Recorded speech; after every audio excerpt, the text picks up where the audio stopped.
thought it was pretty close. It is Yeah, umpire Anil Chaudhary who's standing in today.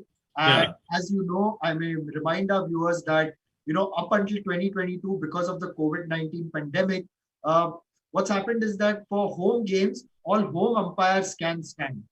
Instead of having in ODIs, you used to have one neutral umpire, but you don't have that now. West Indies lose a review of the third ball of the innings, a first slip in place. They've kept a short fine leg for Rohit. That's interesting. Kimar Roach runs in. This has been well defended outside the off stump. So, Chandresh, if you would like to take our viewers through the changes in the team, I know that we discussed it a little earlier in our preview for our other set, but for this set of viewers, if you can just remind them about the changes and possibly tell them a little bit about the reason.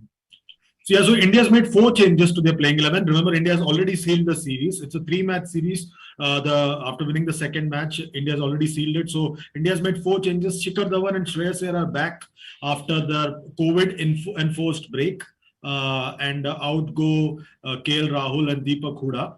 In the meanwhile, Rohit defends that one to the point region. And the two other changes are Yuzvendra Chahal, who bowled quite well in the first couple of one-dayers, has now been replaced by Kuldeep Yadav, who's making a return to any form of cricket after his surgery, after close to 8 to 9 months, if I'm not wrong. And finally, Deepak Chahar, who played so well in that third and final ODI in South Africa with the bat and with the ball, is returning to the 11 in place of Shardul Thakur.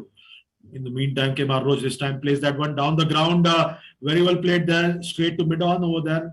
By the time, I think it's Nicholas Puran who fields that. The over's done. It's 5 without no loss. Rohit's moved to 5, and Dhawan has still not opened his account. And on the other hand, West Indies are still without their regular white ball captain, Kieron Pollard, who's indisposed. And they made one enforced change. Akil Hossain is indisposed, and in this place comes in leg spinner Hayden Walsh Jr. So that's the makeup of the two sides, and an interesting one. India is looking to give opportunities to new players, and West Indies are forced to make a couple of changes.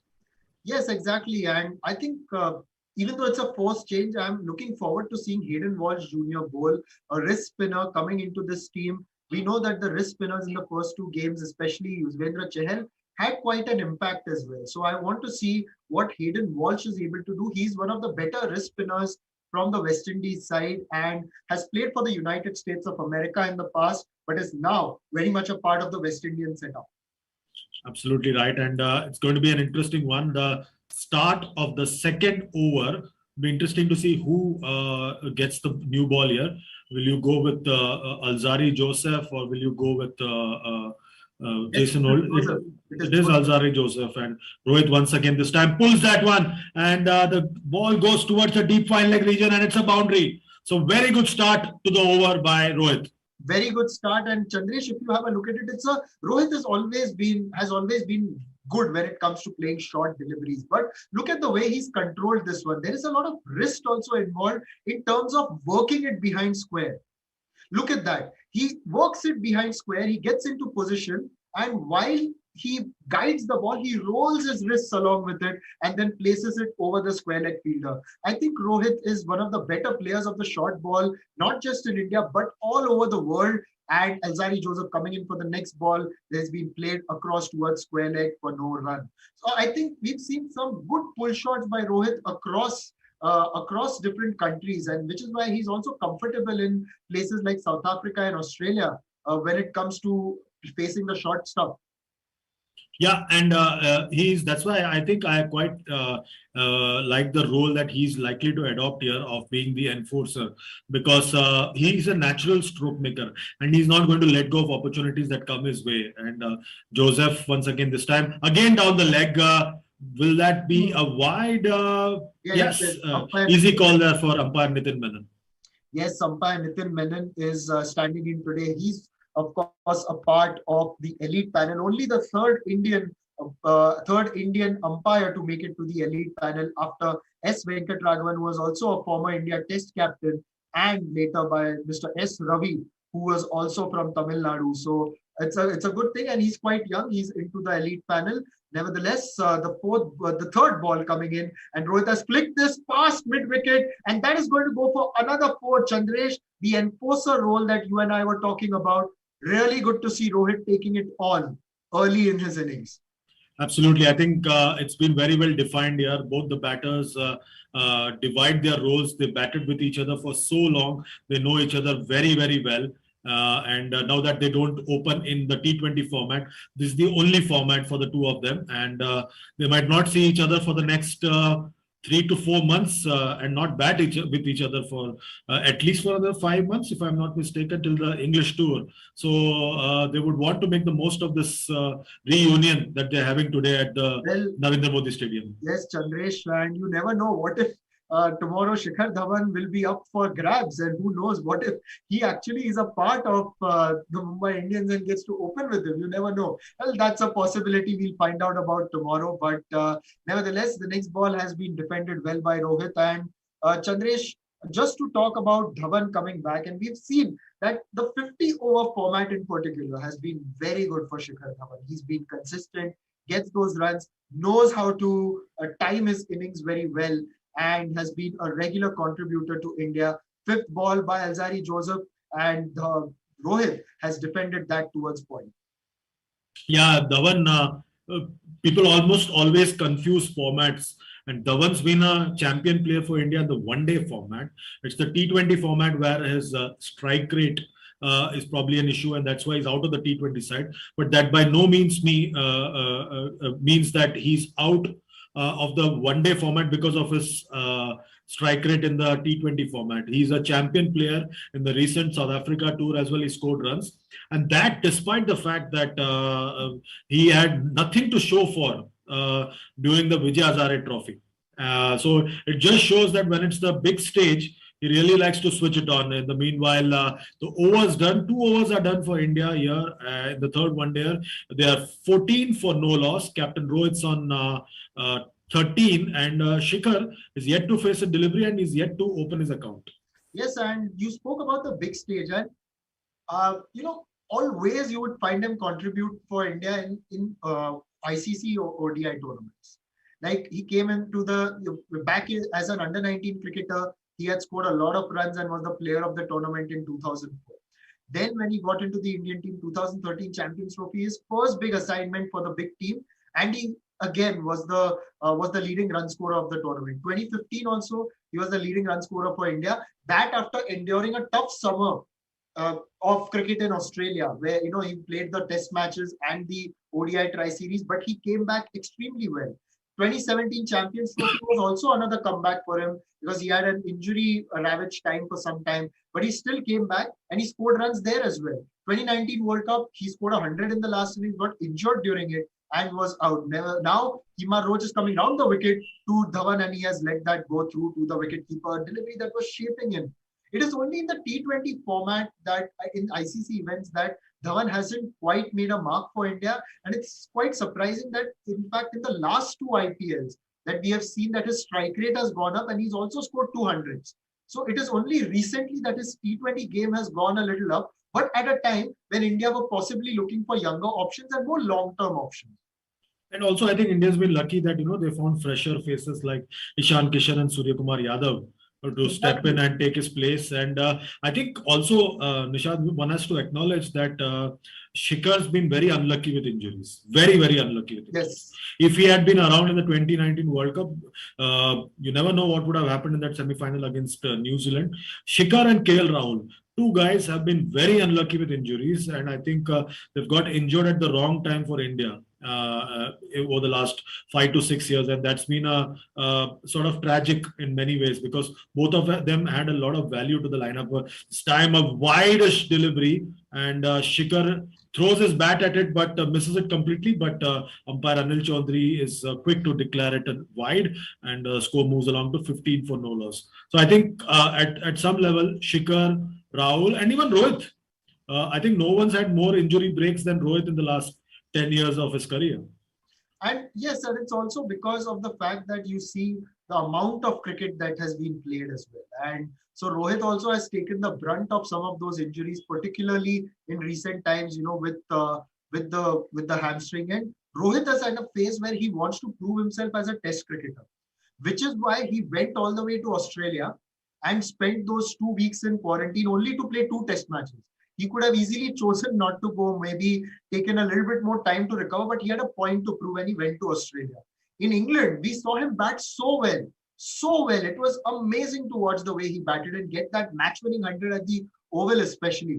And I think he was the big factor why India were leading in that series. And Roach coming in for the third delivery to Dhawan, he has let that go outside the off stump. Will that also be called a wide? It was shaping away. And I think Roach is trying to invite Dhawan to play that big shot. But yes, and then South Africa, I'm sure he would have been raring to go again. But then again, the injury played up and he couldn't go. Because you can see that determination in him that he wants to also prove himself as a test cricketer. He's done a lot in ODI cricket, no doubt. T20 cricket, all done. We acknowledge his greatness there.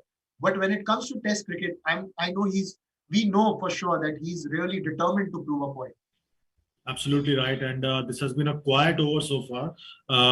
Kemar Roach has struggled to get his radar right in the third one-day international. Remember, Kemar Roach is making a comeback to the one-day setup after nearly 3 years. And Chief Selector Desmond Haynes, the great West Indies opener of the past, made it clear that Kemar Roach has been brought back specifically because thus far West Indies had been using a lot of bits and pieces players, but now they realize that one-day cricket is about taking wickets. And that's why he's been brought back into the setup. And he's been testing Shikhar Dhawan in this over outside the off-stump, and Shikhar's been equal to the task. Remember, he was out with COVID and he's just recovered in time and made it to the 11. That's good to see that, the player when he's out of, I think the teams and the protocols have got a bit smarter as well. It's not rigid as it was in the early part of the pandemic. Now teams have realized and the protocols have become smarter. And hence players are able to come back. We also have Shreyas Iyer who was on an enforced break. In the meanwhile, over number 3 is done 16 without no loss. Rohit still on 13 of 12. Dhawan's yet to get off mark. Yes, you're right, Chandresh. And I obviously had the good fortune of working on the first IPL that we did just after the pandemic. And it was a very challenging tournament because you didn't know what you were dealing with. We had no idea about the way the virus behaves as well as we have today. We had no vaccines, obviously. Our only protection was maintaining social distance, washing our hands, sanitization, wearing a mask, and everything. And back then, the quarantine periods were longer. The testing was longer. Like earlier, I think the protocols would say, and it was across the board. It's not just about cricket, but even Premier League and all these tournaments followed a protocol which said that, look, if you get infected, you can only get tested after 10 or 14 days. Now, because of this new strain, we are seeing people testing negative as early as in a week. So why not do that? And plus, earlier, we weren't exactly sure about the health risks because it could have caused a lot of problems as far as coronary features are concerned, heart problems, because you didn't know how the virus was creating those sort of issues. But now today with vaccines, with a way to work around it, with more awareness, even physios and trainers know how to manage a player who's coming out of the infection. Absolutely right. And in the meanwhile, Alzarri Joseph has started off his second over, the fourth over of the innings, and Rohit's been watchful. I think it's good in a way that the sport as a whole and life as a whole has found its way around this pandemic. And I have a feeling that very soon we might see a few more relaxation in terms of the whole thing, because everybody is double vaccinated mostly, and in some countries boosters have been in place, and I think everybody's learned to live with this pandemic for now. This time, that's a huge wicket.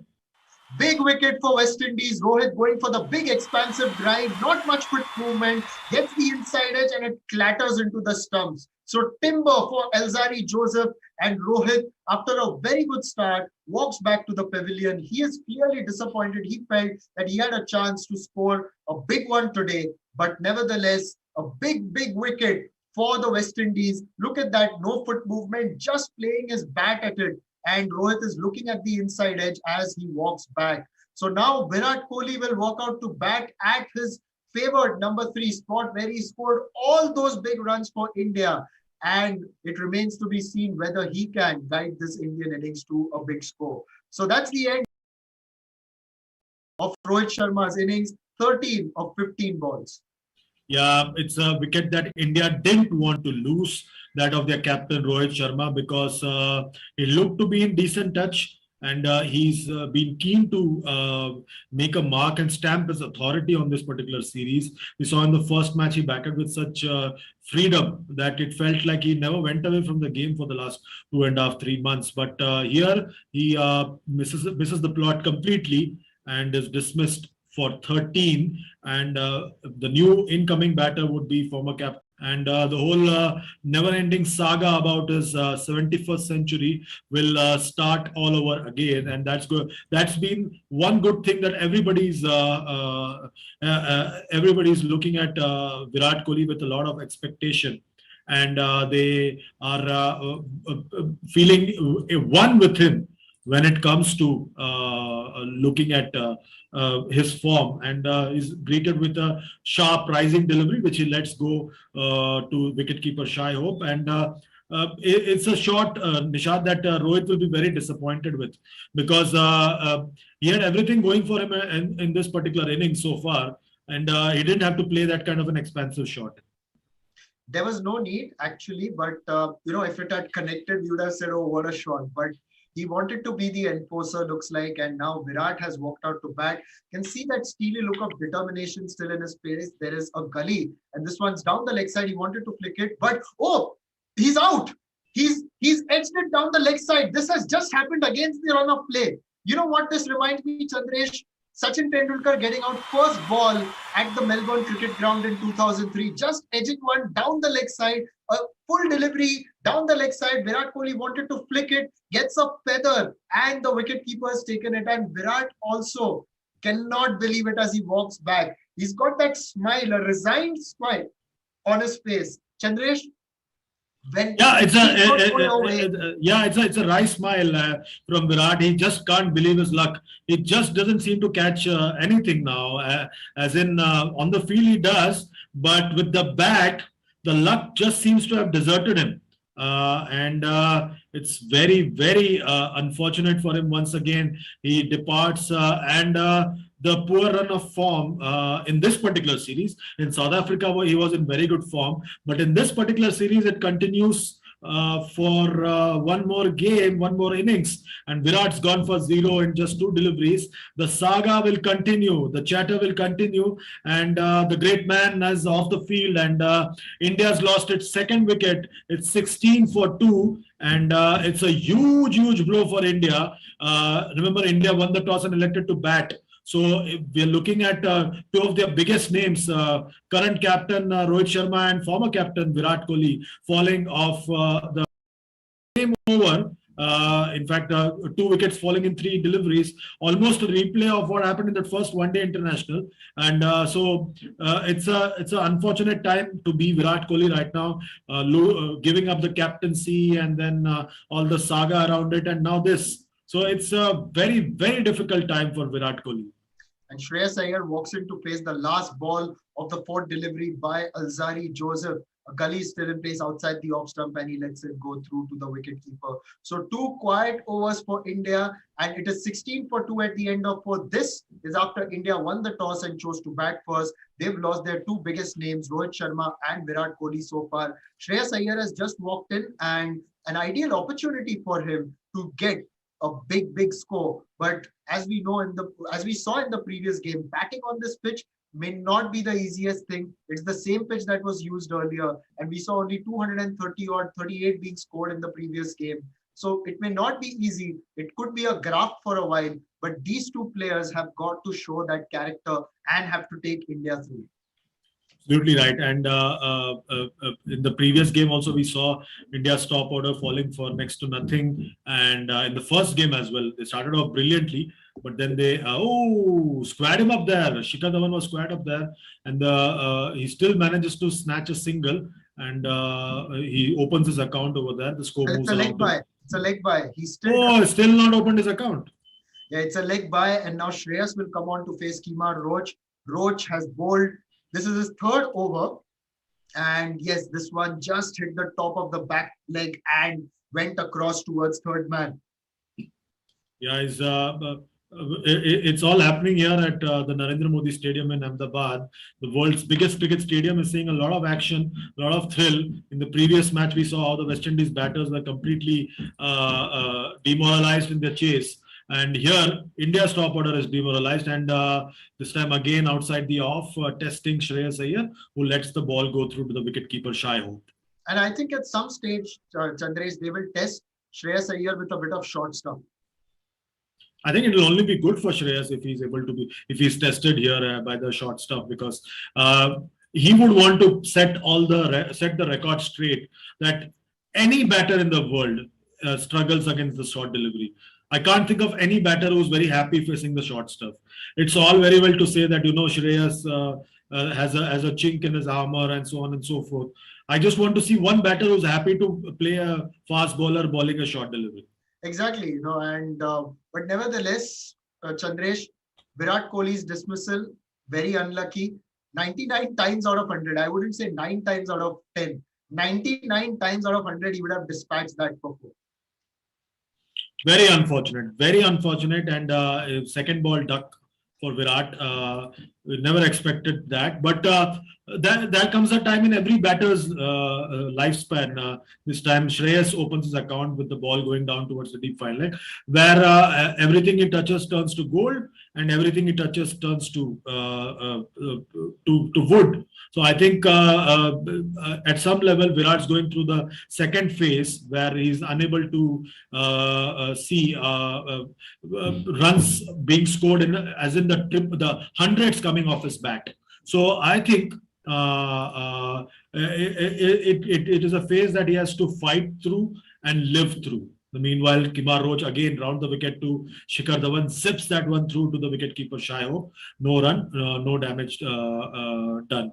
And there was a time when it seemed like he was scoring hundreds for fun, and now it's not the case anymore. So I think everybody has to go through that phase, and Virat's going through that phase right now. Yes, and everybody does go through that phase, unless you're Bradman. But no, every other great batter that you have seen in time has gone through a lull.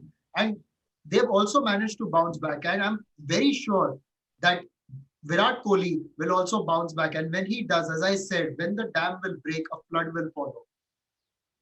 Absolutely right. And that's the hope for everybody. As over number 5 comes to an end, India's 18 for 2 after winning the toss and electing to bat. Remember, India made 4 changes in their lineup. Shikhar Dhawan and Shreyas Iyer have returned to the 11 after their COVID-enforced break.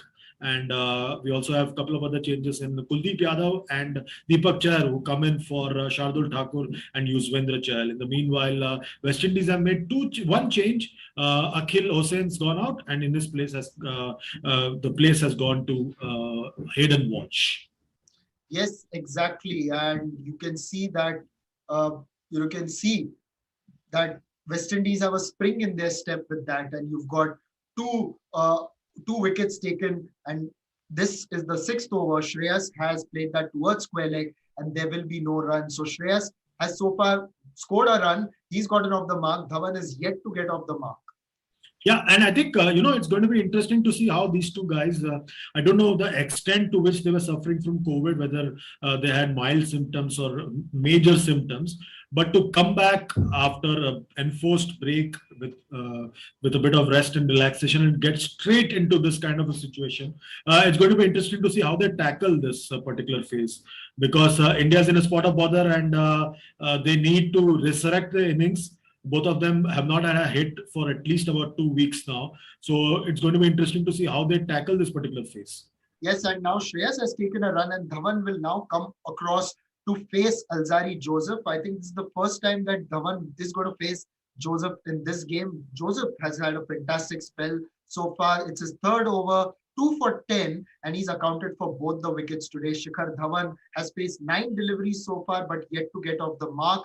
This is the 6th over, 2 deliveries gone. India 19 for 2, and yes, in a spot of bother early after choosing to bat first. Scores now 19 for 2. We are in the 6th over, and once again, Very well bowled. I think the series, Nishad Alzari Joseph's been very impressive. He's had injury issues over the past couple of years, and he's bowled well in the Test match format. But in this particular series, he's looked a bit skiddy and has bowled at very good clip so far in the series. Yes, he's been very good. He's been very good, and we've seen he's bowled with a lot of fire. He's not afraid to bounce the ball as well and ask the batters the questions. Now Dhawan faces this one, another good delivery. It was rising just outside the off stump, and Dhawan has to get his bat out just in time. But these are the kind of questions that Joseph has been asking the Indian batters right from the first ODI. Yeah, and the one thing that we've seen in this series, in this one-day series, Nishad, is the fact that the ball's just zipping through the pitch and going straight to the wicketkeeper, and that's a good sign to see in a one-day match, that the bowlers have something to get from this particular track at the Narendra Modi Stadium. Last year we saw what happened in the Test series. This year there seems to be a completely different scenario for the bowlers. Again, this one cuts back into Dhawan, and he's forced to play defensively, and no run taken, no damage done in this over so far. No run taken by Dhawan so far. He's yet to get off the mark, and quite a comeback for those two after spending that time away due to COVID. And now that they are back, they are right into the thick of the action, because they here have the responsibility of resurrecting India from this tough position. There is a short point that has been brought in for Dhawan, who likes to play the cut shot, and Alzari Joseph tries to tempt him to play that. He wants to play the uppercut but misses, and it is the end of the over. 6 overs gone, 19 for 2. So Chandresh, 6 overs are done, 19 for 2, and India still yet to recover from those early jolts. Yeah, they're still to recover from the early jolts, and you can see that the two guys are still way behind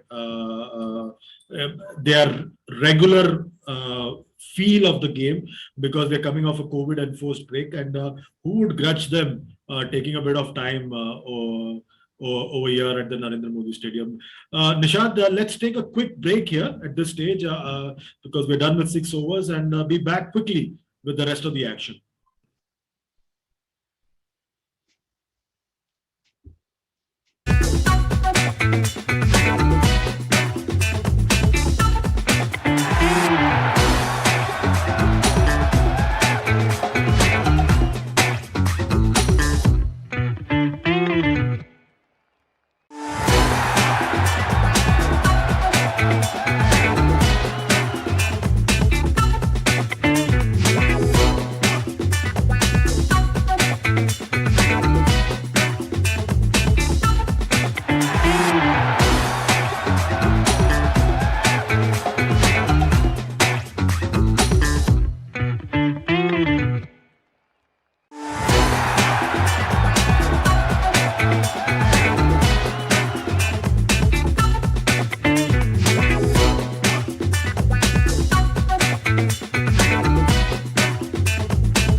Welcome back to Digital 2 Sports, a joint venture of Channel 2 Group and One Digital Entertainment. You're watching us discuss the third and final one-day international, the live broadcast of the third and final one-day international between West Indies and India being played at the Narendra Modi Stadium in Ahmedabad, the world's biggest cricket stadium. Over number seven's just been done. India has now moved on to 28 for 2. It's slow going there at Narendra Modi Stadium after the fall of Captain Rohit Sharma and former captain Virat Kohli in the same over. Shreyas Iyer on 3 and Shikhar Dhawan's on 7. My friend and colleague Nishad is here with me. Nishad, it's been tough going for India over there, especially for these two COVID warriors who are back after the COVID enforced break. I'm sure you saw Akshar Patel's post. That's why you're using that word, COVID warriors. Yes, they are back. But a good intent shown by Shikhar Dhawan there in the last over, where he charged down the track and carted one over the offside of Timar Roach. And now you can see he's played this towards the leg side and taken a quick single. Shreyas Iyer has to dive, and Darren Bravo comes in, lofts it, and throws it towards the stumps, but it doesn't make contact. And Shreyas has made it in quite comfortably in the end. But at least something you can see now from the Indian batters as they're trying to get a few runs on the board, and more importantly, with that, put pressure. And had Darren Bravo hit there, I think Shreyas was miles out there, Chandresh. Absolutely right. And I think that that's Fabian Allen. Oh, and I think you must hand it to Shreyas Iyer. It's not easy coming back after COVID to come and start taking such quick singles. Once again, the two batters are running through for a quick single. Once again, the two of them are showing some intent and pushing the West Indies bowlers there, West Indies fielders there, beg your pardon. And this time it was Odin Smith who was a bit slow, and Shreyas. Brandon King, actually. Brandon King, oh, okay. We're getting confused with the fielders here. And camera panned on Odin Smith, but it was Brandon King who had actually completed. Yeah, so I'm just saying that, hats off to these two batters, because never easy, because I've been through COVID myself. It's not easy come back, and that too so quickly, and play a one-day international for India. This time plays that one through the square leg region. Does Shikhar Dhawan gets a single? Yes, he'll be happy with that. So this over seems to be the moving over for India. I think both the batters have decided that enough is enough. They've seen the bowling for a bit, and now it's time to start snatching those singles here and there. And you can see Alzari Joseph working some good pace so far. 138, 141, 144. He's cranking it up with every delivery. Now Shreyas going to face the fourth ball of this over. I would like to see him bowl a short ball at Shreyas just to test him a little bit and bowl it a little quicker. In fact, this is full and he's been driven down the ground, but Joseph fields that in his follow through. And that too is a quick delivery there, Chandresh. It is almost 144. It is in fact 143.6. Yeah, so that's the thing. I think the confidence that he's done well so far in this series has really helped Alzari Joseph to start bowling at a good clip in this particular match as well. And he's tested the Indian batters in all three games, and he's looked the best bowler for me from the West Indies side. This time, again, a short rising delivery.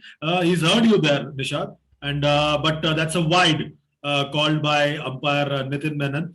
But the intent was right. Yes, just going down the leg side, and you can see that Shreyas was trying to pull it. The intent was right. The direction wasn't quite in sync with the intent that we were trying to see from Alzari Joseph. And as you can see, he's been getting some good pace today. And 32 for 2 India in the 8th over. 2 more deliveries remaining. Shreyas Iyer and Shikhar Dhawan are out there in the middle. Shreyas Iyer is facing the 5th ball of the 8th over with Alzari Joseph running in from the other end. Alzari Joseph all steaming in. And this one is again a short delivery. This time the direction is outside the off stump. And this too is a wide, and this is because of the height. Shreyas got underneath it and let it go. He was ducking properly. So you can see there that Alzari Joseph wants to test him. Joseph wants to test him with that short ball. Hasn't quite got the direction or the length as good as he would have liked to. No, he hasn't. But the thought process is very much there to put Shreyas under pressure.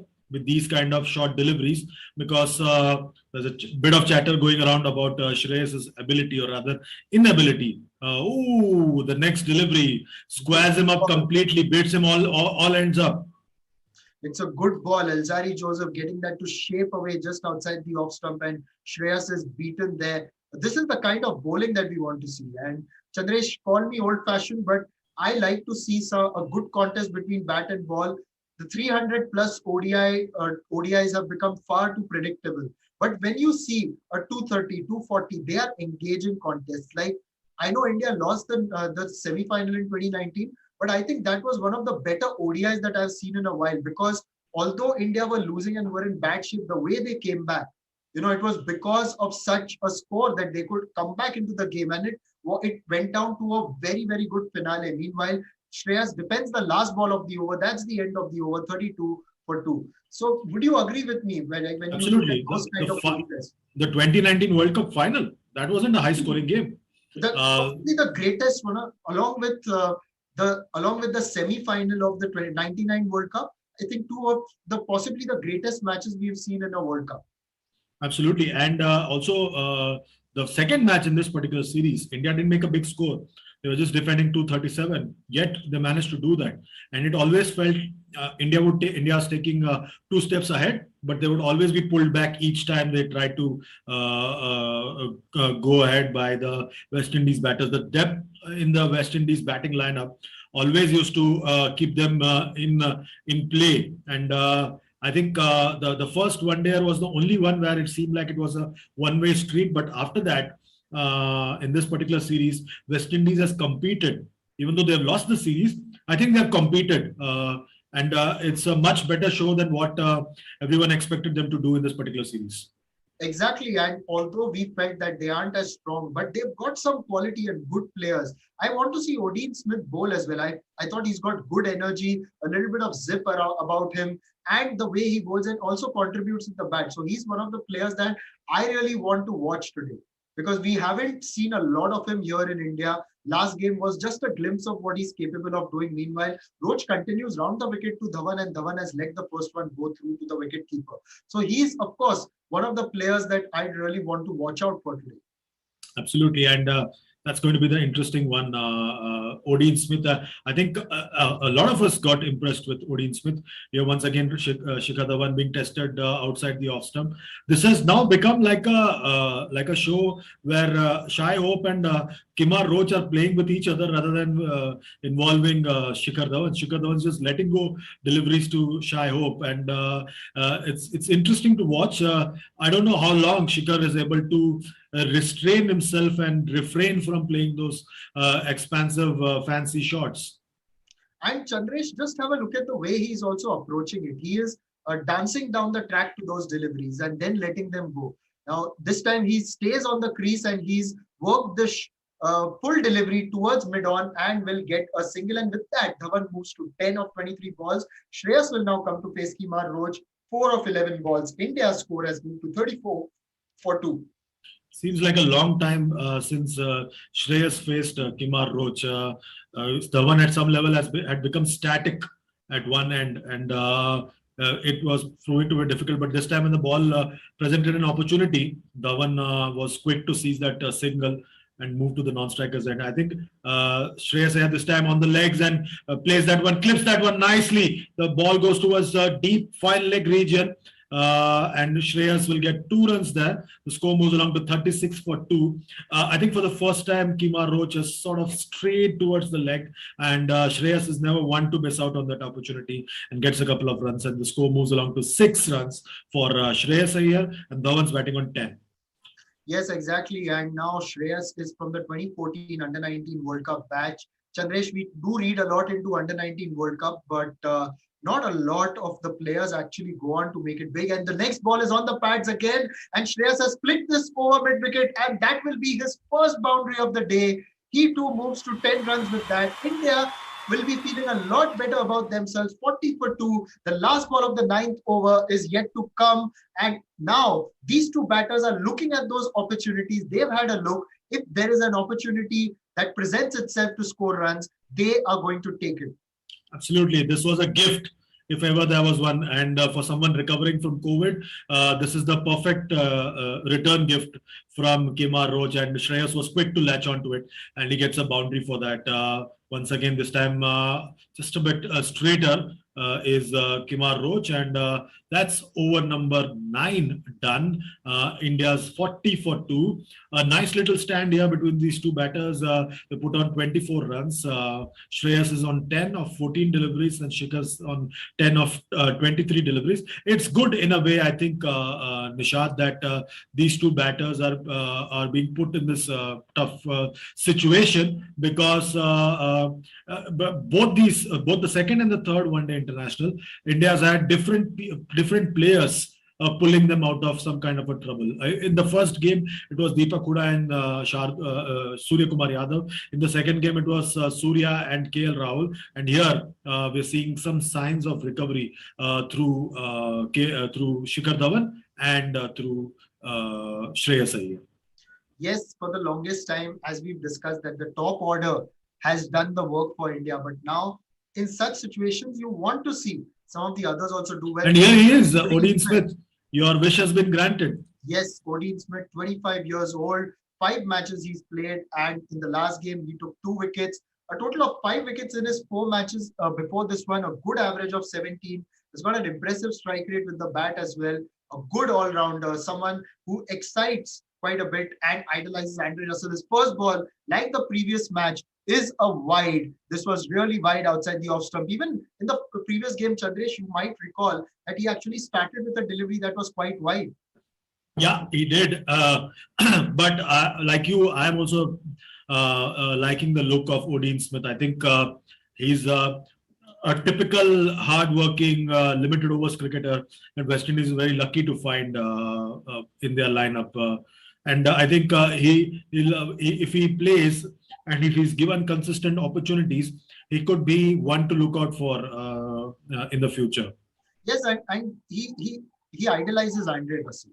If he does even half of what Andre Russell has and stays fit and stays fit, I bet you he's going to do a lot of good for West Indies cricket and possibly a lot of teams all over the globe playing the T20 format. And meanwhile, now after the first ball, the next 2 deliveries, he managed to keep it outside the off stump with a good line. And the thing that I like about his bowling, he doesn't have a very long run-up, but can get a fair amount of pace. Again, that zip that we are talking about is a strongly built man, and we can see that even when he hits it big.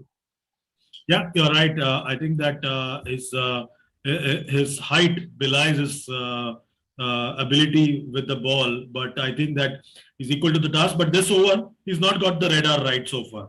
Yes, after getting that good line outside the off stump, he's gone a little bit down the leg side, and that is a wide down the leg side. Not something that Nicholas Pooran, the captain, would be happy with, but it's his first over, and West Indies would hope he settles into his rhythm just the way he did in the previous game. And this will now be the 3rd ball of this over. So far, he has delivered 4, but 2 have been wides, and this one has been cut, and he's gone. Shikhar Dhawan cuts this one, and it has flown towards first slip. It has literally flown, but what a good catch there by Jason Holder. Tall man with a quality cricketer, but he's also a very safe catcher. I think, Chandresh, that is a very good catch. Absolutely right. And I think that Shikhar Dhawan will be very disappointed with himself. He'll be kicking himself. He had all the time in the world to play that one, and he could have played it a bit more square. But the ball just flew towards Jason Holder, and Holder takes a nice catch in the first slip, and India loses its 3rd wicket. They are now 42 for 3 in some kind of trouble. It seems to me that it's now a mirror image of the second one-day international, where India were in a similar position, and then it required KL Rahul and Surya Kumar Yadav to bail them out of trouble. And now it'll be interesting to see if India lets Rishabh Pant come in now, or they bring in Surya Kumar Yadav, who comes in now and again bails India out of trouble. So it's going to be an interesting one for the Indian team. One, they would not have liked to be in, a situation that they would not have liked to be in. But if you're looking to build a team where everyone's contributing, then this is the best possible scenario for if you are a team think tank or part of the team for the Indian team. And Chandresh, now what would you do? Would you get in Rishabh Pant at the moment, or would you go in with Surya Kumar? I would go in with Surya Kumar Yadav. I agree. I just want to see him play in such scenarios more often. They've gone with Pant. Pant has walked out to bat now.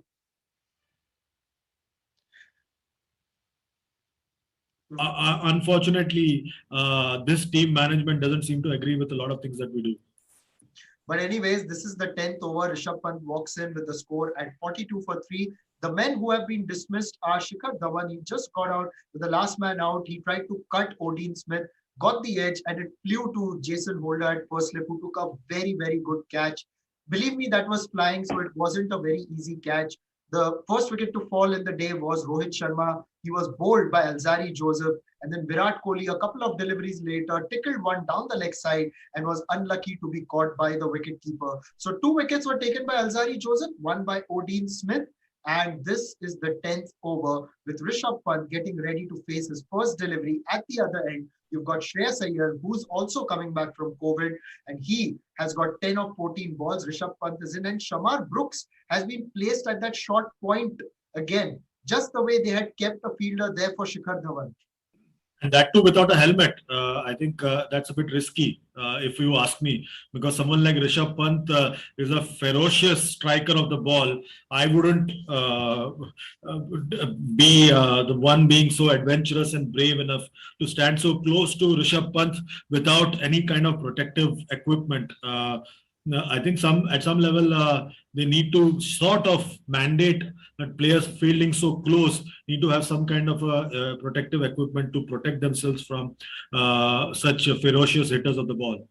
Yes, and as you know that Sachin Tendulkar had also said, oh, this is a good delivery by Odin Smith, climbs on Rishabh Pant, who almost fends it but lets it go through to the wicketkeeper. So as Sachin Tendulkar also said that ICC need to have a mandate even for batters to wear helmets even if they are facing the spinners. Because what can happen is that sometimes a stray throw comes in and it could hit you as well. And that has happened as well. I remember in one of the IPL games where Vijay Shankar fortunately was wearing a helmet and there was a throw that went and hit him flush onto the face of it. So you know that those things are possible. So just have a thought about it if you're in a certain range. Now that it's not about bravado, it's no longer about bravery. If you've got the facility for a helmet, why not use it? Absolutely right. In the meanwhile, 10 overs are done in the third and final one-dayer between India and West Indies. India is batting first after opting to bat and are now on 42 for 3. They've lost their 3 big guns. Rohit Sharma for 13, Virat Kohli then for a duck of a second delivery, and Shikhar Dhawan was the third man out for 10 of 26 deliveries. So they're in a bit of a trouble here, and they've got their 2 young guns, Shreyas Iyer and Rishabh Pant currently at the crease, and they are batting together and trying to get India out of trouble. And Chandresh, all young guns, the most experienced batters in this team, all are out. Rohit, Dhawan, Kohli, all are youngsters now. This is the future of the Indian team. These are the tests that they have to come through so that they can hear themselves and they can make themselves count. This is how Virat Kohli, Ajinkya Rahane, Cheteshwar Pujara established themselves into the test team. This is how Rohit Sharma, Shikhar Dhawan established themselves into the ODI teams. In those phases of transition or where they get those opportunities, those guys as youngsters perform. Now this is the time for these guys to perform like their seniors did when they were young. Absolutely right. And change in bowling, power play is done. First power play is done. Jason Holder, the former captain, comes into ball the 11th over, and he'll start off by bowling to Shreyas Iyer. And this time, squares him up once again. Looking to play on the leg side, but he's just so squared up that is very, very lucky there. Yes, and Jason Holder, one of the good cricketers in the West Indies team, one that you can see across formats and shows class. It's not just about the flair, but it's about the class. I think Jason Holder just exudes that class as a cricketer. He's an unsung hero right now for West Indies cricket in all three formats. The only consistent player who plays all three formats for West Indies, and yet he's not the captain anymore, which is a bit of a surprise for me. Yes, the second ball has been defended by Shreyas towards mid off rather, and that is a dot ball. And Chandresh, let me ask you a question. You know, Jason Holder is featured in a movie, and which movie it is? I'm surprised. Has he featured in the movie? Yes, he has featured in I was not aware of that. before playing for the West Indies. Before playing for the West Indies, he featured Yes. in a movie. Yes. Was it some kind of a Will Smith movie? A small opening shot. It was a Okay. cricket-related movie. Okay, okay. The Fire in the Babylon, the Fire in documentary. Babylon. The opening shot of a young kid bowling on the beach. Yeah. That is a teenage Jason Holder. Yeah. Now that you say, I'm able to recollect that particular shot, and it was a good documentary to watch, and I'm sure most of our viewers and subscribers have seen it. But if you haven't seen that, don't forget to see this particular channel, Digital 2 Sports. Please like, share, and subscribe this channel, and do not forget to press the notification bell, else you won't be able to get to know a lot of interesting things that we're doing on this particular channel. We also have the live audio broadcast of the IPL auction, which is going to happen tomorrow and day after. That is Saturday and Sunday, 12th and 13th February 2022. We'll be bringing it live here, so do not forget to join us here on this channel, and please like, share, and subscribe, and press the notification bell. Meanwhile, Holder once again, Shreyas has done halfway down the pitch, and what was that? What was that? There's no communication whatsoever. Yes, Rishabh Pant wasn't interested in that run. He had turned his back, and now the two batters are going to have a conversation in the middle.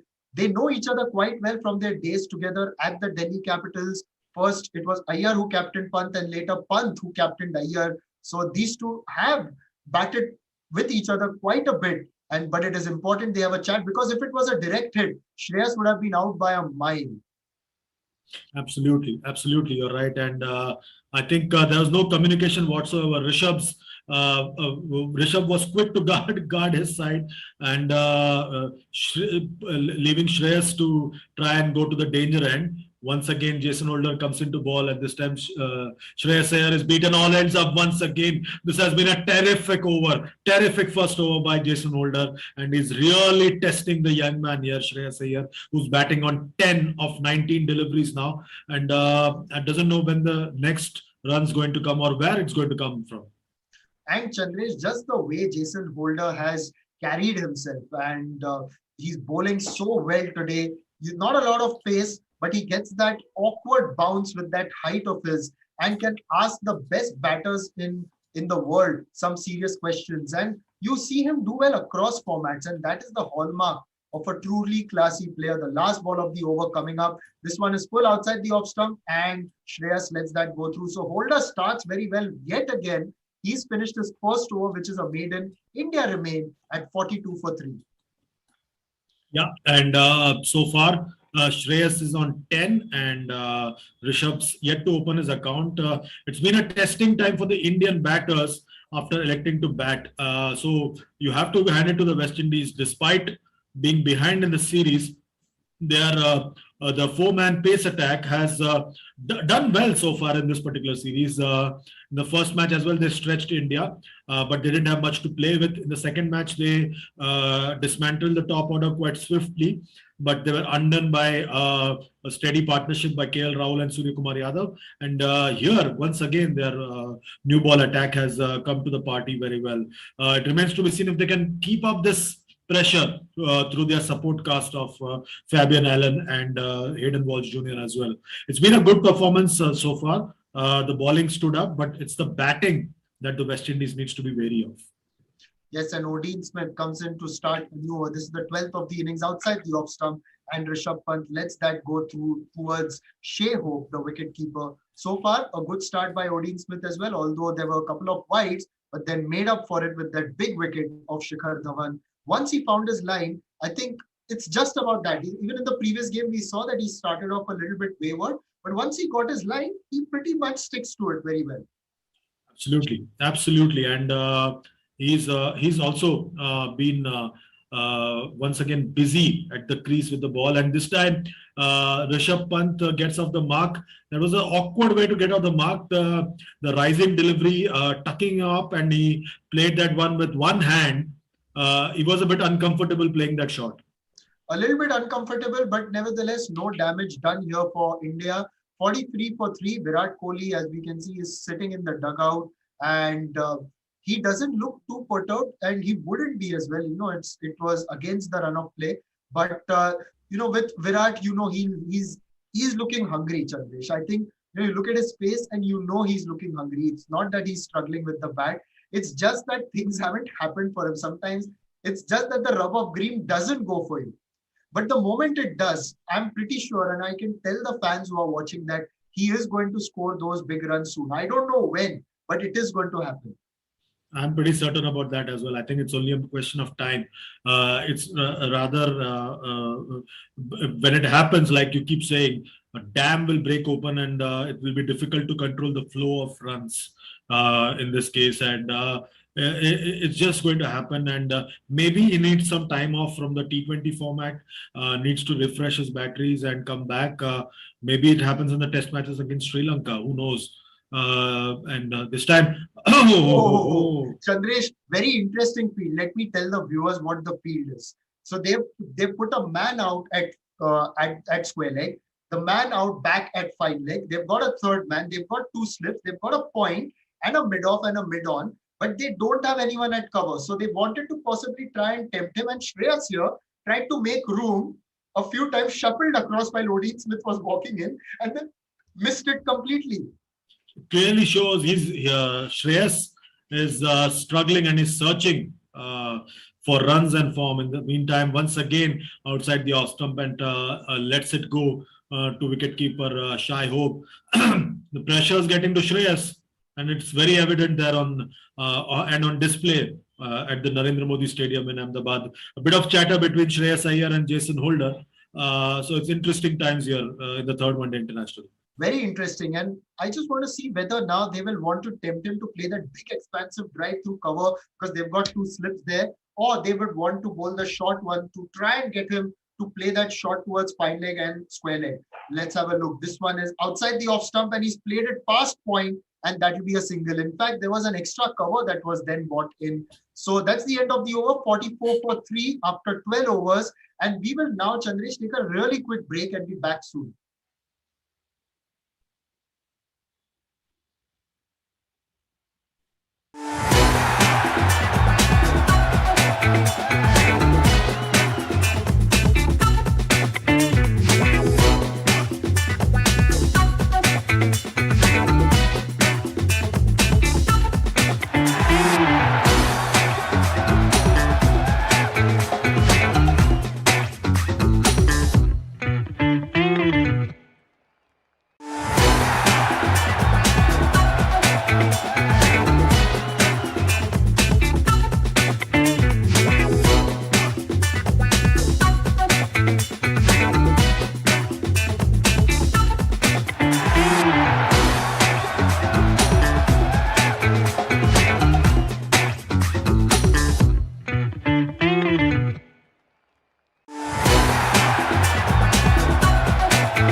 Welcome back to Digital 2 Sports, a joint venture of Channel 2 Group and One Digital Entertainment. And India struggling at 46 for 3. We are in the 13th over. And Shreyas Iyer and Pant continue to make a struggle at the center at the Narendra Modi Stadium. I've got my colleague and friend Nishad Vaidya with me. Nishad, it's proving to be quite a task for these two young batters to put back the ball. Not many opportunities coming their way. Early in the over, we saw Rishabh Pant take a really quick single, and now Jason Holder straying onto the pads, and Shreyas Iyer has flicked it through mid-wicket for a 4. And with that, India have got their 50. They are 50 for 3 in 12.5 overs, the last ball of this over, and Shreyas comes forward. He's tempted to come forward, gets it, but then there's an inside edge and it goes towards mid-on. No run taken, but at the end of 13, India are 50 for 3. Yeah, it's been a struggle for India today, and you only have to look at the score to realize how difficult it's been for the Indian batters after winning the toss and electing to bat. Maybe at some level, Nishad, we need to probably recalibrate what's a par score here at the Narendra Modi Stadium in Ahmedabad, the world's biggest cricket stadium, because maybe it's not a 300-350 kind of pitch, and the old 80s, 90s style score should suffice if you want to defend. I think so. And if you're going to look at the second ODI, just the way, and now Odin Smith outside the off stump, and he has been hit over cover by Rishabh Pant. It was short and he's cut it over cover, and that's gone for 4. The first boundary for Rishabh Pant today, 6 he's moved to of 7 deliveries. If you're going to give these two batters the opportunity, they are going to take it with both hands. And it was a very well-timed shot there by Rishabh Pant. 2 slips in place, but ample amount of time for him to get that over cover. Yeah, it's been a struggle so far, but when an opportunity came calling, Rishabh was quick to pounce on it, and he got a boundary there. Score moves on to 54 for 3. We are in the 14th over, and as Nishad said, Pant has finally broken loose. Is there an issue there? Some kind of a problem going there? Pant is talking to the umpire. I'm not quite sure what it is about. Yeah, I think it's about the height of the delivery. Well, it had bounced anyways. We just wanted to confirm if it is, the one shot for the over, or it is just fine. At the other side, there would be umpire Nitin Menon. I think this was at the end. No, in fact, it is umpire Nitin Menon on this side. And it was the leg umpire Anil Chaudhary. I don't think it has been given as one shot for the over. But I think Pant has just taken his gloves off, and they are going to take a short break. I think he's just called for something. I'm not entirely sure what. In fact, drinks have been taken right now. Yeah, quite curious as to what happened there. And I think they're constantly looking at the replays, and but they've taken a break. Pant had a chat with the umpires, and the umpires were quick to call the drinks cart onto the field. So it's quite interesting what has happened here. India is on 54 for 3. We are in the 14th over, and Rishabh Pant is batting with Shreyas Iyer. The current run rate for India is 4.1, and it's been a struggle for the Indian batters all the way through. And I think the word is that they've not got the ball back. So that's interesting. Yes, and now I'm just having a look at a few stats, Chandresh, about Virat Kohli. The last time, this is a tweet and it's come from CricBuzz, which says that the last time before this series, Virat Kohli had failed to cross 50 plus in a series was way back in June 2015 in that series against Bangladesh. So it has been so many months, now it's been nearly 7 years that the man in every ODI series he's played has at least scored 150. At least 150. And that tells you a remarkable consistency that we've gotten used to from Virat Kohli, especially in the ODI format. Talking about ducks, now there is a friend of mine, Umang Pabari, who's a statistician, and he says that the most ducks for India at home in ODIs, Harbhajan Singh 8, Suresh Raina 8, and Virat Kohli 8. So Virat Kohli has scored more ducks in India than, say, Sachin Tendulkar, MS Dhoni, and some of the others that India have had. So A few I think records. this is one list Virat would not have wanted to be a part of. One list Virat wouldn't have wanted to be a part of, and one list Virat wouldn't have, a set of records that he wouldn't have wanted today. But it's all right. Sometimes it happens, and the phenomenal batter that he is, as we said earlier, and we will keep saying it again, that he will be back very soon. You just have to wait. Meanwhile, let us have a look at what Shreyas Iyer and Rishabh Pant have got in them in these circumstances. Rishabh Pant, as we know, we've seen him even in South Africa. He even plays attacking brand of cricket. He's batting on 6 of 7 deliveries. One ball into the 14th over, they had drinks called after he hit the first one over cover for 4. Shreyas on the other end is batting on 16 of 29. The men dismissed today. Rohit Sharma was bowled by Alzari Joseph for 13. Shikhar Dhawan was caught behind at first slip by Jason Holder of Odean Smith for 10. And Virat Kohli was caught behind by the wicketkeeper Shea Hope of the bowling of Alzari Joseph for no score. Yeah, it's been a struggle for India, and the fall of the top three, the big three, as it were, in one-day cricket for India for a long while. Rohit Sharma, Shikhar Dhawan, and Virat Kohli has not helped matters for India. But Rishabh Pant and Shreyas Iyer are trying to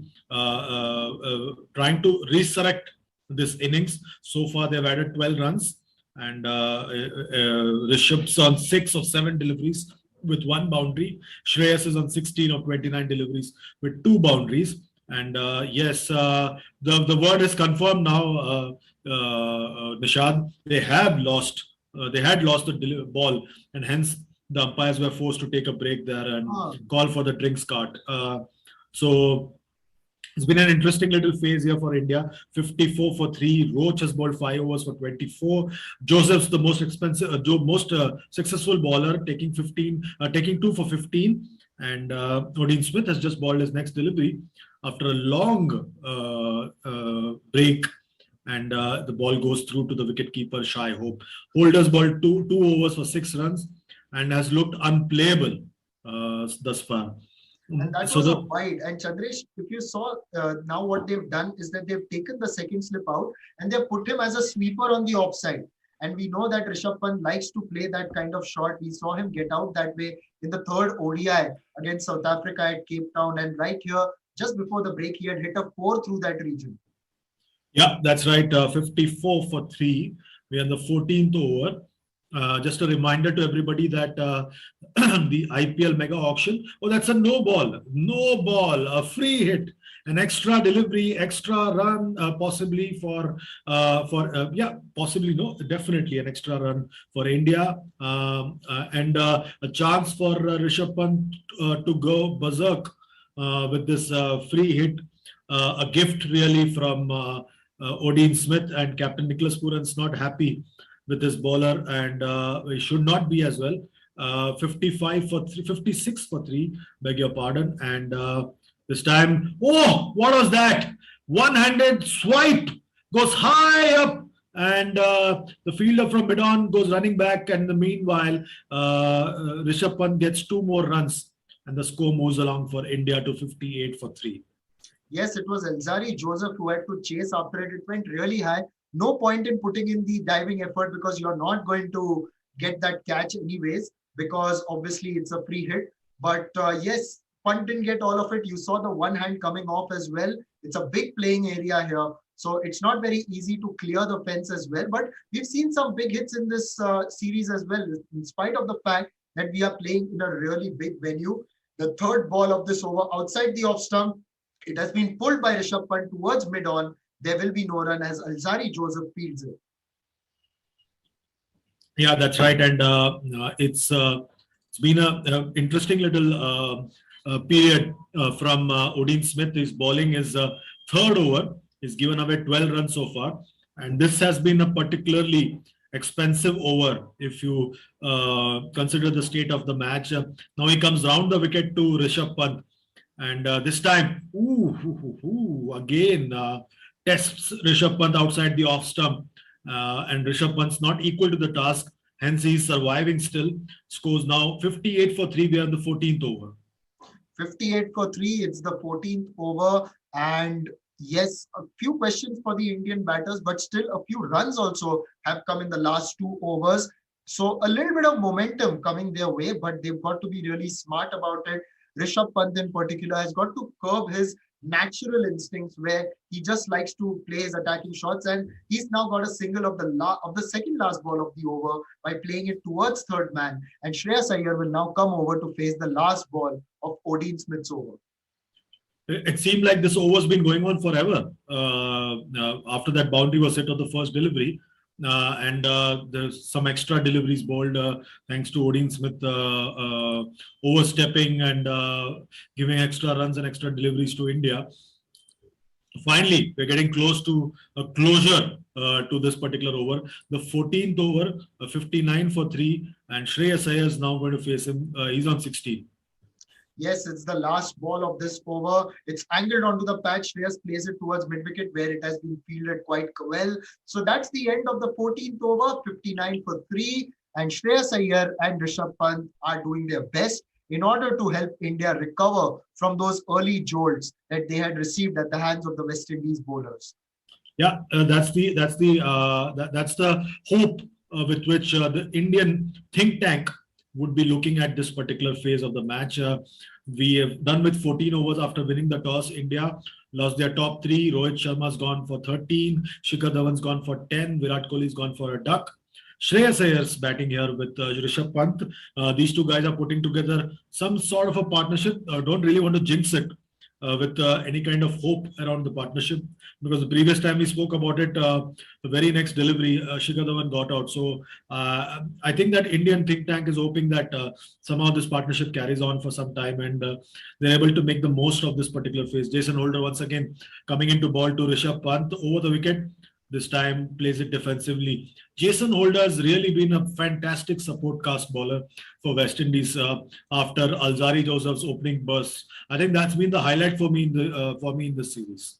Yes, it's been the highlight, and it's just the kind of bowling backup that West Indies need. You've got Alzari Joseph at the top. Kemar Roach is back, and Kemar Roach will want to settle into this ODI team. Then also you've got someone like a Jason Holder who will continue to maintain the pressure.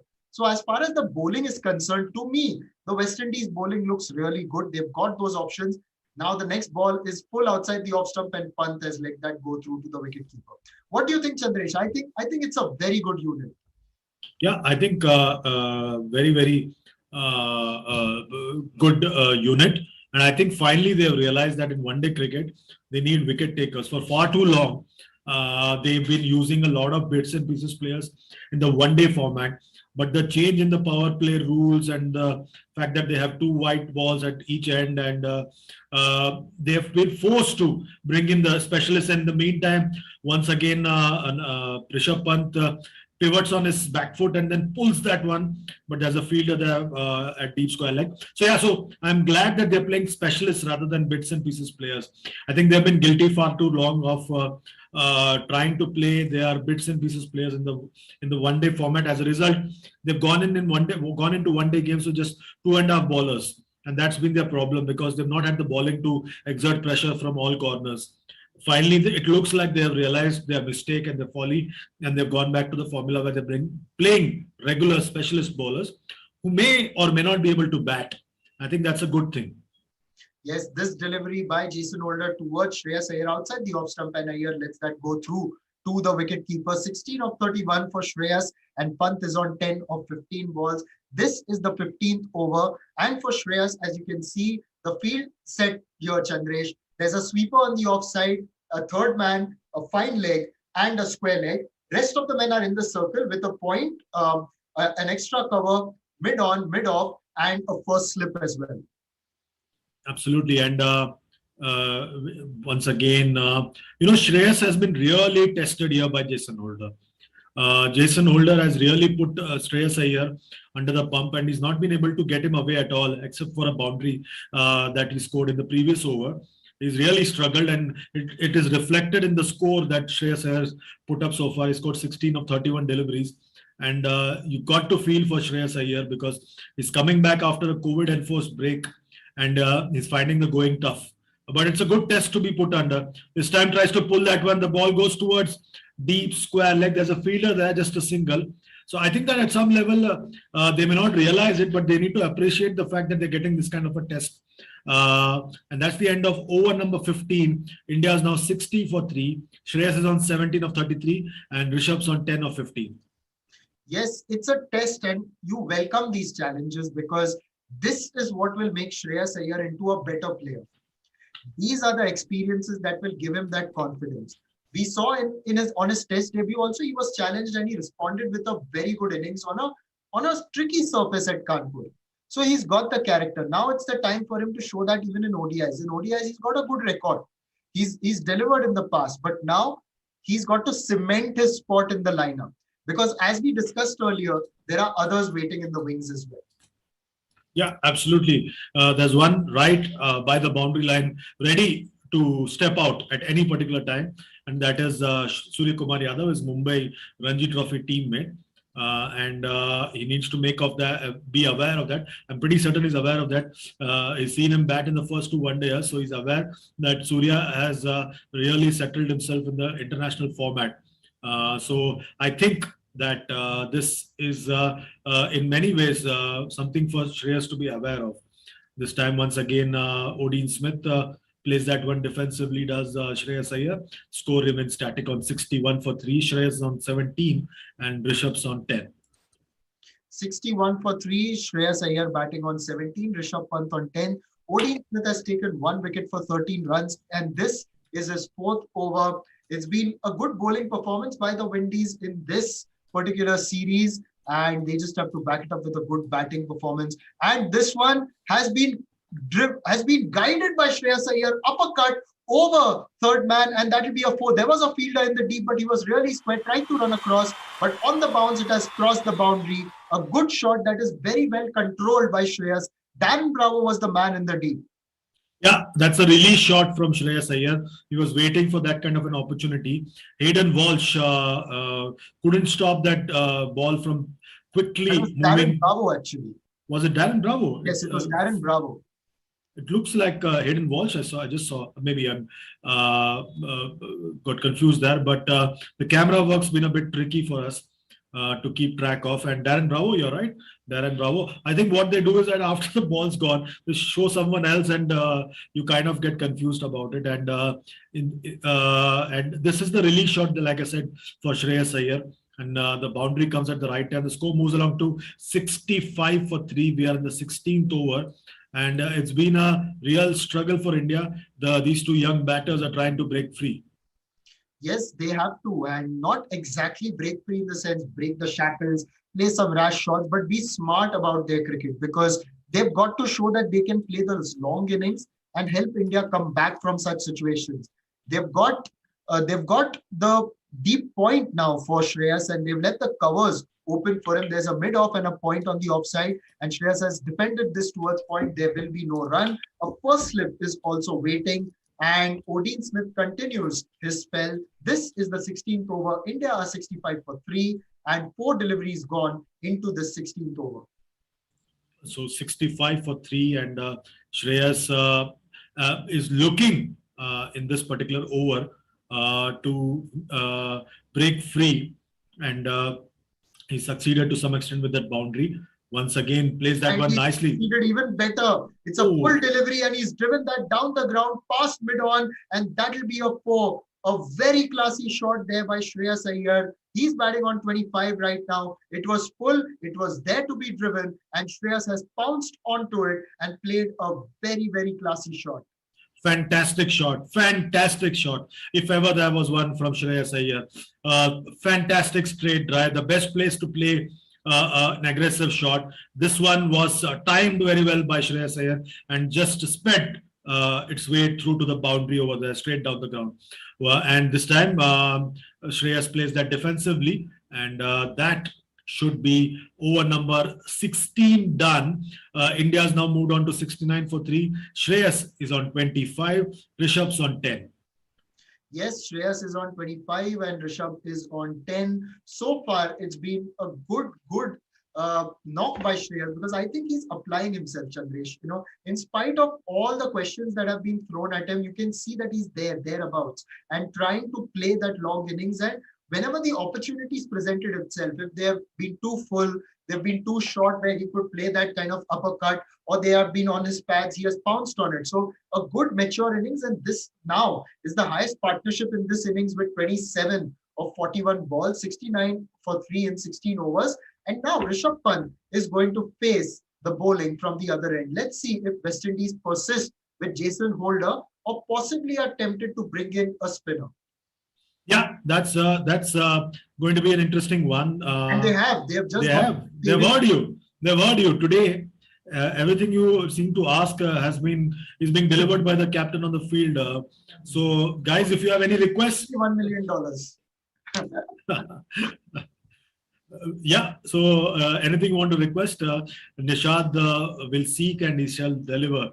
Fabian Allen's being brought into the attack in place of Jason Holder. So this is going to be an interesting phase. Especially to Rishabh Pant. We know that he likes to attack the spinners. They've got the field inside on the offside with a short third man point and a cover. The mid-off is back at long off, and the leg side, they have packed the fielders a little bit onto the boundary. There is no slip as Fabian Allen starts a new over, and Rishabh Pant has played that down the ground, and Allen is one of the better fielders. He runs across from his follow-through and stops it on the onside. There is no opportunity for a run. Yeah, that's the tough one for Rishabh Pant as well. He needs to find his mojo once again. And this time, Rishabh Pant comes down the track and plays that one brilliantly. But there's a fielder there at wideish long on, restricts Rishabh Pant to just a single. Now I'm getting a bit confused. Was it Roach or was it a Hayden Walsh? That's the confusing part, because the camera was on Roach, but then there's also Hayden Walsh in the frame. So I think it was Roach who was in the deep. Yes, it was Roach in the deep. Hayden Walsh is inside in the circle. Fabian Allen only 6 wickets in his 20 matches, but we've seen in the first ODI and in fact even in the second that he can do a good job. And you know what, Chandresh, a lot of people talk about him being a good batter down the order, can bowl, but I'm particularly excited with his fielding. We've seen him take some really good catches, and believe me, he can make a name as one of the best fielders in the world very soon. Yeah, you're right on that. And once again, we see Fabian Allen. He's bowling his first over. We're in the 17th over of the match. He's coming round the wicket to Shreyas Iyer. Let's see what happens here. And this time cuts that one straight to the point region. No damage done, no run taken. The score still remains static on 70 for 3. Shreyas Iyer is on 25 of 40 deliveries. Punts on 11 of 17 deliveries. And just 1 run so far in this over. Let's see what happens here. Once again, plays that one defensively, does Shreyas to the covers region. No run taken, no damage done. It's been a very good over, and that's over number 17 done. Just 1 of Fabian Allen's first over. India 70 for 3. Shreyas Iyer on 25 of 41. Rishabh Pant's on 11 of 17 deliveries. Yes, Rishabh Pant is on 11 of 17 deliveries, and a good start for Fabian Allen. And now I also want to see the way Hayden Walsh will bowl, because we've seen Yuzvendra Chahal do well, the wrist spinner getting something out of the wicket, and which is why you also have got Kuldeep Yadav coming in for India today, because India want to see how he goes.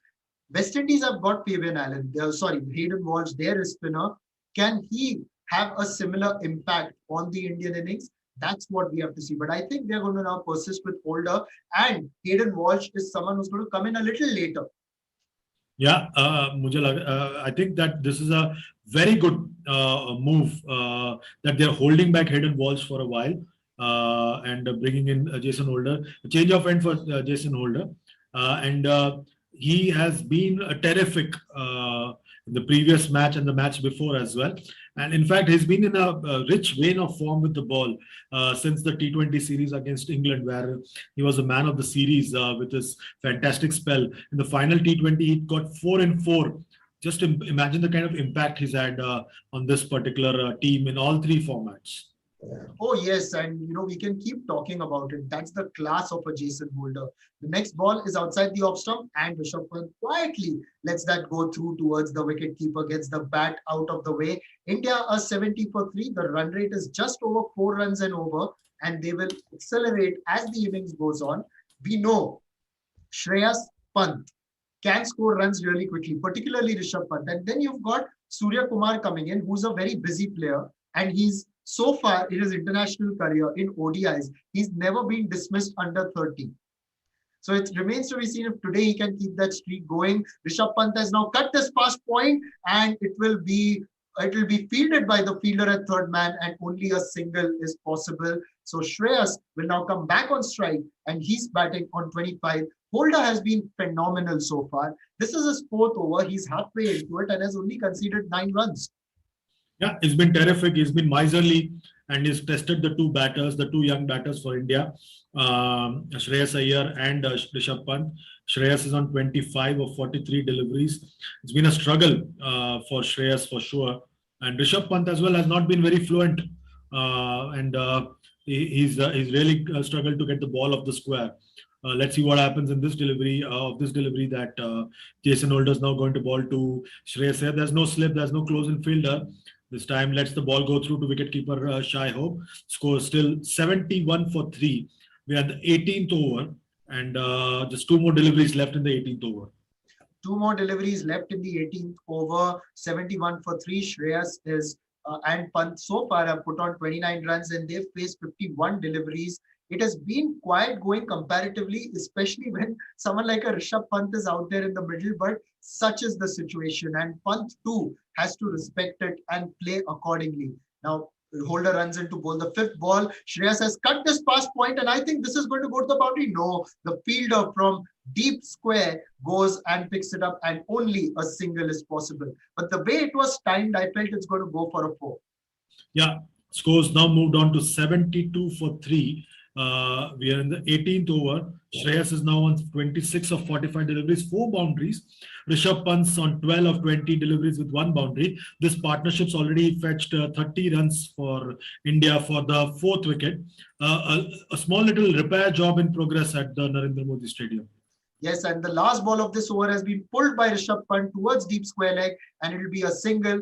End of the 18th over, it is 73 for 3. Shreyas Iyer is batting on 26, and Pant has got half of that at 13. So with that, Chandresh, let's take a quick break and we'll be back soon.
Welcome back after the break. Here we are on Digital 2 Sports, a Channel 2 group and One Digital Entertainment joint venture. We're bringing to you live ball-by-ball commentary of India versus West Indies, the third one-day international being played at Narendra Modi Stadium in Ahmedabad, the world's biggest stadium. The 19th over has started off in style for India with Rishabh Pant dispatching Fabian Allen into the stands for a huge six, and the score's now moved along to 81 for 3.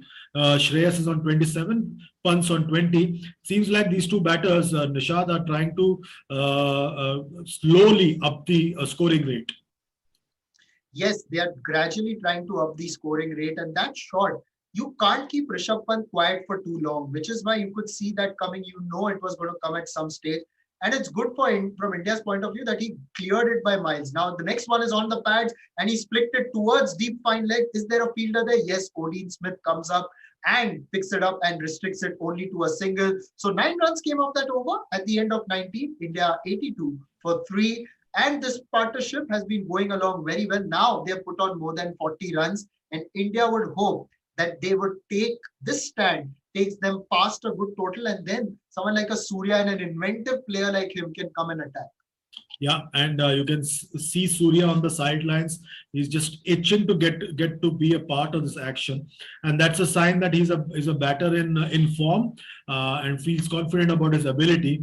So he's not wary of getting into any kind of scenarios in this particular match. India's 82 for 3, Shreyas is on 27 of 46, and Pant is slowly moving towards 21 of 26 with 1 boundary and a 6. So both the batters are having a contrasting approach, contrasting styles, but they are running each other close in terms of scoring runs.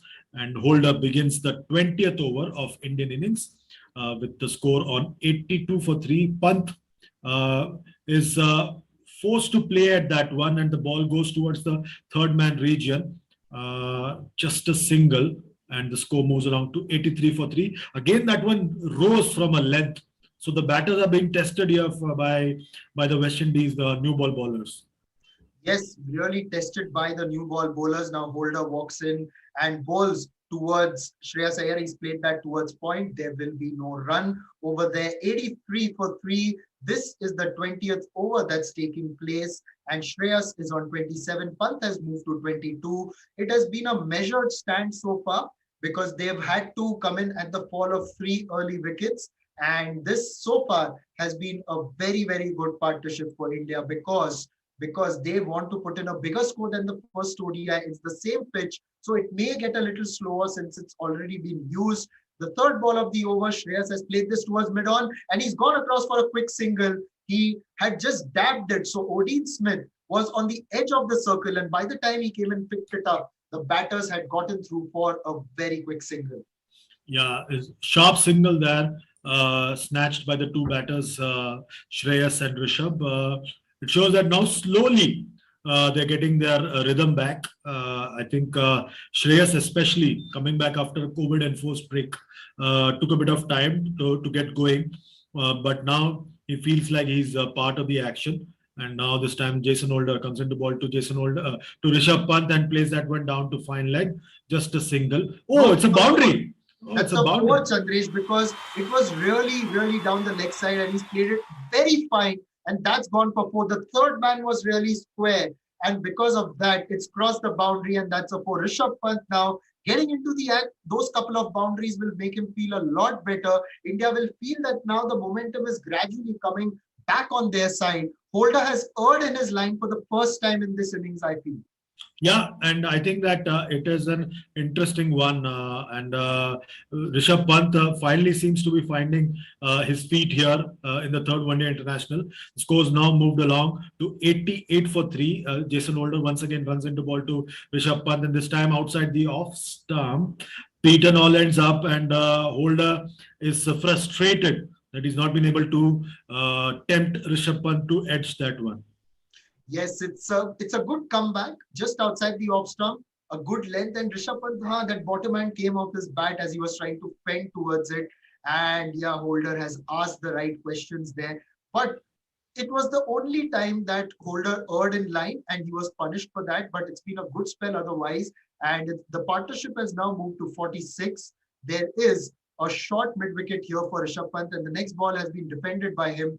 That's the end of 20 overs, I think. Yes, it is. And 88 for 3, partnership of 46 between Shreyas Iyer and Rishabh Pant. Shreyas is batting on 28 and Pant on 26. So it's been some amount of recovery for India, but still a long way to go. 30 overs remaining. At least one of them, Chandresh, I feel, has to get to 3 figures. Yeah, that's the scores 88 for 3. And India, after 20 overs, this partnership's worth 46. And some sort of recovery has been done by India. A repair job being undertaken by Rishabh Pant, who's on 26 of 30 deliveries with 2 boundaries, and a 6 Shreyas is on 28 of 48 deliveries with 4 boundaries. So a repair job, finally, India having some sort of recovery. Even in the second one day, it took a bit of time, but Surya Kumar Yadav and KL Rahul brought India back into the game. This time, Hayden Walsh, your wish has been granted. Yes, Hayden Walsh is in the first ball, turning away from Shreyas Iyer, and he's hit that back towards the bowler, who stops it with a diving effort. Hayden Walsh, 29 years old. He's played for the United States of America earlier before coming back to the West Indies. 14 matches. This is his 14th game. He's taken 19 wickets so far. Shreyas has driven the second ball towards long off and will get 2 runs. Good running there by the Indian batters. Yeah, very good running there. Scores 90 for 3. And this is going to be the phase when these 2 batters would like to cash in and make the most of the opportunity that has been presented to them. This time again, cuts that one, and the ball is now speeding away to the boundary, but there's a fielder there at cover, at sweeper, and they get 2 runs for that. Score moves along to 92 for 3, and these 2 batters have now put on a 50-run stand. Important partnership for India. They were struggling at one point at 42 for 3, having lost their 3 most experienced batters. Hayden Walsh comes in to bowl. The 4th ball of this over has been driven past cover towards long off. The fielder comes in and fields it, which is Kimar Roach, and he will only restrict India to a single there. So scores now 93 for 3. Shreyas Iyer on 33 of 52 deliveries, and Rishabh Pant's 26 of 30 deliveries. Yes, 26 of 30 deliveries has been an attacking knock. And now with Hayden Walsh coming in, you can see a leg side dominated field for Rishabh Pant, because they know with the ball coming in, he'd want to go over the top. So they've got a deep mid-wicket, deep square leg, and a long on. But now he has late cutted towards short third man, a diving effort by the fielder there, but a single is easily available for India. Shreyas will now come back on strike. This is now the last ball of Hayden Walsh's first over. It was a good tumbling effort the previous ball with Alzari Joseph, and was appreciated by Hayden Walsh, the bowler. So far, quite a few runs coming off this over now, and Shreyas will now face the last ball, and India have scored 6 runs in the over so far, and the last ball is a dot ball, in fact, and 6 runs of Hayden's first over, and that will be the end of the 21st over, 94 for 3. India recovering, but now are they cruising? There's still some time, because before they begin to cruise towards a bigger total, 239 is not what they'd want to get. They'd surely want to get something in excess of 260.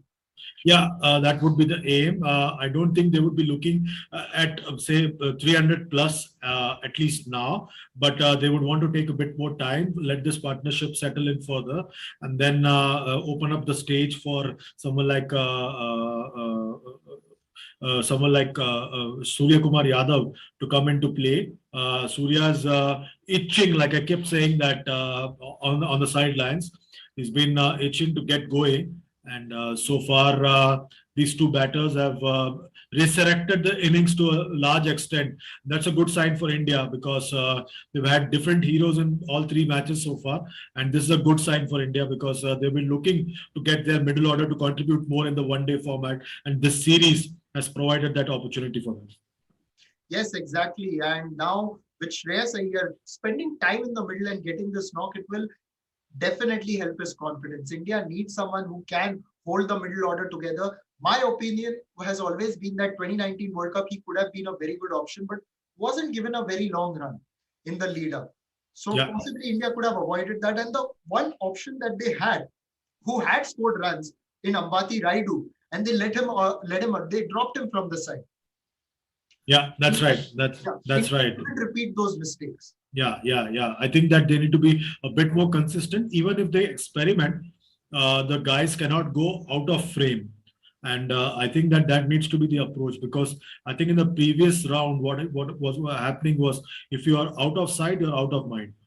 They need to avoid doing that, and that's the hope. But with lesser and lesser one-day games being played, it might be difficult to get a settled combination in place.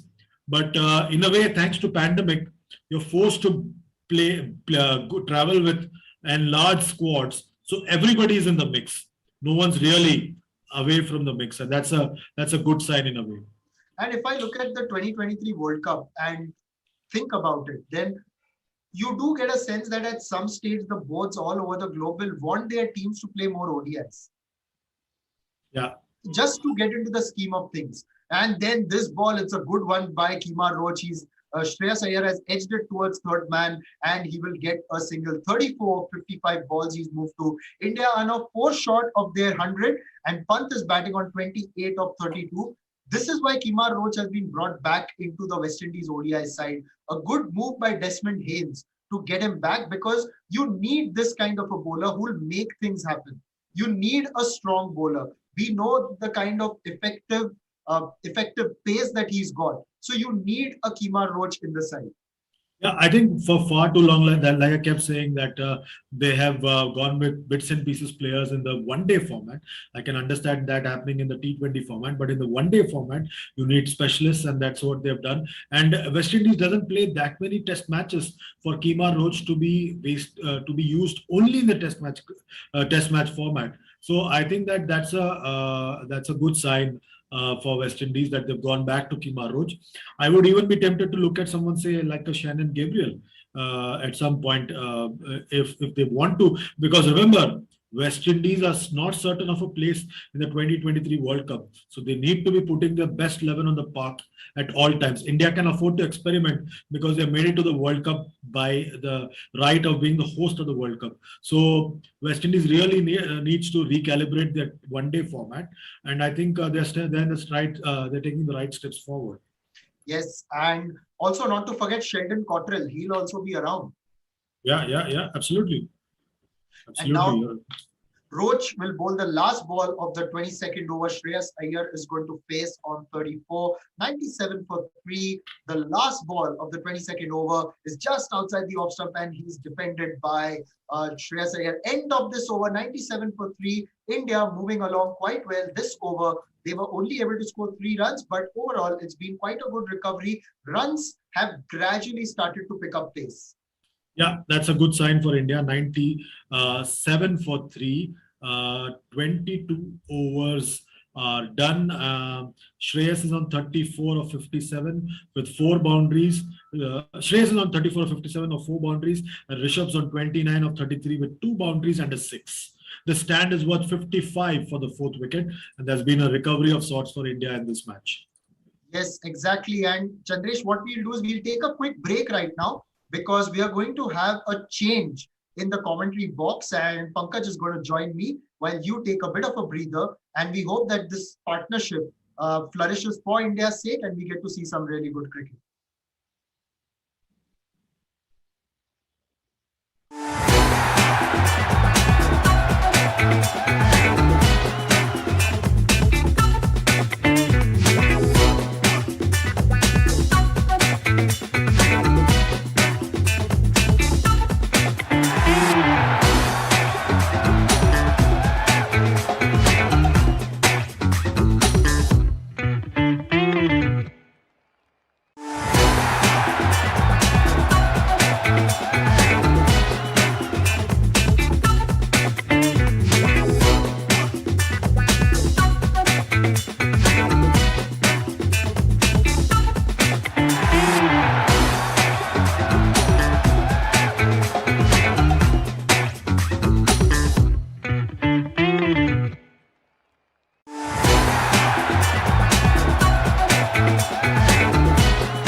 My friend Pankaj Athavle has joined me here in the commentary box for the Dusra show, and he's been welcomed by a delightful shot by Shreyas Iyer to begin the 24th over as he's lofted Kemar Roach over his head past mid-off for 4. So, Pankaj, you missed out on a little bit of action, but it's been a good recovery so far. And our viewers, you are watching Digital 2 Sports, which is a joint venture between One Digital Entertainment and Channel 2 Group. You can follow us across all social media platforms, particularly subscribe to our YouTube channel.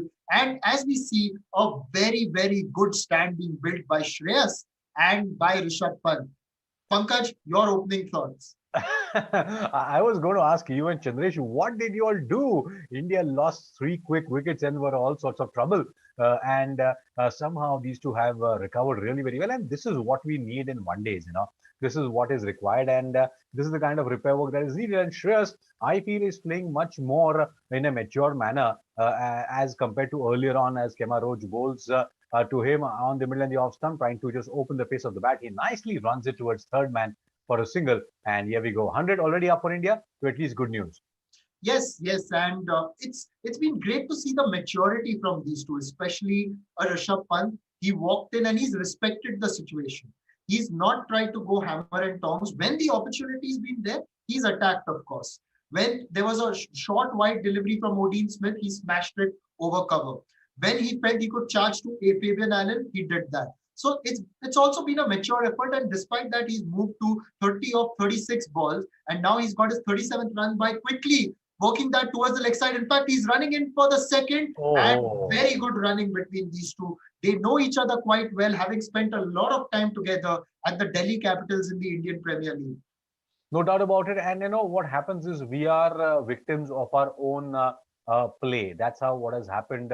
Or that's what has happened with Rishabh Pant. The Rishabh Pant, when he came on the circuit, he was a naturally gifted player and a natural player. But then, we got a lot of thing in his head in terms of strike rate, number of deliveries, number of this, number of that, and you are this player, you're that player. And then meanwhile, he goes down the track and hits in.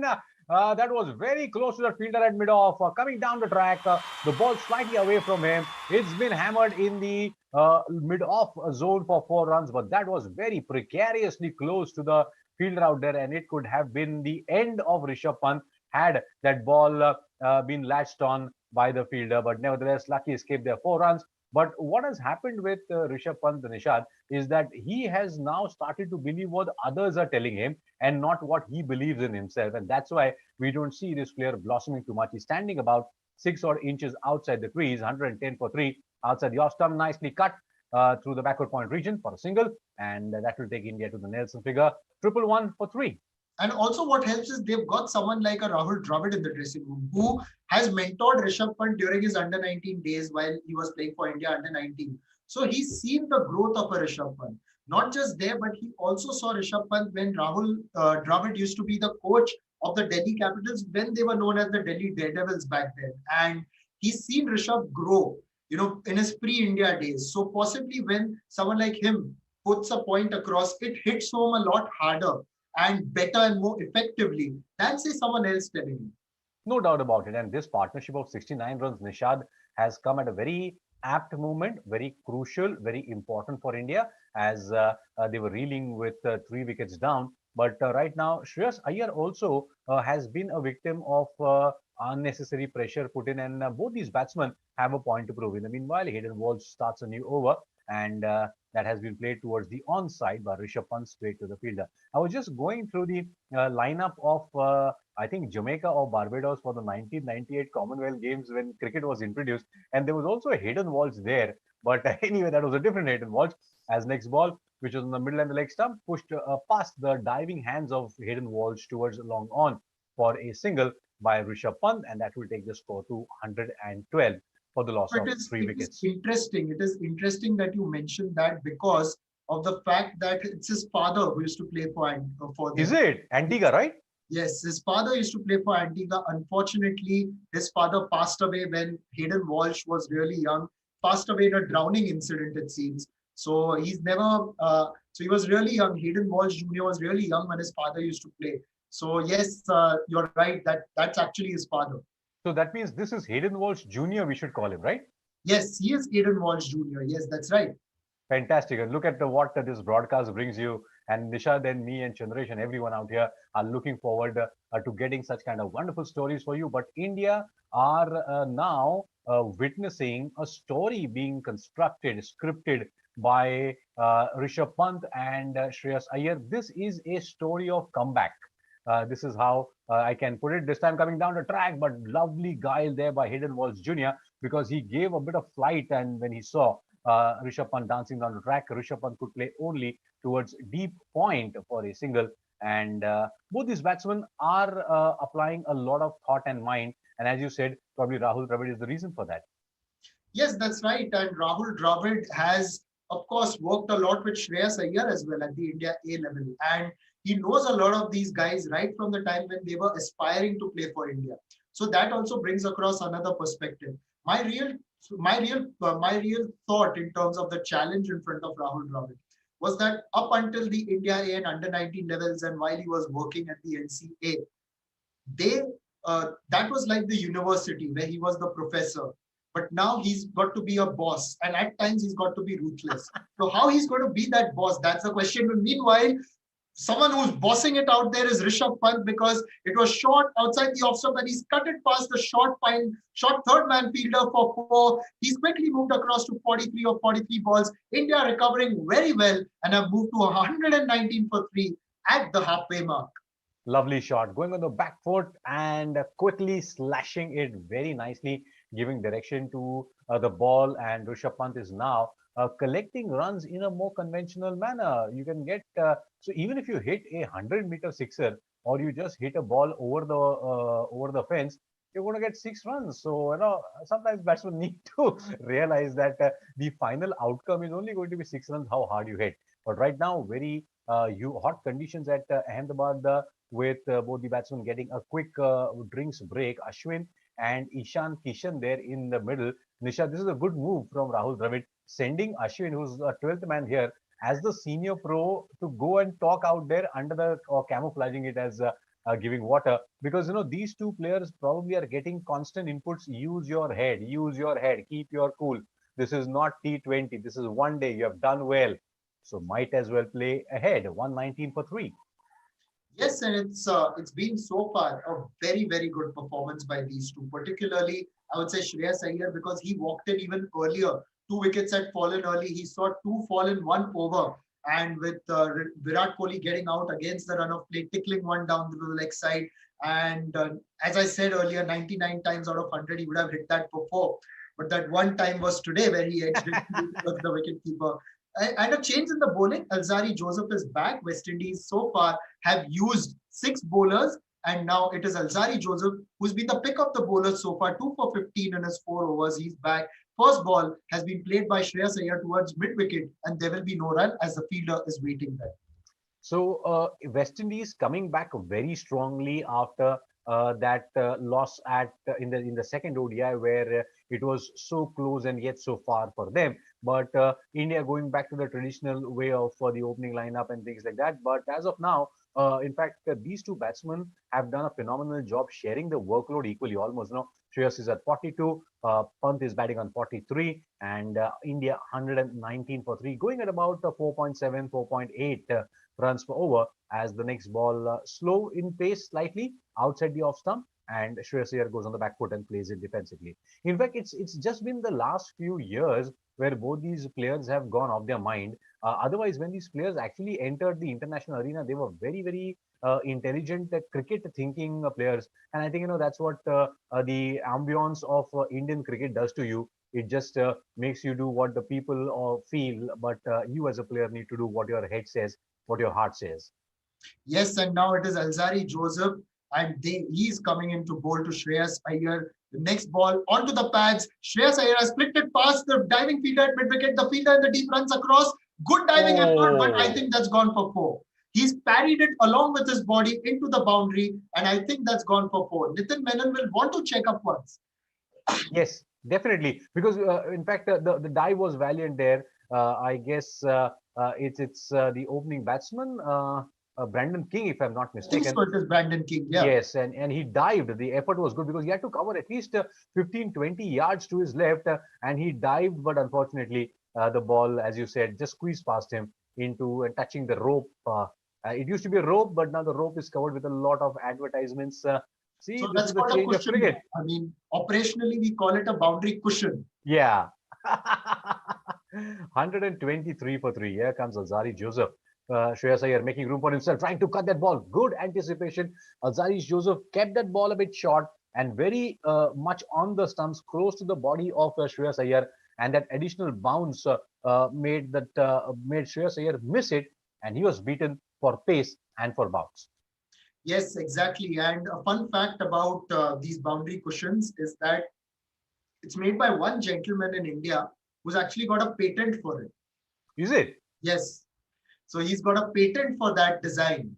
And he can then, of course, with the patent, he can license it to others. Meanwhile, a short ball from Alzari Joseph that's been pulled across towards fine leg, the fielder runs across a bit of a misfield, and that allows Shreyas the opportunity to come back for two. It was Jason Holder there in the deep, couldn't quite pick up the ball, but I think the Indian batters had made their choice to go for the second run. So a little bit of pressure piling on the West Indies bowlers. This, I think, has been a better stand than the one between KL Rahul and Surya Kumar in the previous game, because I think these two have been a lot more proactive. 83 of 100 runs. That is the partnership that's moved to, with Shreyas on 48 of 70 and Pant on 43 of 30. Last ball of the 26th over coming in with Alzari Joseph coming in to bowl to Shreyas Iyer. It's a full delivery played towards mid-wicket. There will be no run. Yes, and I guess you're right on the money, because this particular partnership has been more vibrant, has been more in control of the situation, and both these have driven this entire partnership really very well. Though the West Indian bowlers have been up to the task, it's not that they have just given up. So it's a wonderful contest here, as Shreyas Iyer and Rishabh Pant resurrecting the Indian innings from a very bad situation. So here we are after 26 overs, 125 for three. There was a time a couple of, or maybe 48 hours back, India had just got 100 runs in 25 overs. That was the second ODI. But here things are different. But Rohit, Dhawan and Kohli back in the pavilion. Surya Kumar, and then the middle or the lower middle order, which might not be very, very strong. But with Deepak Chahar and Sundar, I'm sure, Nishad, we can say that we still have a bit of batting left.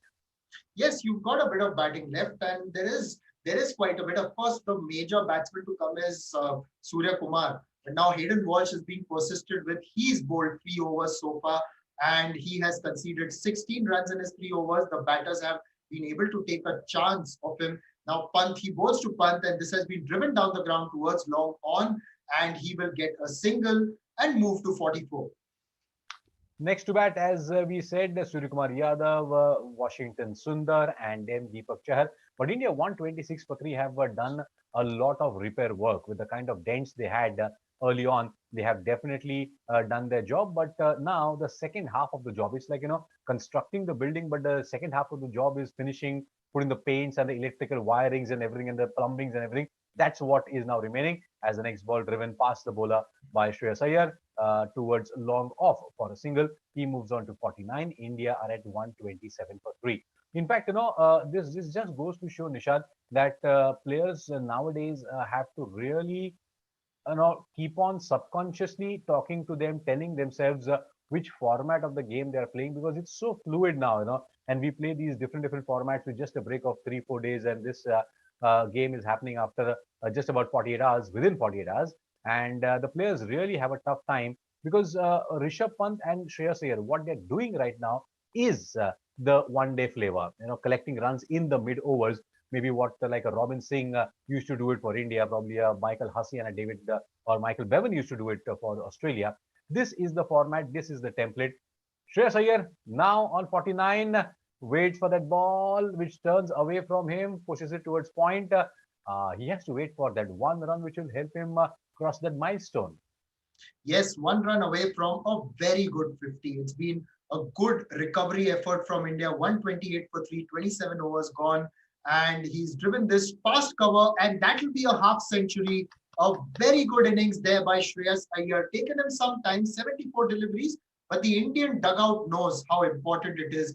This is the 9th 50 of his one-day international career, and he scored 100 as well. So it has been a very good effort, because India needed someone to get the innings together. He took his time initially, when the opportunities presented themselves, he was able to attack them. But with Rishabh Pant at the other end, this partnership has really flourished because Pant has taken on the mantle of being a little bit of the aggressor.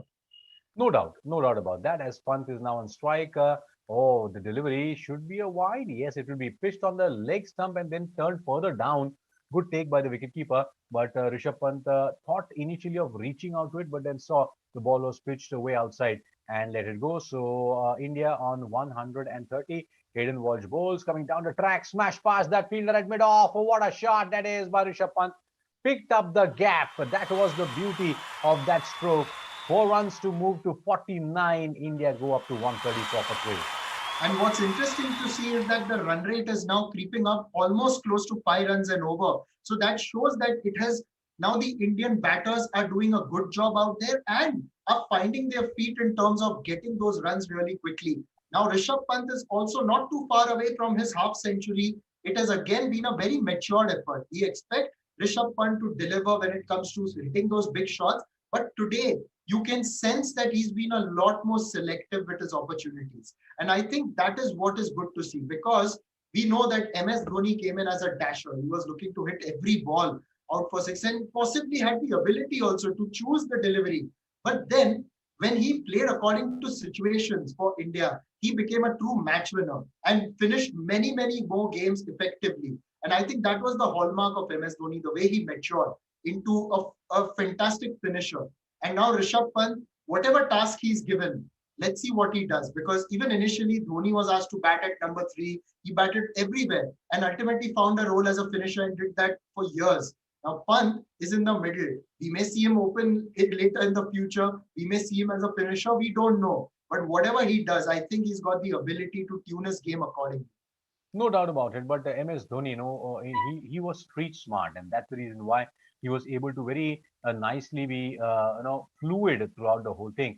As a short delivery from Joseph, it goes over Shreyas Iyer. It's been called as a wide by Nitin Menon. So 135 for 3. The West Indians now giving away some easy runs. But the hallmark of MS Dhoni was he was absolutely plain and simple in his thinking.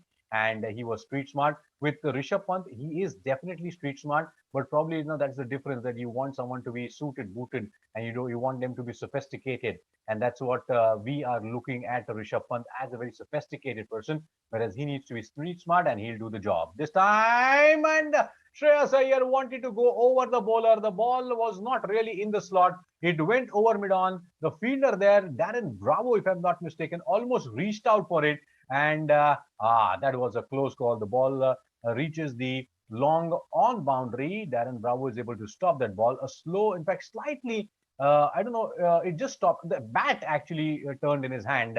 The ball was pretty plain and simple, but Darren Bravo, almost, it just went over him. That was close. The West Indies with their hands on their head, cursing their luck. But these 2 runs will take Shreyas Iyer to 52, and India 137 for 3. So point, cover, and a mid-off. That's the fielding on the offside. Incoming delivery in cutter, I would say. Placed towards gully. A bit of misfield. Shreyas Iyer wanted to take a single, sent back, and then wanted to take a single. But Rishad, the coaches tell you always, never run on a misfield. Never run on a misfield. You can really get into trouble if you do. But what a performance so far by Shreyas Iyer. And yes, for a while his heart would have been in his mouth because of the way Darren Bravo had gotten really close to that one. But it's all right. Now he has really done really well, and he needs to build on this innings. And it's not the 50s, it's the hundreds that will establish you in the side. Always. Any form of cricket, not so much the T20, but ODI and Test cricket. It's the hundreds that always cement your spot.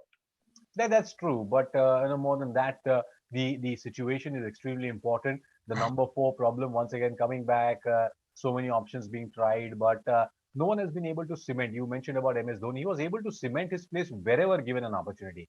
And you play him at number 3, he cemented his place, and that's the street smartness of MS Dhoni. And 137 for 3 is what India had. Shot pulled by Shreyas Iyer. It's in the air, but there is no one. The ball beats that fielder at deep backward square leg. He should have been at long leg or fine leg. That would have been an easy catch, but I guess this has gone to, has it gone all the way? No, I think it may have just gone. Oh no, Oh, it's not gone all the way because the two sixes that were hit were by I, Shikhar Dhawan yeah, and by Rishabh Pant. 4 runs, 4 runs. This one, it just has bounced inside the boundary and then trickled across past Jason Holder was trying to stop it. But yeah, it's a tough one for the bowler Alzari Joseph. Tried to get that short delivery across to Shreyas Iyer. It is a known fact in some cases that Shreyas Iyer is not very comfortable against the short delivery. But so far, so good for him. There's a short mid wicket in place, a square leg in the deep, and now he has Shreyas Iyer has played this rising delivery towards third man, and it will be a single to end the over, 142 for 3 after 28. Rishabh Pant is batting on 49, and Shreyas is on 57, and that is also the 100-run partnership. Very, very impressive, Nishad, because these two have kept shorter targets and they have kept on achieving them. Yes, they have taken risks once in a while here and there. We saw Rishabh Pant also playing the ball in the air over the fielder about at mid-off and stuff. But India are doing pretty well, and this is also a very good platform for Surya Kumar Yadav later on to come out and blast, because he's a very innovative player.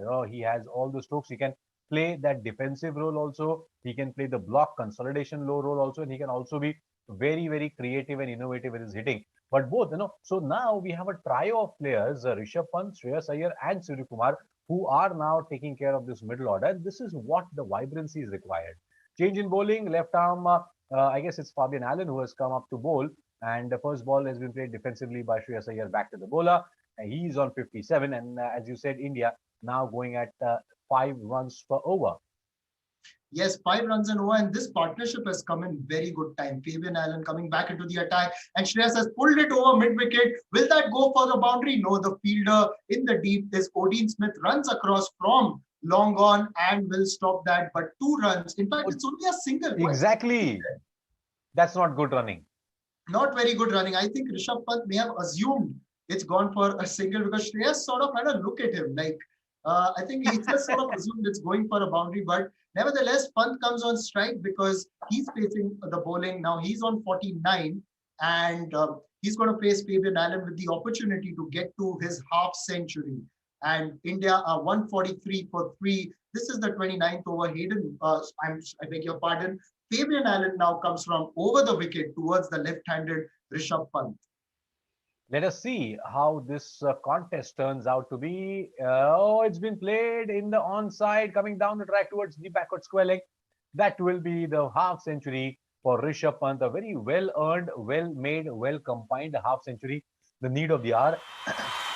And 144 for 3. So both these batsmen have done a tremendous job of recovery, consolidation, and then from there they have started earning pretty well, because at the end of the day, earnings are all what are required. How many runs are you going to put on the board? Because the bowlers are then going to defend it. So 29th over is in progress with 1, 6, and 5 boundaries. Rishabh Pant got to his half century. Very intelligently, the next ball, which was outside the off stump, Shreyas Iyer pushes it toward deep extra cover for a single. That will take India to 145 for 3. And Nishad, about 35, 36, 37th over, India reaches the 200 mark.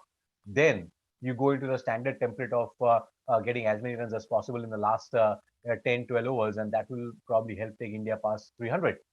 Yes, and now Pant walks down the track, but then plays it defensively towards Fabian Allen. There'll be a little bit more intent as well now that the two batters are fairly well settled in the middle, particularly with Rishabh Pant now going at over a runner ball. He had to be watchful to begin with, but now he's going at over a runner ball. And the last ball of the over, he's worked it around towards mid-wicket, and by the time the fielder is able to run back and stop it, he will get a single. End of the 29th over, 146 for 3. India have recovered very well. This partnership has been a delight to watch so far. The way those two have dealt with each other, the way they have run between the wickets and also picked opportunities, while Rishabh Pant has been the aggressor. At the end, someone like a Shreyas Iyer has had to play a much more calming role, and that is what you want to see, application in times of need. That's the game called cricket. That's what life is all about.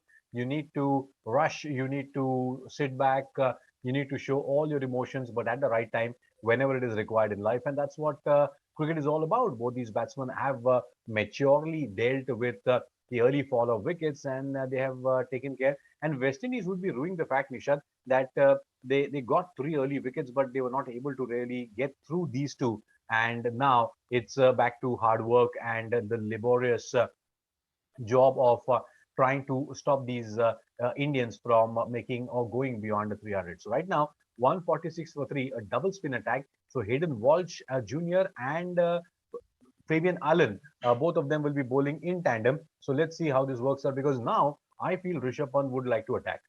And Walsh is bowling from the other end now. So it's a change of end. Okay.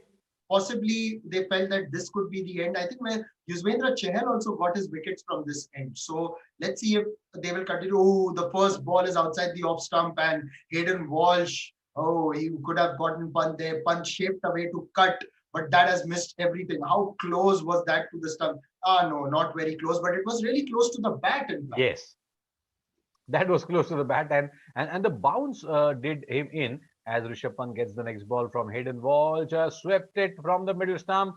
There is a fielder at fine leg, and that will help. That single will help Rishabh Pant move to 52, and India are now at 147 for 3. Now again, this is the phase of the game, Nishad, when the batsmen have been there, done that, but now there's another phase where you kind of settle down and continue the good work and not just give it away, because any wicket at this particular moment will also be a cause of concern for India, as Shreyas Iyer wanted to drive that ball towards maybe covers or mid-off, but ended up playing it towards long on for a single, but it went along the carpet, so no problem whatsoever.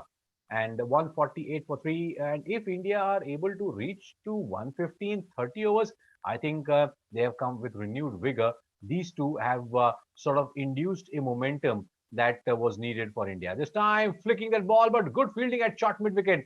The ball was in the middle stump. Fabian Allen was there at mid-wicket. Rishabh Pant came, flicked it very, very nicely. Good timing, but the fielder was there. Fortunately, the ball was not in the air, Nishad. Yes, it went on the first bounce, so there was no problem there. And the next one has been carted away by Rishabh Pant towards the vacant mid-wicket cow corner region, and that has gone past the boundary for 4. A very good shot. Pant is picking up the pace, but Puran is clapping. I think there might be a plan of sorts over there. They want Rishabh Pant to play a big shot. That's the idea. So we are going to tease you. We are going to offer you. Came off the back of the hand. Correct. Okay. So it was trying that flipper of the googly, as this might just sort of bamboozle Rishabh Pant. But India completing their 150, 152 for 3. Last ball of the over, coming down the track, and is it a wicket? Is it a wicket? Yes, it is. Unbelievable. That is what Nicholas Puran was trying to do, and teasing the batsman, the typical leg spinner's delivery, and this googly completely foxed Rishabh Pant. We were talking about it, that it was in the coming, and there it is at the end of the over number 30. Rishabh Pant loses his patience, and he's tricked into playing that particular stroke where it is hitting the bat, and oh, it was close to the stumps also, but it hits the top corner or the collar of the bat into the gloves of the keeper, and Rishabh Pant has to move once again, throwing his wicket away unnecessarily after doing all the hard work. Very good innings here, but he had the opportunity to make it into a big one. But that's the end of the partnership. 152 for 4 at the end of 30. India recovered well, but still a lot more to do in the remaining 20 overs. But what we'll do right now is take a quick break, because Chandresh is going to come and join Pankaj here. I'll take a bit of a breather, but unlike Rishabh Pant, who can't come back to bat, I'll be back soon.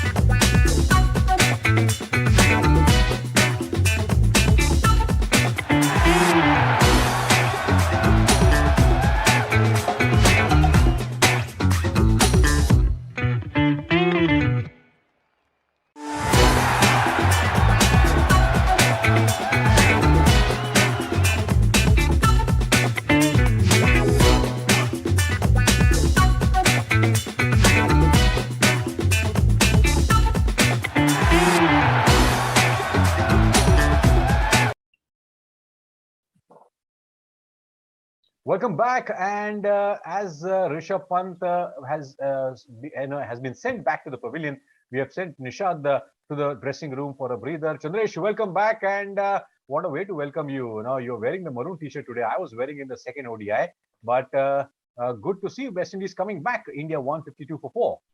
Yeah, the breakthrough coming at the right time for West Indies because this partnership was really threatening West Indies. They'd already put on 110 runs for the fourth wicket and had resurrected the Indian innings. India was hoping for a bigger contribution from the two of them, but nevertheless, a wicket comes at the right time for West Indies. The score is now 152 for 4 after 30 overs. The two Mumbai boys are now going to be united, and that's going to be an interesting call for me, because these two are fighting for that one slot in the Indian ODI setup, and it's sort of an audition going on between the two of them.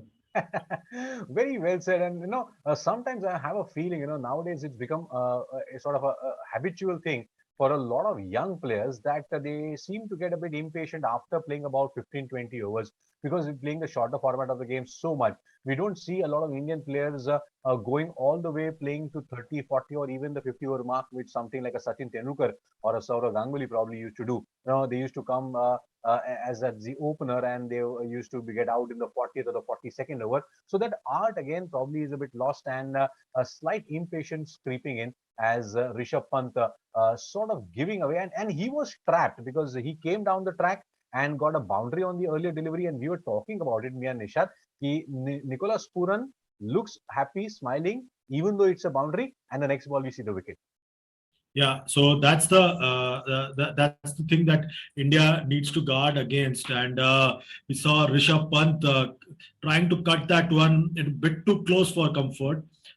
Became very easy for Shai Hope to take that one. Shai Hope struggled behind the stumps, but now he's taken a catch at the right time, and change in bowling. Alzari Joseph comes on to bowl to first delivery to Surya Kumar.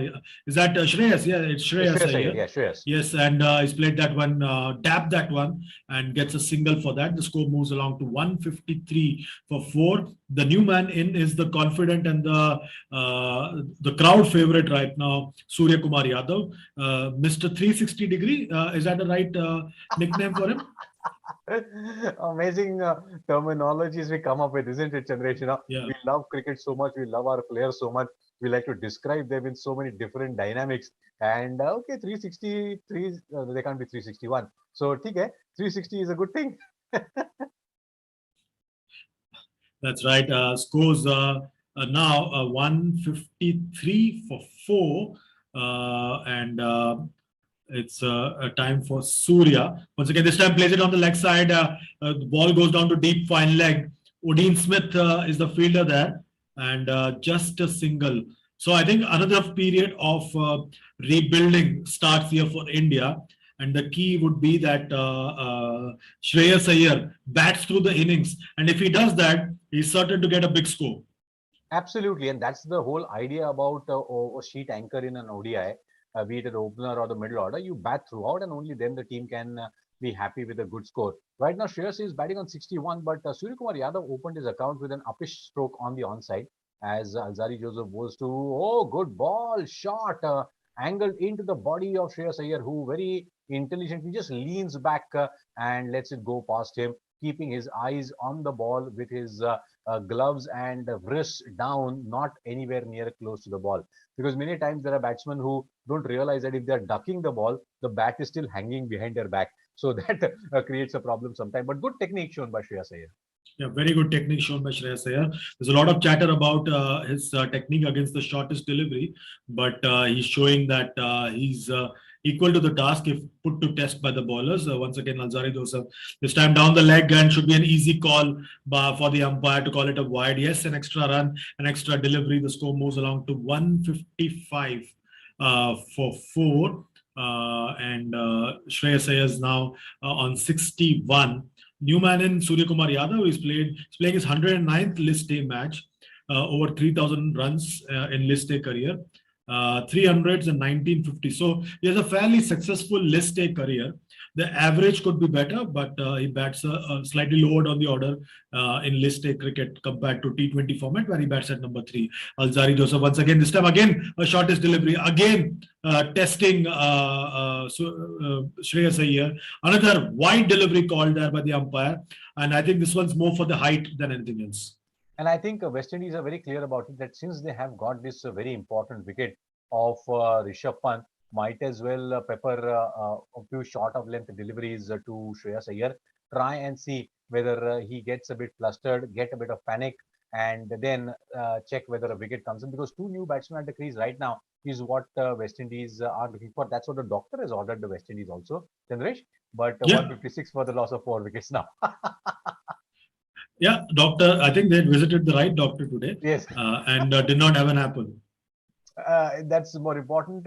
Now is, of course, the season for grapes. And I'm sure the West Indians who are playing in Ahmedabad right now, they would have loved to play somewhere in Vizag or Chennai, where the beach would be more closer. That would have given them more a homely sort of an atmosphere. But nevertheless, this Narendra Modi Stadium at Ahmedabad, the venue for the third ODI. But these two teams playing the third ODI within 48 hours, it's a test of their mental and physical strength also. Yeah, it's a big test.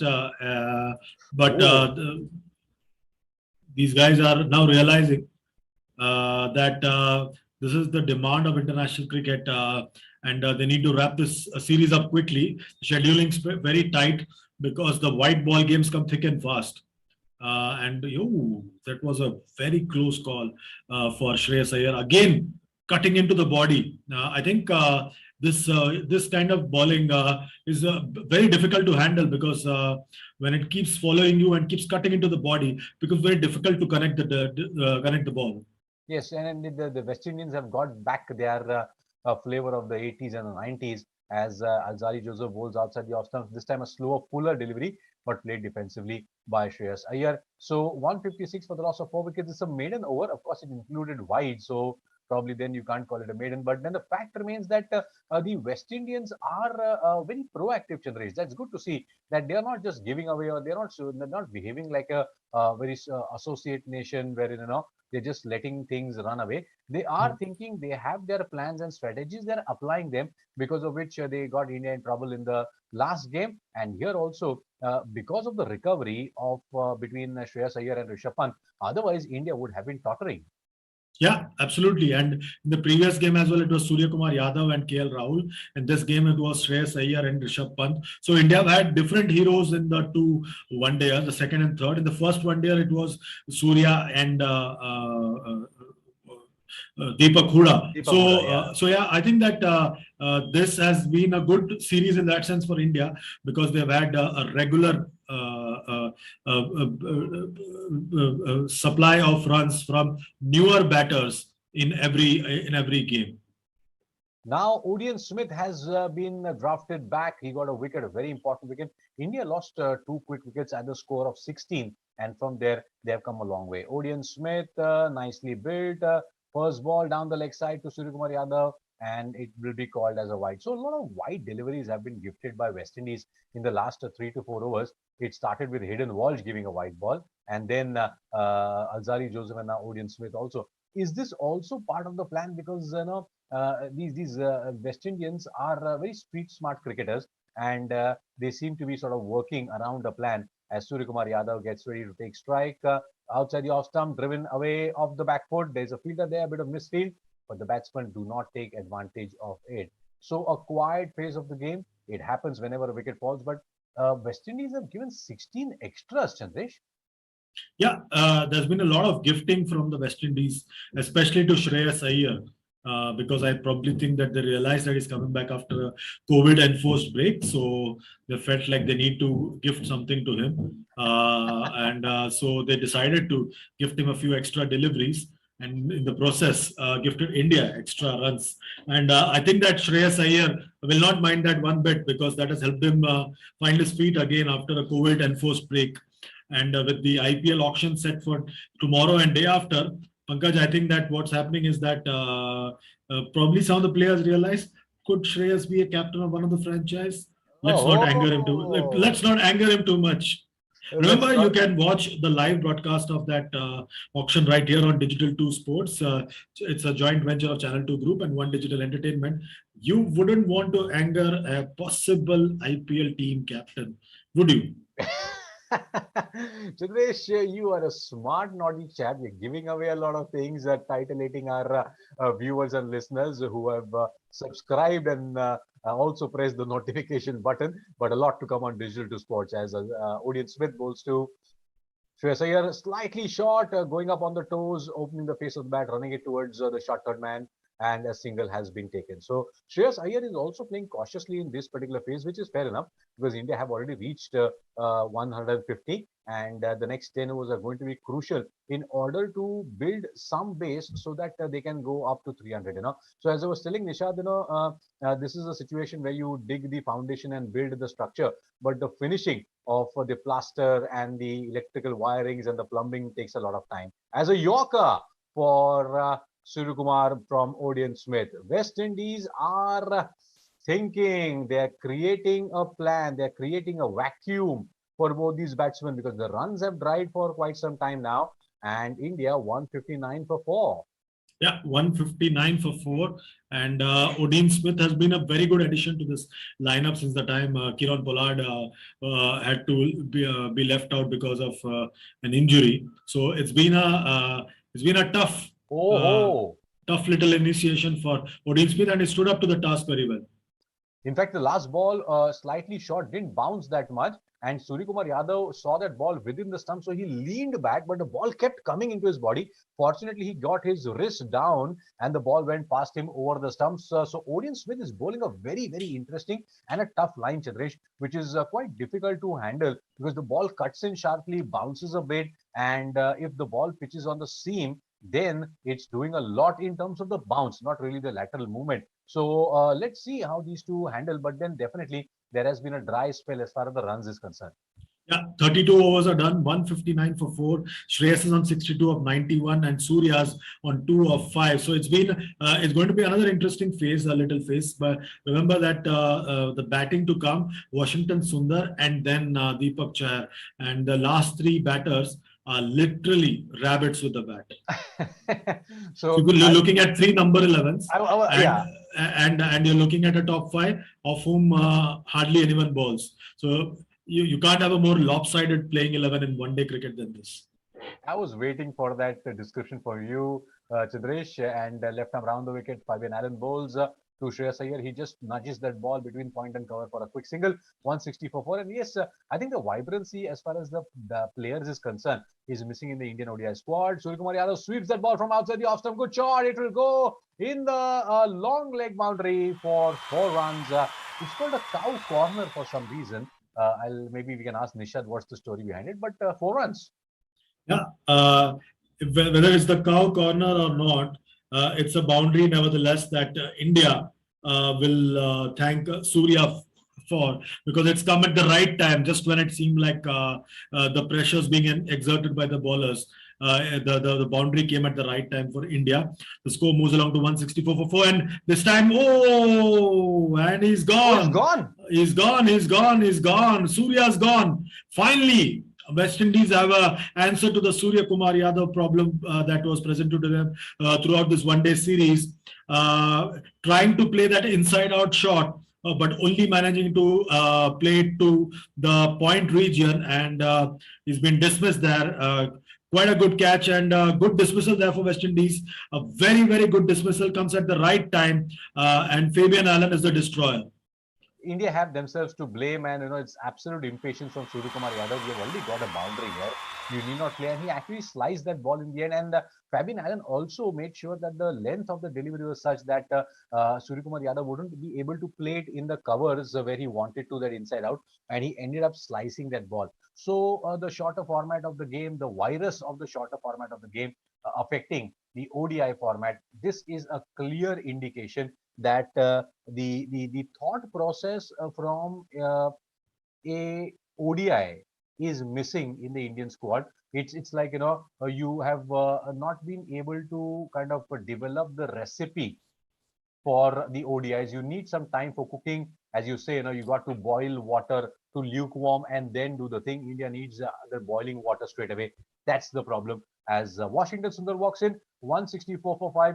We were talking so nicely about Rishabh Pant and Shreyas Iyer, the partnership, the century stand between them. But right now, two quick wickets and the scenario changing completely.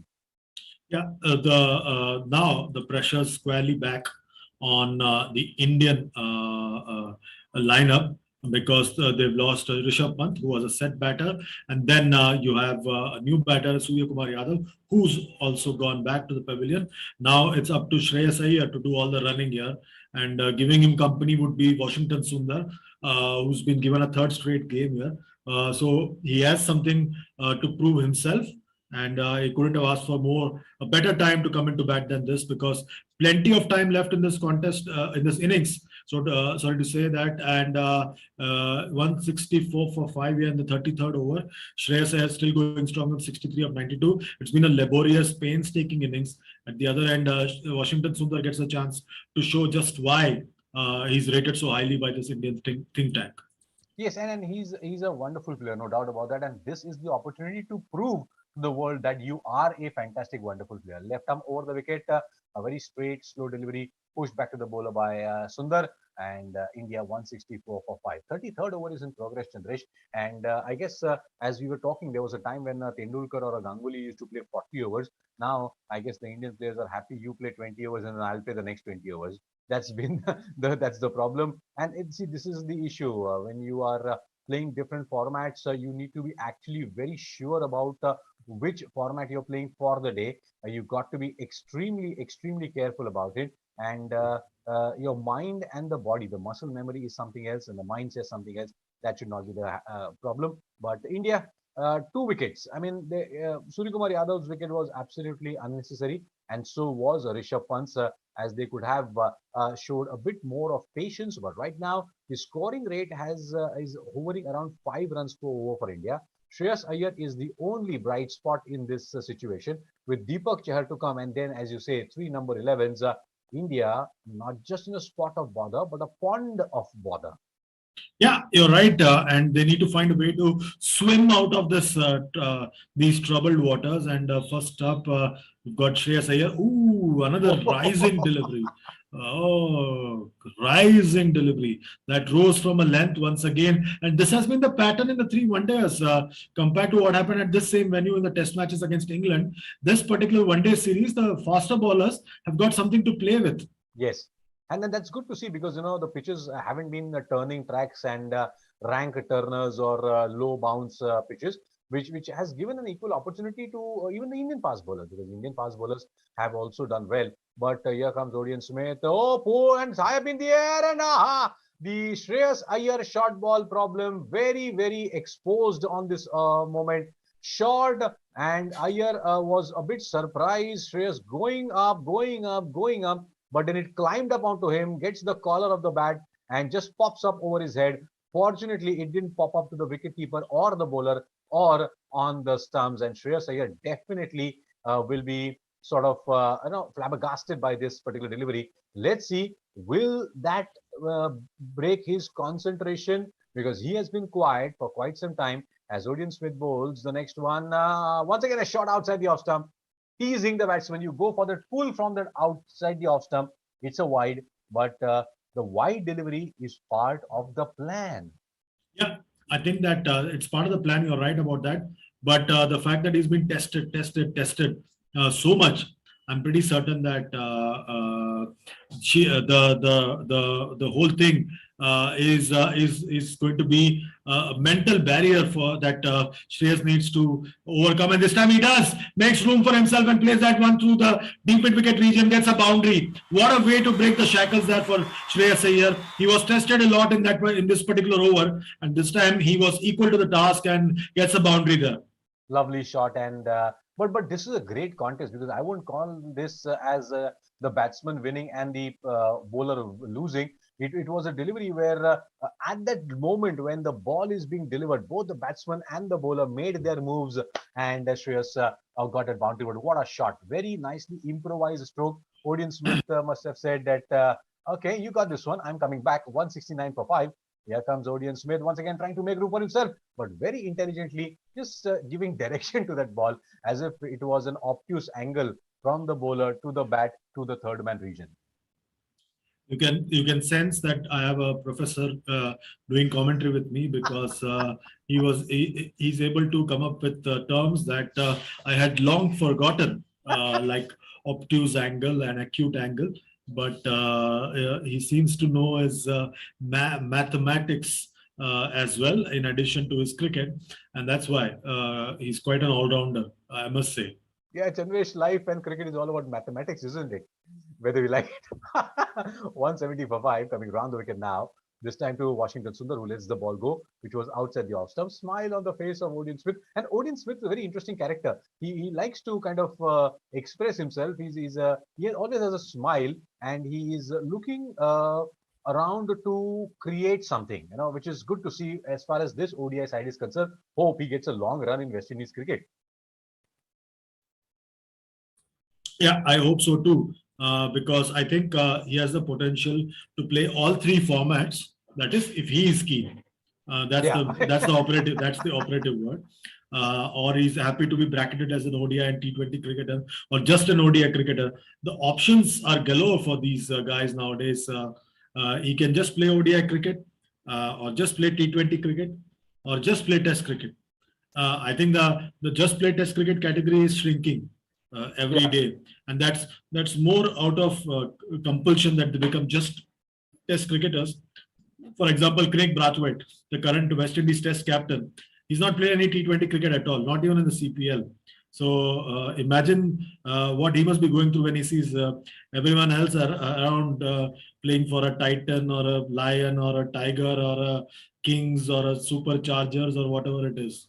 Interesting names, but left arm round the wicket. Fabian Allen starts a new over. Shreyas Iyer already committed on the front foot, which was anticipated nicely by the bowler, and he forced Shreyas to play the ball defensively. 170 for 5, still nothing lost. 35th over. India pretty much on track, but 5 wickets down. So then it becomes difficult for them, moving around the crease, trying to sort of disturb the bowler, but Fabian Allen maintains his line on the off stump.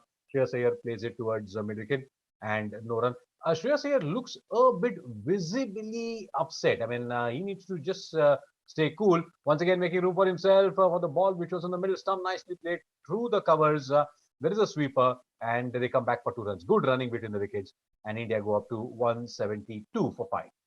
Yeah, I think that Shreyas Iyer, I think the previous over really rattled him a lot. I think that, and also I think that the post-COVID recovery phase, I think it's kicking in now, because he's played close to 97, 98 deliveries, which means it's been there for a while, and you can see that he's getting a bit tired as well. Yeah, I think the weather's getting to him, and the fact that he's playing a match immediately after recovering from COVID is also affecting him. So it's all showing up there, and who can blame him for that thing? Yeah, but he's a valiant comeback. It's a valiant comeback by Shreyas Iyer. We fall sick, and it takes us weeks to recover, and we just keep on complaining the aches and the pains and this and that. But these players, they are on national duty. They recovered very quickly, and they are in the battlefield already, battling it out. But Shreyas and Sundar now trying to build a partnership, which is so essential for India. And yes, as you said, he is visibly tired. Immediately the physio comes out, and the post-recovery phase after any illness is not very easy, and medicines and a lot of things. So Shreyas Iyer will need to take care, and he is battling it out. But right now, India 173 for 5, and there is a break because Shreyas Iyer is getting some medication done, as you rightly pointed out, Chandresh. Post-COVID recovery, always a challenge. Yeah, I've been through it myself, so I know what it is like and how difficult it is to get back to a normal life. It took me at least a month to recover that from that particular post-COVID scenario. So I think that that is something that he needs to be wary about. And you can see he's struggling with the heat as well, because the weather's just changing in Ahmedabad, as it has changed in Mumbai for a brief while. For a very brief while, we had a spell of cold weather, very cold weather, which those from the north would never agree that it was cold. They thought it's imagination, and we were hallucinating. but I can confirm that we were not hallucinating. It was really cold. Am I right or not? Absolutely, Chandresh, no doubt about it. But that's the beauty. But what about the West Indies? They're coming all the way from the other side, 180-degree phase shift for them, other side of the globe here. And yes, the weather is also, and the scheduling becomes more challenging for the players because not only you have to adjust to different formats immediately every other day, but also the weather because now the conditions But are the slightly, yeah. Pankaj, just a point on that. But not everybody plays all three formats. So that's a good thing. And in the case of West Indies, like I said, like I keep saying, they seem to be blessed because they seem to have multitudes of players playing different formats. So selectors don't have a problem. They just pick and choose from the lot which is available. As the next ball, nicely, intelligently opening the face of the batter. Sundar runs it towards third man audience with after it. Stops that ball and has to come back to recover. But the batsman will come back for 2 or 3. They have taken only 2. Shreyas Iyer, yes, you are right. He's struggling and he's happy with 2 runs. That's the end of the over. So 175 for 5. Chandresh, on that note, we'll take a short break. We'll discuss the weather conditions with you later on, as well as with Nishad. So time for a short break.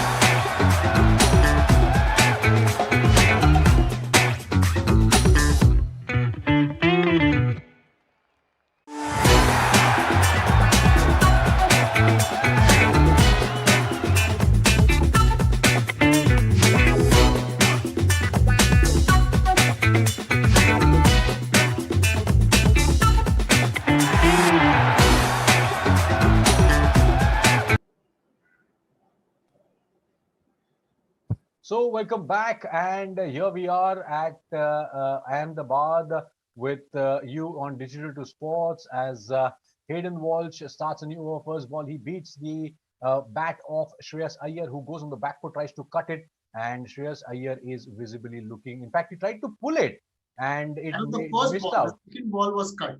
Oh, the first ball was pulled. I was looking at the replay. I'm extremely sorry about it, but that's what so many monitors in front of us. Nevertheless, it's been placed in the mid-wicket zone. The next ball, and Shreyas Iyer will pick up a single. He is looking visibly very tired. Nishad, welcome back. And India 177 for 5. I remember watching Robin Singh, vomiting and tiring in Kochi, if I'm not mistaken, many years back. Shreyas Iyer is going through a torrid time here. Yes, I think the game that you're talking about was against Australia in 1988. Yes. In that game is more famous for Sachin Tendulkar getting his first ever 5-wicket haul in ODIs. You're right. We are resonating. and our viewers are also resonating on this broadcast on Digital to Sports. Please don't forget to subscribe as Hayden Walsh, with only 2 runs in this over, has done a phenomenal job. 6th over for him, 33 runs is given away. Shreyas Iyer batting on 73, gets the flatter ball, goes on the back foot, cuts it nicely through deep extra cover, will get a single. But this hard labor is taking a toll on Shreyas. Well, I think the ODI you're talking about, Robin Singh actually didn't play the Kochi ODI because it was maybe in Chennai. I don't remember, but in those conditions. Yes, because obviously playing in those venues not easy, very warm, particularly in the summer months, very humid.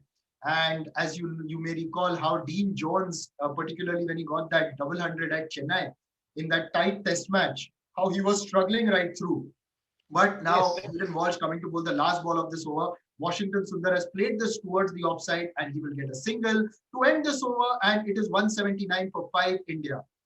You were talking about Dean Jones, and just I quickly went into a flashback where Steve was said that when Dean Jones came back, he was looking absolutely pale and white, and he just collapsed the moment he entered the dressing room after that double century. And he was requesting, in fact, while Dean Jones was playing, he was requesting Alan Border to allow him to retire hurt. But Alan Border, the typical Australian that he was, he said, "You dare come back without losing your wicket, I'm not going to entertain you." And then he went on to complete his double century. But these are the stories, which we try and regale you with, but bringing you the basic feeling behind every player who is into cricket.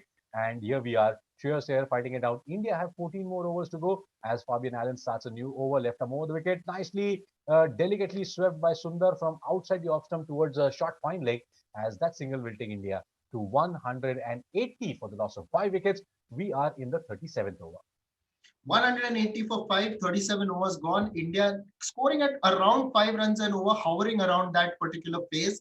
And Shreyas Iyer has been particularly good with 74. Of course, it's come at a very testing time. He makes room this time, cuts it through the offside, and he gets 4. Authoritative stroke there. The cover fielder was inside the ring and really close. The fielder at sweeper was square. So he found that gap really effectively by smashing it. That is authority from Shreyas Iyer. Absolutely, and making room for himself. He's using his feet. Now, this is what one-day cricket is all about. You got to use your feet not just vertically, but also horizontally within the crease as a left arm round the wicket. The next ball, and Shreyas Iyer tries to play the inside stroke. Good fielding of his own bowling by Fabian Allen. In fact, there was a possibility of a run because that short extra cover fielder tried to cover Fabian Allen. Fabian Allen, when he dived, the ball ricocheted off his hand towards the vacant area, but there was not enough to get that run. And Shreyas Iyer at this time wouldn't like to take any risky runs, which will further create more labor pains for him, if I may say so. 184 for 5. Yes, and now Shreyas Iyer facing the 4th ball of this over. Fabian Allen, he's turned it across towards the leg side and quickly run across for a single. And now Sundar will come back on strike. Shreyas Iyer with that single has moved to 79. The run rate, as I said, hovering around 5. It comes down a little bit, then it goes back over 5. But then in the last 10 overs, if India can get that sort of a power surge and take themselves past 250, 260, that will be a very good score on this pitch.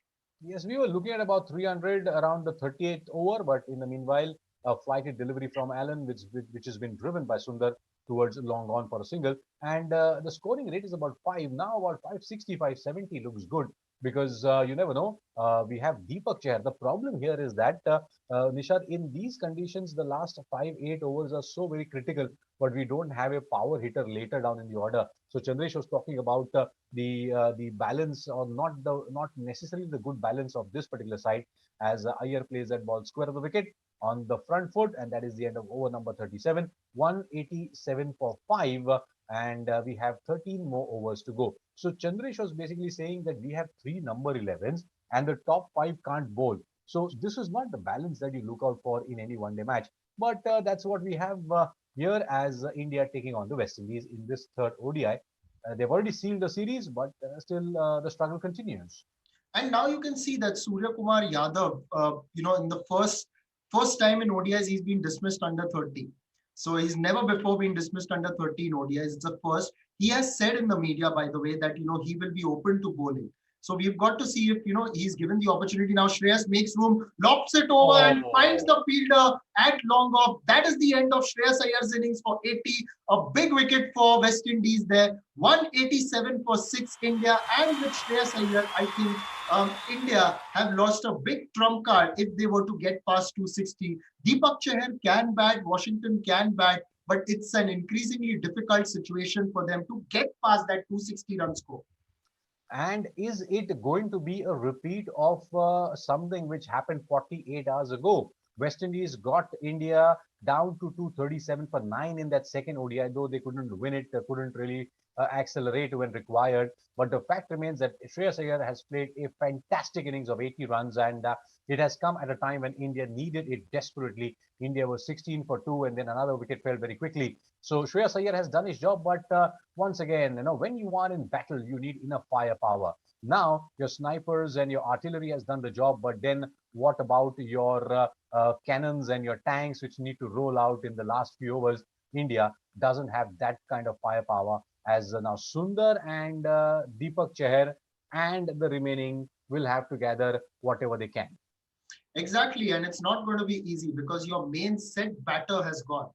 He is someone who was looking really good, has played out the tough times. Anyways, Deepak Chahar is now playing an ODI after that last game in South Africa, where he scored a 50 and very nearly took India to victory. So it is imperative here that Deepak Chahar puts in a mature performance and helps India towards a decent score. And you've got, this is the 38th over, 187 for 6. So still around 13 overs to go. A ball short, but that's a lot of deliveries to play. Yes, that's true. And good that the two sane gentlemen are there in the middle for India, Deepak Chahar and Washington Sundar. They look very, very studious as with a slip in place. The first ball, a googly, and the ball as it turned into Deepak Chahar, he wanted to work it onto the onside near square leg, but it was a bit quick and just rocked onto the pads. India 187 for 6. Suddenly, that 250 is also looking like a distant dream considering the way these things are happening. But West Indies have stuck to a plan. That's good to see. This time a quicker one and edged one bounce to the slip fielder. So Hayden Walsh suddenly is turning the ball with his wrist so much so that the batsmen are finding it slightly difficult to kind of grab it. Again, oh, that should have been taken by Shea Hope. No, but it missed everything actually. Yeah. Missed everything. But Okay, not even the back. Okay. next ball has been defended very well by Deepak Chahar.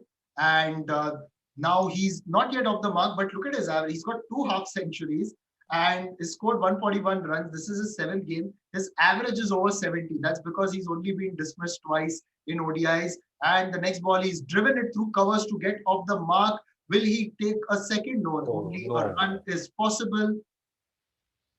They settle down for a single. I think both these batsmen will once again try to play out a few overs, reach out till the 40th over, and then probably think of something else. But Shreyas Iyer wanted to clear it inside out stroke. He was caught at long off, and Hayden Walsh Jr. really has impressed. He's got his 2nd wicket, and Shreyas could have further on. He deserved a century the way he played, but he was out on 80, and India 188 for 6. This time, Sundar gets the ball, comes on the front foot, nicely drives it towards long on for a single, and that will be the end of over number 38. So 189 for 6, consolidation is the key. But as far as the one-day format is concerned, Nishad, these are the areas, the overs when batsmen have to change the gear, play nicely in the middle, but also look out for those couple of overs which will help you get those 15, 20 odd runs and then build up the momentum. Yes, and so far, I think by the time Rishabh Pant was batting and the way Shreyas was constructing a partnership with him, that was India's best pace. But once Pant got out and Sundar got out, sorry, I beg your pardon, Surya Kumar got out in quick succession, then you could see that a little bit of jitters could be felt. And that is why even Shreyas Iyer, it was a phase where he could have expressed himself had Pant been around, but he couldn't because he had to take the senior batter's role. Now, a new over by Fabian Allen and the first ball by the left-handed Sundar has been worked towards mid-wicket, but there is a fielder there, so there will be no run. So, in fact, with that gulp of Osip gulping down, I get back to the commentary. Next ball driven towards long off for a single by Sundar, and both these batsmen now collecting some runs which will help them go past 200 first and then slowly towards 225 and then maybe more. But 6 bowlers used by West Indies and all of them have done a good job. 2 wickets for Walsh, 1 wicket for Fabian Allen, who is in his 7th over, has given away 33 runs. Very good to see that in the absence of Akil, Fabian Allen has taken up the role of the lead left-arm spinner, and he's done a good job. But Deepak Chahar is looking for opportunities. He's trying to create those opportunities as he tries to go on the back foot and cut it through covers. As the next ball, this time once again on the back foot, nicely driven through the covers. Good shot. The first one has been taken very quickly. It's been played wideish of that sweeper, and the batsman should come back for 2. Yes, they do. India go up to 192 for 6. 39th over is in progress.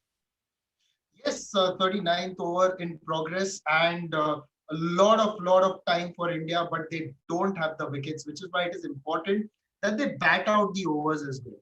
Because if you bat out the overs, I think they will easily get 250. Now the next ball is being defended by Chahar towards the offside, but there will be no run. So India are rebuilding, falling, and not trying to rebuild after that initial bungee jump that they took with the 3 wickets, and then they were stabilized. But once again, they have fallen in a pit. And as the next ball, Deepak Chahar wanted to play that ball in that gap between cover and extra cover, but couldn't find it. End of over number 39. So India are in a very silly position because from here it's a very difficult point to decide whether to kind of attack or go slow, play it out, play deep, like what MS always says. But Deepak Chahar and Washington Sundar would like to play deep and then look out and target a particular bowler for those big shots, which will help take India first beyond 200 and then maybe more. But West Indies have come back in style in this match. West Indies have come back very well, and they've had the goods to do that. We saw them bowl well even in the second ODI, but here it's been, I would say, when the partnership got going, they struck at the right time, got Surya Kumar out early, and have maintained the pressure. Now they've got a real opportunity to dismiss India even cheaper. Yes, and India, if they can't go beyond 237, then it will be a shameful act, because then that will mean that the West Indies were able to get the better of them in this series, even though India's won the series. Slip in plays, going on the back foot, trying to cut it for a ball which was on the middle stump, bumped up, turned, and beats the outside edge of the bat of Deepak Chahar. Wicketkeeper Shea Hope does a decent job, but a slip is in place. Now, Deepak has been pushed on the back foot almost on every delivery as he waits for that one, tries to work it on the onside, but there's a short mid wicket, but a misfield there, but the batsmen are not able to take advantage of it. Score still remains at 193 for the loss of 6 wickets. Yes, and it's been a very good performance, I would say, by Hayden Walsh. Started off by being attacked by Rishabh Pant, but he's come back well, gotten the big wicket of Shreyas Iyer and of Rishabh Pant. So that has been really fruitful from his side. Meanwhile, a good defensive shot by Deepak Chahar. He knows he's got to spend time in the middle so that India can get to that decent score and defend it.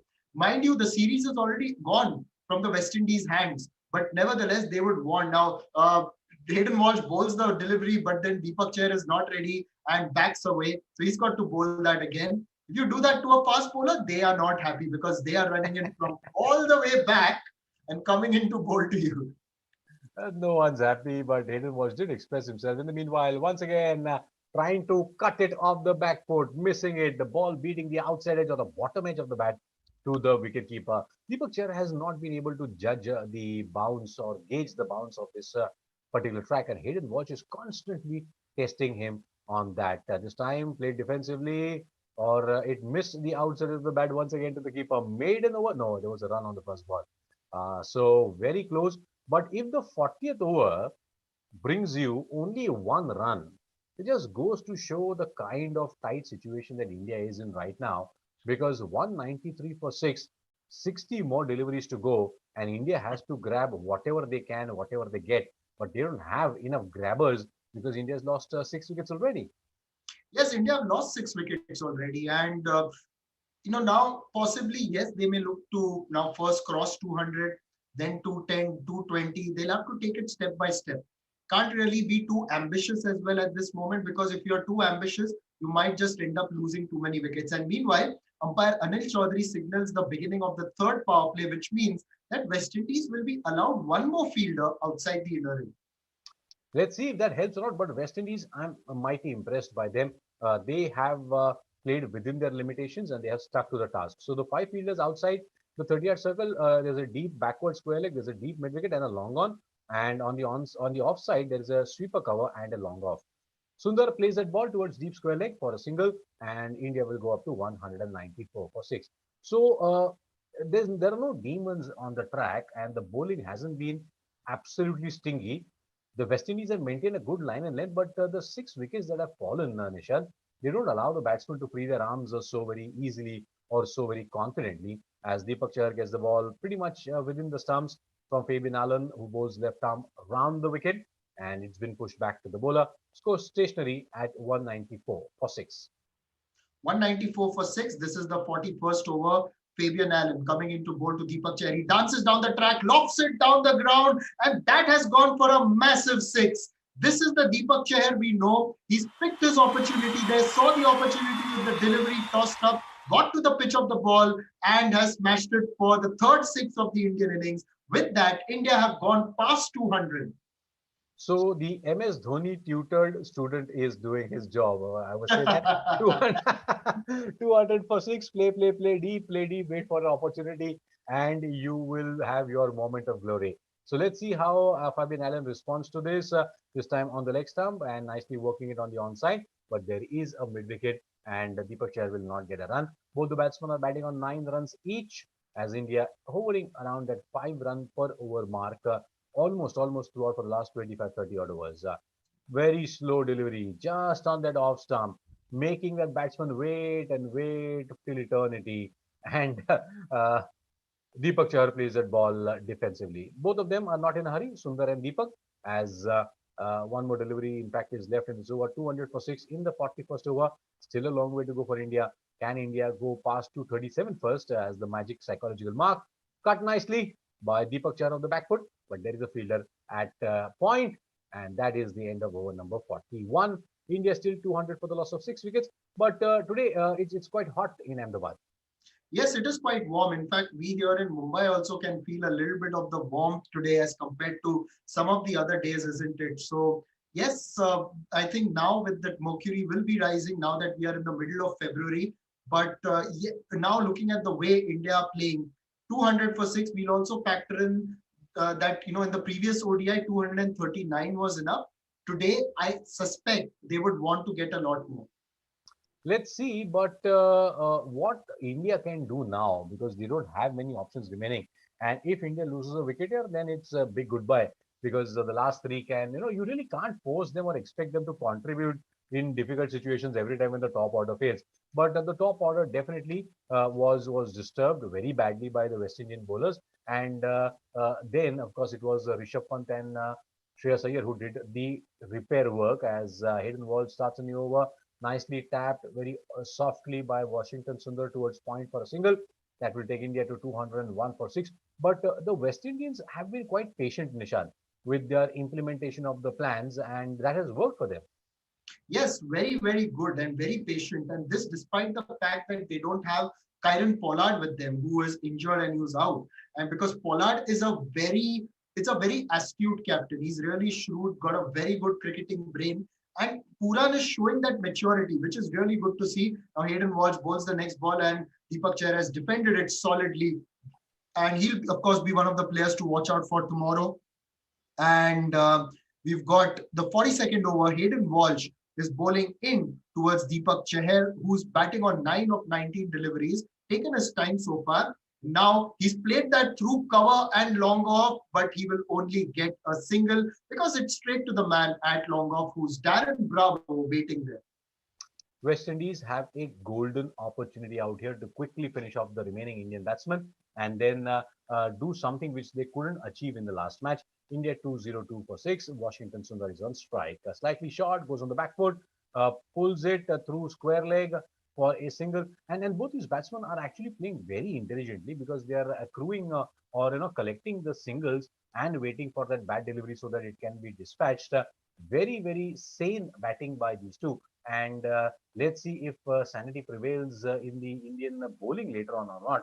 But right now, 4 and in fact 5 runs per over is what India are traveling at. Flighted, teasing Deepak Chahar who goes inside out. Good shot, and it will go into the extra cover boundary for 4 runs.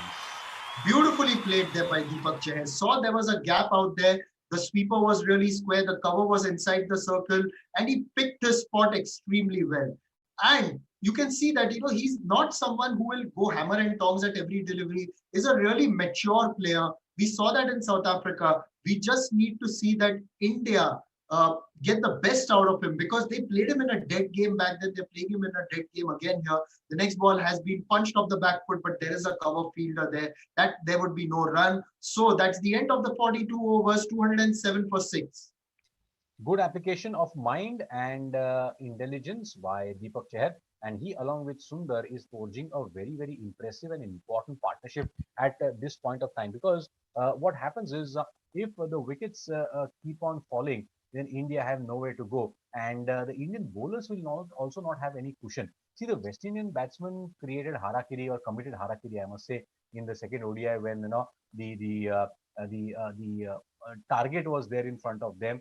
The journey was quite decent, and then everything went haywire. But the fact remains that West Indies have come back in style, and they have got 6 Indian wickets. India have earned only 207 runs, and the time is running out. Only 8 overs remaining, Nishad. Only 8 overs remaining. Only 8 overs. And in that, India have to get at least, I would say, at least 40 runs. And if you go past 250, nothing like it. Now, Joseph is back. The first ball, it's a short ball towards Washington Sundar. He has glided it over the keeper's head for 4. Beautifully played. This shot was played earlier in the day by Shreyas Iyer. And now Washington Sundar has done the same with Alzari Joseph coming back into the attack. You spoke about patents, and I think Virendra Sehwag should be given the patent for this, the uppercut as they call it. Though the patent is a very unique story where it's not necessary that the patented guy who gets the patent has done it for the first time, but he has patented, so that makes him the first one. But Virendra Sehwag used to play the stroke very well. As the next ball outside the off stump, trying to work it on the offside, finds the fielder at point. Sundar will not get a single. Both the batsmen are playing extremely sensibly, 211 for 6. It would be more like a trademark. I'm sorry, I'm a lawyer by qualification, so that comes into mind. A patent is only for scientific inventions. A trademark is what signifies your brand, and copyright is your form of expression. So, is a shot a form of expression or a sign of your trade? That is the question. So you choose between copyright and trademark. So you know who to contact when you are in a problem or when there's a dispute, Nishad Pariwai. But for that, you got to subscribe to Digital to Sports so that you can connect with Nishad and all of us. And please send us in the comments what do you think. How far can India go? Can India go across 270? What do you think? Just tell us in the comment box and on all our social medias, wherever you're following. Send us your feedback as India 212 for the loss of 6 wickets. Deepak Chahar is batting on 14. Alzari Joseph in his 8th over has bowled his heart out as he picked up a couple of wickets as he runs in hard outside the off stump. Slower one played defensively by Deepak Chahar. Deepak Chahar walked across that off stump and thought he had that opportunity. If the ball was a tad short, he could have sort of hit it over the mid-wicket fielder. Yes, that's right. And he walked across, but Alzari Joseph, I think, saw that early and adjusted his length accordingly, ensuring that it is not very full and doesn't give him the opportunity to free his arms. But now he's coming in to bowl the 5th ball of the over. He's conceded 5 runs so far.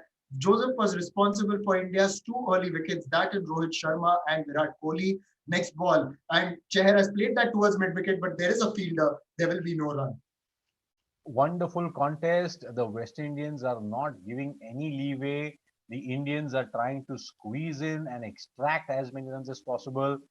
This is a hard labor for both the teams, as the West Indians probably, it's like a bull ring where the bull is not allowed to go anywhere and the matador is just guiding the bull in his favorite areas. That's what is happening. Now you can decide who's the bull and the matador. But right now, 212 for the loss of 6 wickets is the score. Outside the off stump, almost a yorker, but dug out nicely by Deepak Chahar towards sweeper. There will be a single that will take India to 213 for the loss of 6 wickets at the end of 43 overs.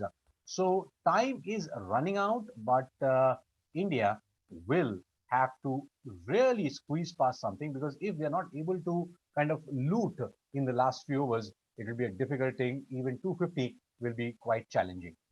Yes, 250 will be quite challenging. Meanwhile, let me also remind the viewers that there is another game going on, which is a T20 international between Australia and Sri Lanka. Australia batted first and scored 149 for 9. And Sri Lanka, in reply, in the 9th over, are 48 for 2. They need 102 of 68 balls. So they've got a couple of promising batters out there, Charit Asalanka and Pathum Nisanka, who are going to be batting. And for Australia, out of the 149 that they got, the top scorer, the top scorer was Ben McDermott with 53. Back to Ahmedabad at the Narendra Modi Stadium. Walsh continues his leg spin. His last over, first 2 deliveries have been dot deliveries as Deepak Chahar wanted to work it on the offside square of the wicket, but he finds the fielder. 213 for the loss of 6 wickets is the score. Here comes Walsh Jr. and this time the ball has been hammered nicely over the bowler. One bounce into the fence. Should be a boundary. Will quickly. Yes, it is 4 runs. Good shot. Very good shot there by Deepak Chahar. picking his opportunity, not trying to hit the ball too hard in terms of it, going after it every ball. But this time, it was in his half. It was plighted and he just went for it. This is the kind of batting that you'd want from a player who can bat, particularly in this circumstance. And yes, we've got Hayden Walsh running into bowl again. Deepak Chahar has cut it over the short third man and point, and that will go for another boundary. India have now moved past 220. Their score moves to 221 for 6. 2 boundaries consecutively. Nice stroke. It was a calculated risk that he took. Sliced that ball. There was a fielder at backward point and there was a fielder at short third man. It went over him, and these are the risks that you take in this particular phase of the game, as West Indies would be now slightly worried with 2 boundaries. India may just build up the momentum. Nicholas Puran will expect Walsh to alter his length. This time from outside the off stump, swept high. It's high in the mid-wicket zone. Please do not worry. It goes at least 15 rows behind over the mid-wicket boundary for a huge, humongous 6. That's a big hit. That's a really big hit, because you know the playing area is big here, and even then it's gone 15 to 20 rows back. So that gives you a measure of how massive this shot was by Deepak Chahar outside the off stump, but he got all hold of it, goes down on his knee and cuts it over long on, and that goes for a massive 6. The Indian dugout certainly enjoyed that. Not so much Hayden Walsh and his captain Nicholas Puran. No doubt about it. There are glimpses of MS if you are his fan whenever you see Deepak Chahar. But 227 for 6, India in the 44th over. This was the over that Deepak Chahar was waiting for, and he was kind of targeting and building up plans for. He got that over, and 3 deliveries have resulted in 14 runs. The crowds are not there, so it takes time for the officials to go out there and fetch the ball. And the umpire, Nitin Menon, has a look at the ball, checks out if there is any damage or not, and returns it back. Walsh has 1 more delivery. In fact, by the protocol, he has to sanitize it. So that's why the white can come out. And this is a new addition in the COVID-19 era. Next ball, short, wide, almost inviting Chahar to cut. Let it go alone. He's got a lot of runs in this over. No need to play that. 15 runs coming off that over. India now looking good to actually score more than they did in the previous match. Now they're 227 for 6 overs to go. In the previous game, they got 238.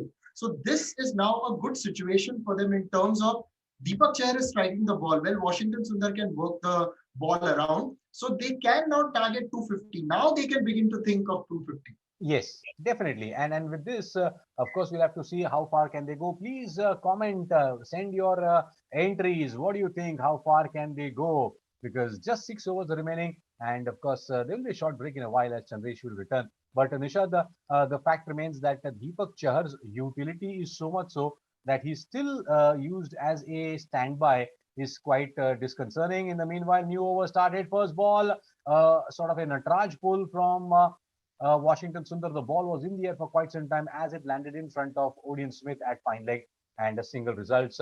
So it was a short, quick delivery. But Deepak Chahar, in this case, he has proved it time and again.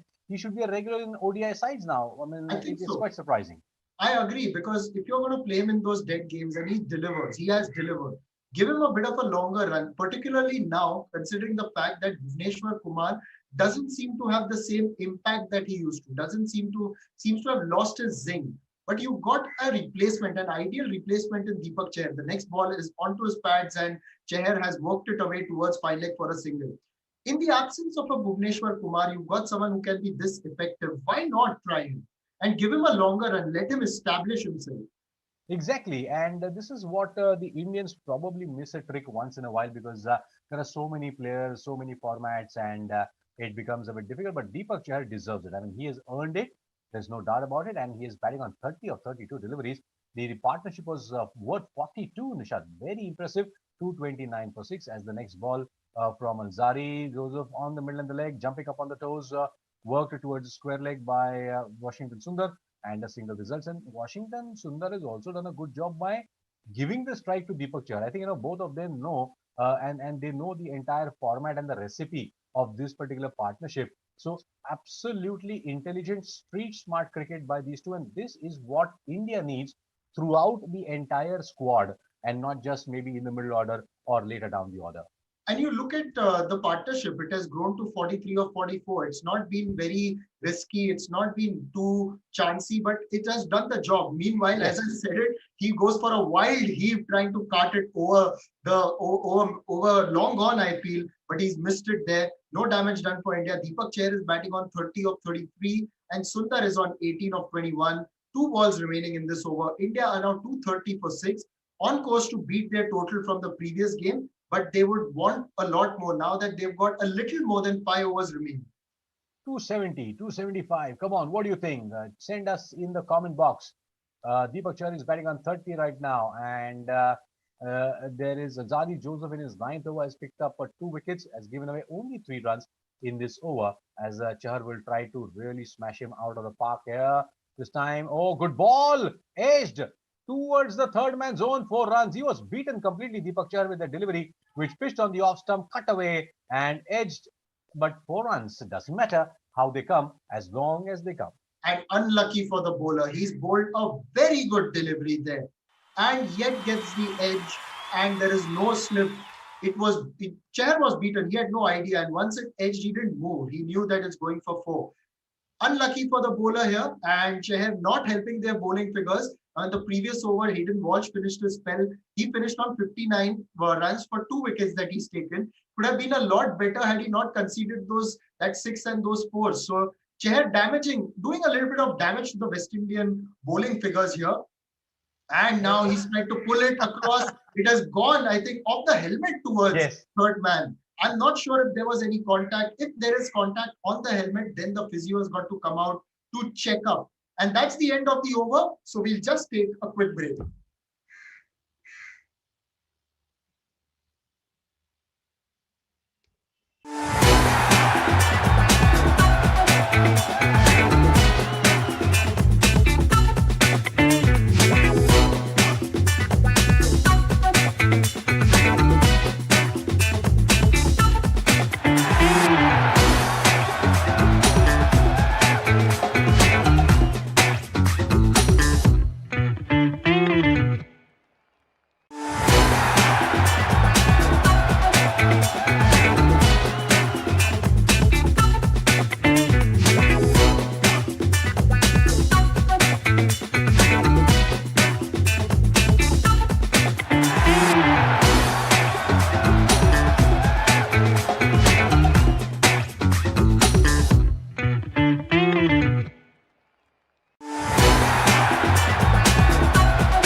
Welcome back to Digital 2 Sports. I'm sorry I've stolen a march over you because you've not done a good job in this last stint with Nishad. I think that you were expected to be a wicket taker, but thankfully for the Indian fans all over the world, you are not a wicket taker this time, Pankaj. So good job done on that count. But as a cricket supporter, you didn't do a good job. Chandresh, you are a demanding friend, but the fact remains that Deepak Chahar, I said, I used the term MS Dhoni tutored student doing a good job, but Deepak Chahar has certainly done well, nicely driven towards the mid-off for a single, and score goes up to 237 for the loss of 6 wickets. He's batting on 37 now, and the way he has tailored his innings just gives you a glimpse of what MS Dhoni has taught us. Yeah, he's giving us some kind of impression, and also I think, this time. No, that was Shreyas Iyer. Shreyas Iyer, yeah. Sorry. I got a bit caught there. And because we're looking at a small screen and the regular screen, so there are multiple screens in front of us. So you're trying to tell people that we are in a multiplex right now. We are socially distanced, unmasked, double waxed, waiting for our boosters. But connected by cricket. Absolutely right. This time, once again, Jason Holder to Washington Sundar plays that one on the leg side. Does Sundar, but quickly runs through for a single. The score moves along to 238 for 6. We are in the 46th over. This partnership's worth 51, coming in good clip for India and coming at the right time for India. No doubt about it. And India needed it, and those 2 booster shots won the partnership between Shreyas and Rishabh Pant. And then this particular partnership has helped India build immunity. And India seems to be losing a lot of immunity off late in ODIs, you know. 3 quick wickets early, and then the breakdown, and then coming back recovery. But all of a sudden, West Indies have been very, very agile. In the meanwhile, trying to make room for himself, Deepak Chahar and Jason Holder anticipated that. He bowled a slower one on his legs. Deepak Chahar just quickly worked it towards deep mid wicket for 2 runs. Very good running between the wickets, and 240 is what we are at the loss of 6 wickets. But Deepak Chahar deserves to be a regular in the ODI side, no doubt about that. Yeah, I think it's a problem of plenty because you have Shardul Thakur, then you have Siraj, then you have the likes of Shami and Bumrah waiting in the wings. They're resting right now, so it's a problem of plenty. You can't have both Shardul and Deepak Chahar playing. The Jason Holder has got the wicket of Deepak Chahar. Once again, intelligent bowling, Chandresh, from Jason Holder, because in fact, Deepak Chahar wanted to pull him over mid-wicket, thought that the ball will be short. The ball was indeed short, but the wily old fox Jason Holder bowled a slower shot.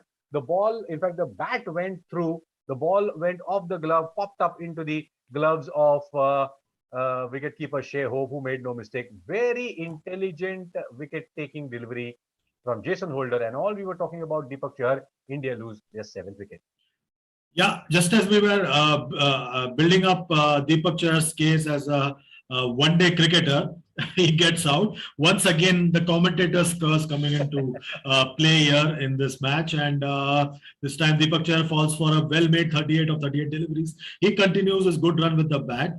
He is continuing to put up a case for himself as a bowling all-rounder. And the new man in for India is Kuldeep Yadav, making a return to top flight cricket after close to 8 to 9 months. He missed the IPL, and then he also missed the South Africa tour. He's been a regular in the one-day format. It's in the T20 format that he's found himself out of favor. He's not even in the T20 side, which will play the series next week. So this is the only chance that he'll have for some time to come. Because in the test match as well, India will have the full complement of spinners in Ashwin, Jadeja and Akshar Patel. So he's not going to feature in the test matches. So till probably the end of March, early April, this is probably the only chance that Kuldeep Yadav has in any kind of competitive cricket, unless he decides to have a change of heart and go and play Ranji Trophy cricket. This time now 240 for 7. We are in the 46th over. Kuldeep's ready to face his first delivery. And he's facing up to the wily old fox Jason Holder, coming around the wicket, left-handed Kuldeep Yadav. This time the ball goes through to the wicket keeper Shai Hope. No damage done, no run taken. Score still 240 for 7. This represents a recovery of sorts for India, Pankaj, because they were in spot of trouble at different stages of this innings, but these little partnerships sort of brought them back into the contest. No doubt about it. But now West Indies are in a position to actually skittle out India under 260 if they can, because they've got the tail now, and the tail isn't as strong to wag. Jason Holder. So basically, you are couching it in a way and saying that they have 3 number 11s, which you don't want to say it. Yeah. So I'm just not trying to repeat the same thing what you said, but our emotions match as the last ball has been cut through gully just next to the fielder towards third man for a single by Kuldeep Yadav. He opens his account, and what I was diplomatically trying to say is that the tail is not as strong to wag and create. Listen, Pankaj, this is the Dusra show. Okay. And we are done with 46 overs, 241 for 7. Washington Sundar's on 19 of 22, and Kuldeep's just opened his account. We are the Dusra show. It's on the Digital 2 Sports platform, a joint venture of Channel 2 Group and One Digital Entertainment.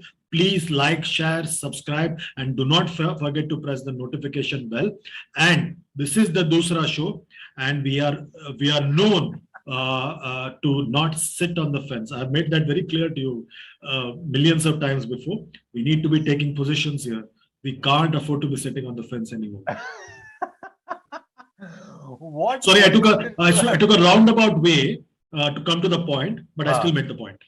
Yeah, you made a point. That's why I say you can sit on the fence and then you can say, but I can't. This is not fair. You are a professor. You need to take a stance. Because you're also coaching the future generations. So you need to take a stance, and because you're going to be working on impressionable minds. I got it. I got it there. And Odion Smith has been brought back into the attack as first ball way outside the off stump. But in fact, the last ball which Kuldeep Yadav played was so close to the fielder at gully. It should have been caught, but it went through his legs for a single. So that's not a good thing. And Jason Holder will not be happy with that. Nevertheless, Odion Smith bowls to Kuldeep, tries to go across the line, missing the bat into the gloves of the keeper. And you can't blame Kuldeep, at this point of time. If the top three can't do much, what should the last or the bottom three should do? Yeah. But India needs as many runs as possible from the lower order here, and most importantly, they need to look to bat 50 overs. Yeah, exactly. They can't afford to commit that cardinal sin. This time, dabs that one down to the third man region, and he'll get a one. Oh, misfield there. And the batters run through for 2. So score moves along to 244 for 7. A lucky break there for the batter. And Kuldeep so far has looked accomplished with the bat. He hasn't looked a mug so far, unlike Yuzvendra Chahal, who at a similar stage struggles to get going. But then this is Kuldeep Yadav. Let's see how far can he take India. 244 for 7. 5.5 runs per over roughly is what India is scoring. Odion Smith has bowled really well. And he gets going to Kuldeep. Shot pulled nicely through square leg. There is a fielder. And West Indies know that the Indian batsmen are not really very comfortable with the short of length delivery. So they're just peppering them. Even Shreyas Iyer had to take a barrage of short deliveries, but he survived somehow. But this is the 47th over. So Kuldeep Yadav goes up to 4. Washington Sundar has been quiet. Will he open up now? Will he try to go for those big shots and try to kind of get some lucky boundaries? 245 for 7. Sundar gets the ball outside the off stump, slightly short, wanted to run it towards third man, but finds the fielder at backward point. And yes, as you said, I think Sundar is looking to play out the 50 overs so that they can get as many runs as possible. Yeah, it's already more than what they had scored in the second ODI. So in that sense, they are in a better shape now than they were in the second ODI. But the slight worry for India as Odion Smith comes into ball, Washington Sundar plays that one to covers region, gets a single. The only worry that I can see, Pankaj, in this lineup is that there's no sixth bowling option. Sixth, because in the previous game you had Deepak Hooda. But in this game, you don't have that luxury of a sixth bowling option. So like Rohit Sharma used Deepak Hooda smartly and was able to get a couple of wickets out of him as well. In fact, just a wicket out of him. But here, one bad spell from a bowler, and that's a wide call. Odion Smith is not happy with that call from the umpire, Anil Chaudhary, but he can't do anything about it. If he wants to continue playing international cricket, he has to accept rulings from umpires on the field and off the field. Just the fact that India will struggle to have that was a ball that slipped out of his hand. He was trying to change the pace. This time again plays that one towards the point region, does Kuldeep, no damage done. End of over number 47, 247 for 7. So like in the previous game, Rohit was forced to bring in Deepak Hooda. In this game, he doesn't have that luxury. And that's going to be a problem for India. That's true. Unless Shreyas Iyer rolls his arm over like he did in South Africa in the third one day and bowls a bit of leg spin. And Surya has also threatened to bowl a few overs. So that threat is also looming large over this match. You sensationalize stuff so nicely, Chandresh. Surya Kumar Yadav threatened. I love that. But the West Indians are threatening the Indians now to, in fact, they can just get them under 260. Sundar is batting on 20. Holder is now in his 7th over, has been so miserly. And it's again sad to see Jason Holder batting so well, bowling so well, but he doesn't get the entire quota. Nevertheless, that's what West Indies cricket is all about. He's bowling his 7th over. He has bowled 6 overs, a maiden, 1 for 23. And can India get some more runs? Whatever they come, wherever they come, doesn't matter. Coming round the wicket, Jason Holder, Yorker to Sundar, digs it out towards backward square leg, and Kuldeep goes for the run. Doesn't matter. Let's take a single. 248 for 7. Yeah, a very good call there. And that's the kind of running that India needs at this stage. I don't know how much these two batters will be able to use the long handle to good effect because at this stage you need some big hits. But I think as many runs as possible. That was a change of pace from Jason Holder. We've seen a lot of that in the recent past, especially in the Pakistan Super League. And we're seeing more of it here as well. This time plays that one through the point region, does Kuldeep Yadav gets a single for that and gets one more single. Score moves along to 249 for 7. We're on the 48th over. And Washington's on 21 of 25 with one boundary. Kuldeep's on 5 of 7. And the West Indians have implemented their plans pretty well throughout this match, as they did in the earlier match also, as far as the bowling and fielding is concerned. Now, the only big concern is that whether their batting will complement the efforts in the bowling or not. As round the wicket comes Jason Holder, Sundar is on strike, slightly short, pulled nicely through square leg. But will they come back for the second? No, there is a fielder there. So just a single. It went towards deep backward square leg, in fact. And the 250 comes up for India. This is at least a good sign that after struggling, huffing and puffing, India are at least able to make it up to 250. Yeah, that's a very good sign. And this has happened, second consecutive game that this has happened. That's a good sign. As you build towards the 50-over World Cup, you need to be put in different scenarios, different situations, and you need to test yourself. And these bilateral games are just for that, more than anything else. And this time again, the ball has been taken by Shai Hope there. That's the wicket number 8 that falls for India. Shai Hope's not showing any kind of emotion, but Kuldeep Yadav has to go.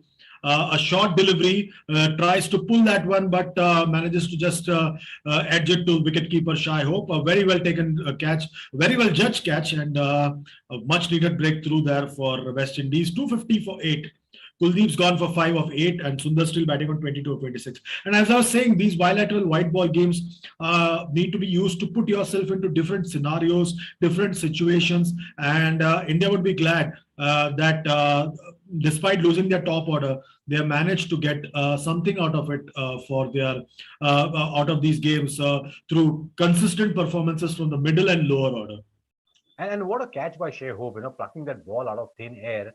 And he's not really a tall guy, but he reached out, and Jason Holder was very, very happy. So 8th wicket falls, and as you said, these ODI bilateral games are like preliminary examinations or midterm examination, so that you can prepare yourself for the ultimate, the World Cup as they call it. But right now, India 250 for 8. Can they even cross 260 as your second number 11 batsman Chandresh has come out, Mohammad Siraj?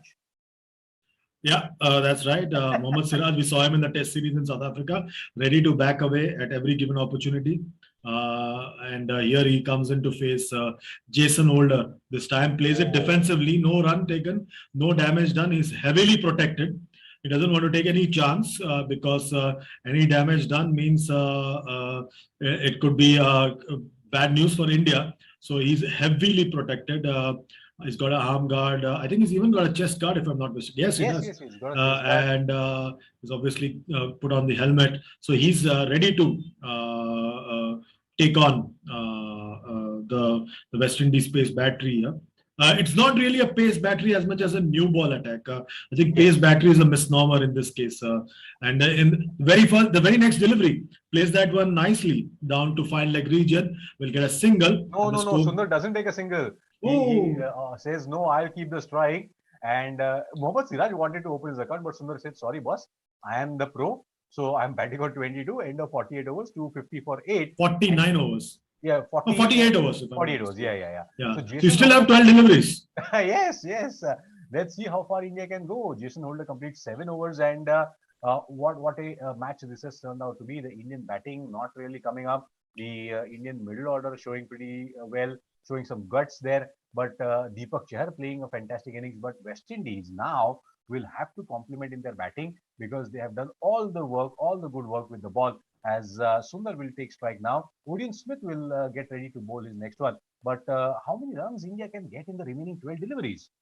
Yeah, that's going to be the interesting one. How India recover from here and score, how much they score in the next 12 deliveries. All eyes are on Washington Sundar as he faces up to the next challenge that's thrown at him. I think it's going to be Odion Smith only who's going to be bowling to Joseph Alzari. Alzari Joseph. First ball, yeah. First ball, in fact, slightly short, pulled by Washington Sundar. It goes high up in the air, just falls short of the fielder at mid-wicket, and they don't take a run. I think this is not a good strategy by Washington Sundar. India needs as many runs as possible.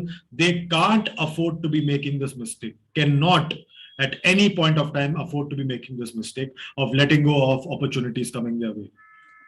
Interesting, this just takes us back to the olden days in the 80s and the 90s when the top batsman used to protect the tail. But times have changed. But Sundar seems to be kind of going the traditional way. Short of length or delivery. It was India 250 for 8. Next delivery, once again short, trying to go for that big heave. Missing it completely. Wanted to send that ball in the Sabarmati River next door outside the Motera Stadium. But the ball did not make any contact with the bat. And that's what you said. You were right that the single should have been taken. Let Siraj face it. Yeah, you're missing opportunities at scoring runs. And that's a cardinal sin in one-day cricket. Especially in one-day cricket, you can't be missing such opportunities because this could be the difference between victory and defeat. These close games. Yes. The 1 or 2 runs here and there. We saw that in the World Cup final in 2019. Pulls that one. The ball soars high and wide and goes above the mid-wicket region for a huge 6 by Washington Sundar. He's just looking at us and saying, what's all this fuss about taking singles where I can smash these big ones? Amazing. He's looking at you specifically, Pankaj. He's looking at you. Really? Yeah. I was sitting on the fence, but nevertheless, Alzari Joseph still digging it short. It was a recipe for that big hit. And Alzari Joseph thought that Sundar would sort of get caught up and get a bit uncomfortable with that short of length delivery. But nevertheless, 6 runs and India move up to 256. Sundar is batting on 28. What a cameo that he has played. Here comes Alzari Joseph, fuller length delivery, driven nicely towards a long on, and they take a single this time. So this was directed to you, Chindesh. The score now is at 257 for 8. Sundar's moved on to 29 of 30 deliveries, and Siraj is yet to open the account. Now it's going to be very interesting because this is the 4th delivery now that Sundar's played. So we've got 2 more deliveries. What does Siraj do? He'll try and swing at one wide and try an almighty slog. If he connects, he connects. If he doesn't, that's a dot delivery. And then on the last delivery, what do these 2 gentlemen do? Do they go for a single or do they let it go? Because only 7 runs have come out of this over so far. It's the 49th over. India can't afford to have so many dot deliveries, especially in the closing stages of this match. Let's see what Siraj does. I think Siraj should play like Shami, just come in, connect 2-3, get 12-13 runs, and I'm out of here. Here comes Alzari Joseph making room for himself, trying to go for that big heave over covers, missing it completely. And so we read his mind very well that he was going to go for the mighty heave. But Shami is good at this, he doesn't spend a lot of time out there. Plays 6-7 deliveries, but get Shami doesn't even read the situation. Yeah, he just hits out. Yeah, he doesn't even think whether Pant is waiting at the other end trying to score 100. Should we play it sensibly? Take time. If it's in his arc, he wants to go for it, and sometimes it's a bit reckless as well. Yeah, but he says it's my way or the highway. But right which now, one, the one on the eastern side or the western side? The eastern one, okay. or the Lucknow Expressway, or Lucknow Delhi maybe from there. But then because the Siraj comes from that part of India, last ball, in fact next ball of the delivery, next ball of the over, beg your pardon, once again trying to go for that big heave over covers, Siraj missing it completely. Good that Sundar will say at least there was not a single there. Now I will keep the strike. Let me see what I can get out of those 6 deliveries. But 257 for 8, India in a decent position, not really very bad after what they went through in terms of the wickets that fell. And Shreyas Iyer, Rishabh Pant, Washington Sundar and Deepak Chahar, the 4 players who probably contributed enough to get India to 257. How far can India make it? 270, 275 looks a bit too much. Washington Sundar, batting on 29, has done a phenomenal job. Yeah, fantastic job done by Washington Sundar. The final 6 deliveries, he can't afford to have too many dot deliveries, and he has to make most of the final over of this innings. It's a good thing that he's carried the innings onto the last over of this innings. So from here, it's going to be a good one. Let's see what Sundar does as he faces Jason Holder this time. Ooh, what a Yorker! Oh, fantastic Yorker there by Jason Holder. And more importantly, a dot ball. Exactly. Yes, and came at the right time, exactly right on dot on the left toe in front of middle stump. What there can't be anything more accurate here, except for the fact that the ball didn't squeeze under the bat and hit the stumps. 257 for 8. Holder starts with a dot delivery. Sundar gets him round the wicket. Shot pulled. It's in the air, but oh, it has gone. Has it gone one bounce into the fence? Quickly, we'll have to see. Or has it gone all the way? I thought there was a fielder. No, 4 runs. Oh, very good shot there by Sundar. And he's showing that he has the ability to hit the big ones. And he's prepared to bide his time and he's prepared to trust his instincts while taking on the West Indies here as we move into the third delivery of this, the 50th over. Sundar's facing up to Jason Holder. That was again a change of pace from Holder, the second delivery, and he was prepared to go back onto the back foot and pull that one. Once again, Jason Holder, this time down the ground goes Sundar, again refuses a single. This is beyond me. This is simply beyond me. He should have taken. I mean, in today's times, it's a different scenario altogether, and they could have. But then Sundar is trusting his instincts as of now. But India, in fact, the coach Rahul Dravid will not like it. He'll have a chat with him later on. 261 for 8. But nevertheless, Sundar has been responsible. He'll say, "Take it easy, guys. I am the one who has got you up till here, so please trust my instincts." And let's see what happens. Here comes Jason Holder on the wicket. A full toss. It's hit high up in the air, gone towards mid-off and a catch. That is the wicket of Washington Sundar. He wanted to be brave, but the bravado didn't work. He's back in the pavilion, and India lose the 9th wicket in the last over. But India seem to have sort of crossed that safety net with 261 for 9. Yeah, Sundar played his part, though his tactics since Siraj came to the crease has been a bit questionable, at least to me and to Pankaj. I may add. Yes, I think that it, and I think this was a full toss. I think it just surprised him over there. Yes, and he couldn't get any kind of elevation. So he didn't have any kind of room to play with. So he just managed to play it because it came so high. He just had to play it this way, straight to the fielder, and Odin Smith completes a very easy catch.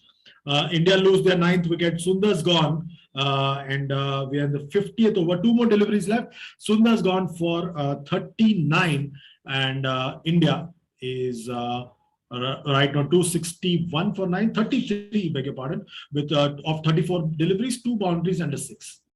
so the bat turned in his hand also when Sundar tried to go for a big hit, and that's what happens when you're surprised. You're exactly right on the money. But Siraj will say, "I have got a chance now. Now I will not take a run, and I will take the strike for the next 2 deliveries." As Jason Holder gets ready to bowl to Siraj. Now the last pair in the middle, 2 more deliveries left. India can get as many runs as possible that they want to, but they seem to have, as I said, crossed that safety net, and 261 is a good score as far as the situation, if you consider that India had lost 3 very early wickets. Here comes Jason Holder to Siraj, and Siraj goes for that scoop. He does it nicely. He gets that ball over that short fine leg fielder, just jumps across that off stump, and bang it goes. The Douglas Marillier stroke, or trademarked by Dilshan. The scoop gets India to 265, 4 runs. Yeah, that was a very good shot. Siraj has obviously watched a lot of AB de Villiers during his time at RCB, and is making good use of that knowledge, that inside knowledge that he has of how to play that shot. Maybe ABD has played that shot against him in the nets, and he's kept that in his mind when attempting that shot. And here comes Jason Holder with the final delivery of the innings. 265 for 9, as once again he moves across the stumps, and this time he's clean ball on the final delivery of the innings. India's all out for 265. Siraj has gone for 4, and Krishna has not opened his account. So that's the end of the Indian innings. 265 all out of their 50 overs. The leg cutter there, he knew Siraj will go for that big heave once again, and Siraj still went because he realized it was a slow delivery, but the arrow was out of the bow, and the ball went to hit the stumps. 4 wickets for Jason Holder, absolutely phenomenal. Not even completing his quota, but still getting 4 wickets. And India have put on 265 runs on the board. That means West Indies have a target of 266 runs to win this match, a consolation win if they can. But India has done a good job. Yeah, India has done a very good job, especially to recover from the precarious situation they were in early on in the innings. To still manage to reach 265 is a creditable effort. Now, it remains to be seen if this effort really yields them any result. Let's take a quick look at the scorecard, Pankaj. The Indian innings, after opting to bat, they lost their top three for just 42. Rohit fell for 13, Shikhar Dhawan for 10, and Virat Kohli lasted just 2 deliveries and scored just a duck. Then there was a stand worth 110 between Shreyas Iyer and Rishabh Pant. Rishabh Pant finally fell for 56. And Shreyas Iyer carried on for a while. Surya fell for 6. And then you had Shreyas Iyer falling for a well-made 80 of 111 deliveries with 9 boundaries.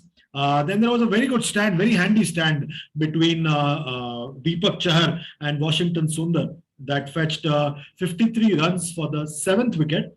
Deepak Chahar made 38, Washington Sundar made 33. And towards the end, Washington Sundar did try to farm the strike, but not to much avail as India finished up on 265 all out with 20 extras to boot for India. Looking at the bowling figures, Pankaj, what do you make of it? It is a good bowling attack, except because the last line or last statement that you made, 20 extras. I mean, if you remove 20 extras from that, that just takes India to 245. And also, if you remove the runs that have come off those extra deliveries, then the West Indies could have actually got India under 250 like they did in the last match. But Roach bowling pretty well. Joseph gets 2 wickets, Odion Smith a wicket, Allen a wicket, and Walsh gets 2 wickets of 10 overs. But the pick of the bowlers was a Holder with 4 wickets in his 8 overs. So now 266 is slightly going to be a big one for West Indies. Looks a bit difficult for them because their batting doesn't seem to be as strong to carry on, but you never know. That's the funny game called cricket. So India gave a target of 266 runs in this third ODI. Yeah, on that note, just getting back to you guys in about 30 minutes. And we'll be back with the broadcast with this funny game called cricket, as Pankaj put it. And 30 minutes later, we'll join you and the rest of the globe for this particular response by West Indies. And right now, it's time for a break, and we'll be back very quickly with the West Indies reply to this Indian score in this third and final ODI.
240 का भार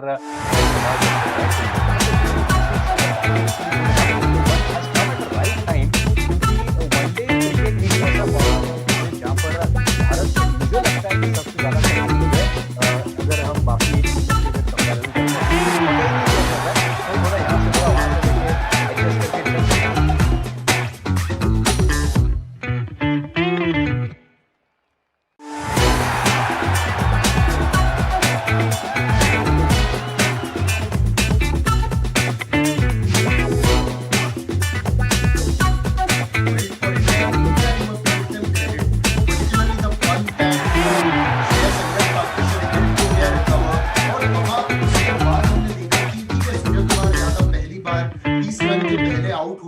मगर फिर हमने ये भी देखा कि किस तरह से उन्होंने भारत में वॉशिंगटन सुंदर और दीपक चहर ने भी रन बनाए, तो उसके बदौलत 250 के पार थे। तो मेरे ख्याल से बहुत ही बेहतरीन एफर्ट था, क्योंकि वेस्ट इंडीज के बोलर्स ऐसे लेटर नहीं दिया जाता, बल्कि भारत को काफी मेहनत करनी पड़ी 60 बनाने के लिए। और मेहनत की बात की तो जेसन होल्डर ने बढ़िया गेंदबाजी की, आखिर के 5 ओवर में 4 विकेट निकाले। ऐसा लग रहा था पूरे 10 ओवर में विकेट निकाल सकते थे, बट आखिर के 5 ओवर में जाके उन्होंने विकेट निकाले। बहुत बढ़िया गेंदबाजी की। जेसन होल्डर का वो डिप्राइव्ड व्यक्ति है बेचारा, जो वेस्ट इंडीज में इतना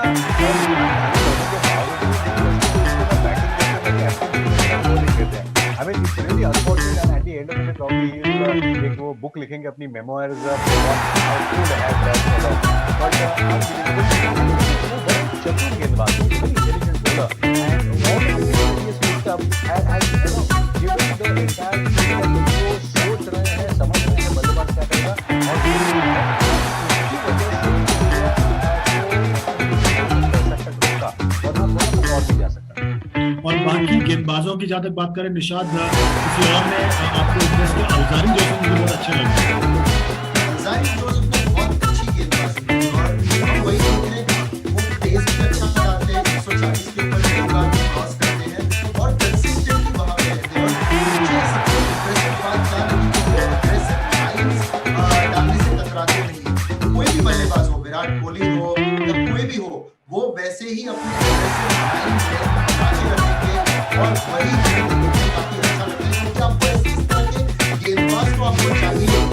और अगर दूसरे गेंदबाज की बात करें, मैं हिडन वॉच को देखना था मुझे, और उन्होंने भी अच्छी गेंदबाजी की थी, मगर अंत में जाके जिस तरह से उनके आक्रमण में आखिरी ओवर में, उसके बदौलत उनका जो बॉलिंग फिगर है वो थोड़े खराब हो गए, वरना मेरे ख्याल से हिडन वॉच बिल्कुल सही कहा आपने। और भारत की बल्लेबाजी की जहाँ तक बात करें, दीपक चहर एक बार फिर उन्होंने बल्ले से दिखाया, और वॉशिंगटन सुंदर दोनों ने दिखाया आपको इस टीम में एक बॉलिंग ऑलराउंडर के रूप में खेल सकते हैं। तो विकल्प बढ़ रहा है, परेशानियां भी बढ़ रही है और हमेशा की तरह आप खुश लग रहे हैं क्योंकि आपको निर्णय नहीं लेना है। मुझे निर्णय नहीं लेना है, आपको निर्णय नहीं लेना है, हमको के बारे में कहा कि वो डिप्राइव्ड है तरफ से, और भारत के परिप्रेक्ष्य से अगर देखें तो उसको शहर एक डिप्राइव्ड व्यक्ति है बेचारा।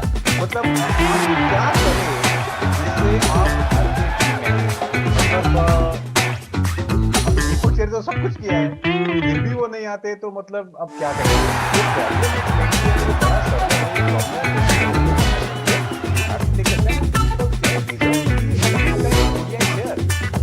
बिल्कुल एक इकोनॉमिक्स प्रोफेसर की तरह बोला है मैंने, और एक बार फिर वो प्रोफेसर जो है अंदर का जो प्रोफेसर है अभी स्क्रीन पर। निशाद, ये एक आखिरी सवाल आपसे कि क्या ये चेज कर पाएगा?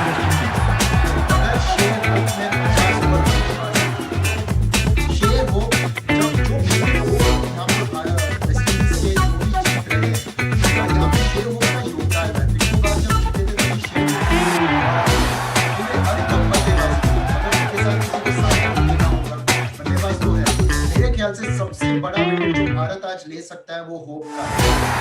बिल्कुल सही कहा आपने। और पंकज, वेस्ट इंडीज के पर्सपेक्टिव के सबसे तो निशान ने बता दिया, ये जो मिसिंग सिक्स्थ बॉलर है, ये जो छठा बॉलर आज नहीं है, पिछले मैच में कप्तान रोहित शर्मा, दीपक हुडा, इसके बारे में हमने काफी चर्चा की थी। दीपक हुडा गेंदबाजी कर रहे हैं, अच्छा विकल्प है, उन्होंने एक विकेट भी निकाला, सही वक्त पर आया विकेट निकाला, एक पार्टनरशिप तोड़ा।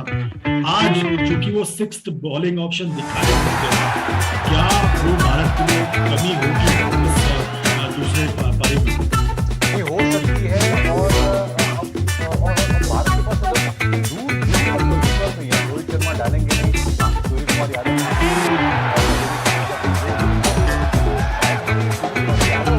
या श्रेयस अय्यर पता नहीं, देखिए क्योंकि वो 80 रन की पारी खेल चुके हैं,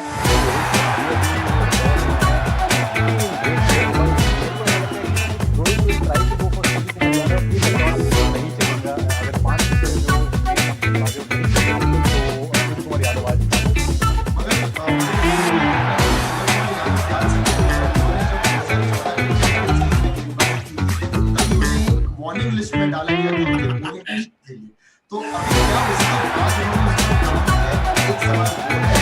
दूसरा, क्या उन्हें क्लियरेंस मिल गई है किसी प्रकार की, मतलब क्या वार्निंग लिस्ट में जाके आप गेंदबाजी कंटिन्यू कर सकते हैं? क्या उसके बाद उन्होंने कुछ बदलाव किए हैं? क्योंकि उसके बाद उन्होंने केकेआर के लिए गेंदबाजी अगर सूर्या सोच रहे थे कि वो बच के निकल जाएंगे, तो ये निशाद पे वैद्य की पैनी नजर से नहीं बच पाएंगे। अरे वकालत अभी भी चल रही है, बिल्कुल ये तारीख पे तारीख, ये वकील है, वो सही समझ में आ रहा है, सामने आ रहा है, वो मतलब कानून के हाथ लंबे होते हैं, उससे बहुत बड़ा उदाहरण है ये।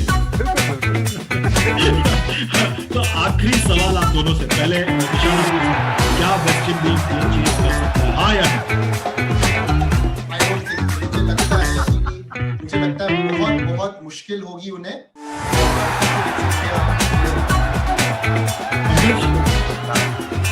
मुझे भी लग रहा है ना, और हम तीनों का सटीक सीधा जवाब, जबकि ये दूसरा शो पर हम इसमें सीधा जवाब दे रहे हैं ना, क्योंकि हम कभी फ्रेंड्स पे बैठते हैं। तो आप लोग भी फ्रेंड्स पे ना बैठे, चैनल को लाइक शेयर और सब्सक्राइब करें, और नोटिफिकेशन की घंटी दबाना ना भूलें, क्योंकि ये आपका चैनल है, digital two sports, channel two group और one digital entertainment, joint venture digital two sports. जल्द से जल्द लाइक शेयर सब्सक्राइब करें और नोटिफिकेशन की घंटी दबाएं। अभी हमें दीजिए इजाजत, हम आपके साथ फिर जुड़ेंगे मैच के बाद, पोस्ट मैच। तब तक के लिए अलविदा।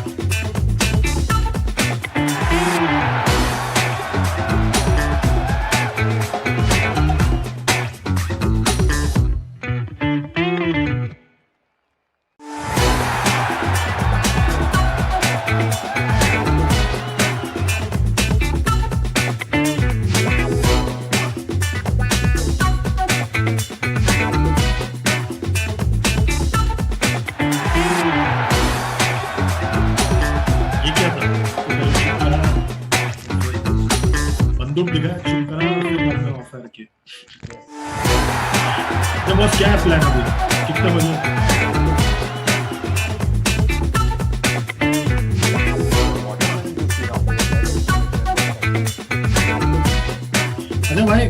बैकएंड पे क्या प्लान?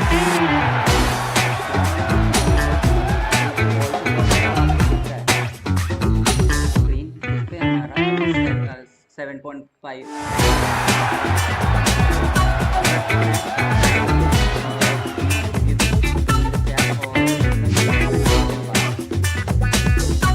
नमन को पकड़ना मुश्किल है ना?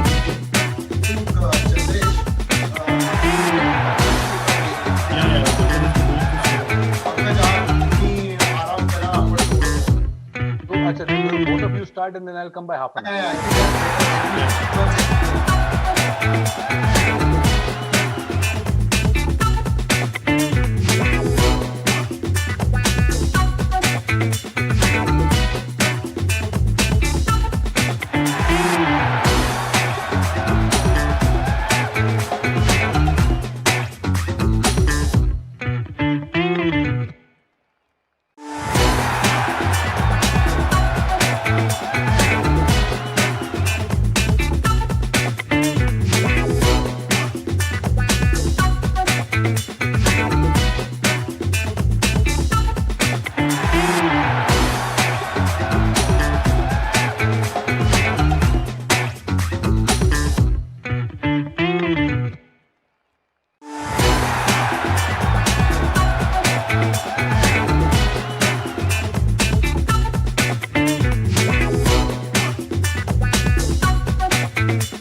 Hello, good evening, and welcome back to this live broadcast of this third and final one-day international being played at the Narendra Modi Stadium in Ahmedabad.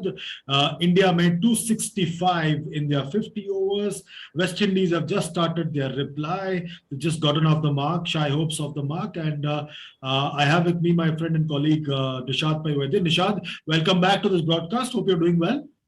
Yes, all good. And it's a decent start by Deepak Chair so far, because the third ball by Brandon King has been lofted high up and two feeders were going close towards it, but it fell in no man's land. So far, 3 for no loss in 3 balls.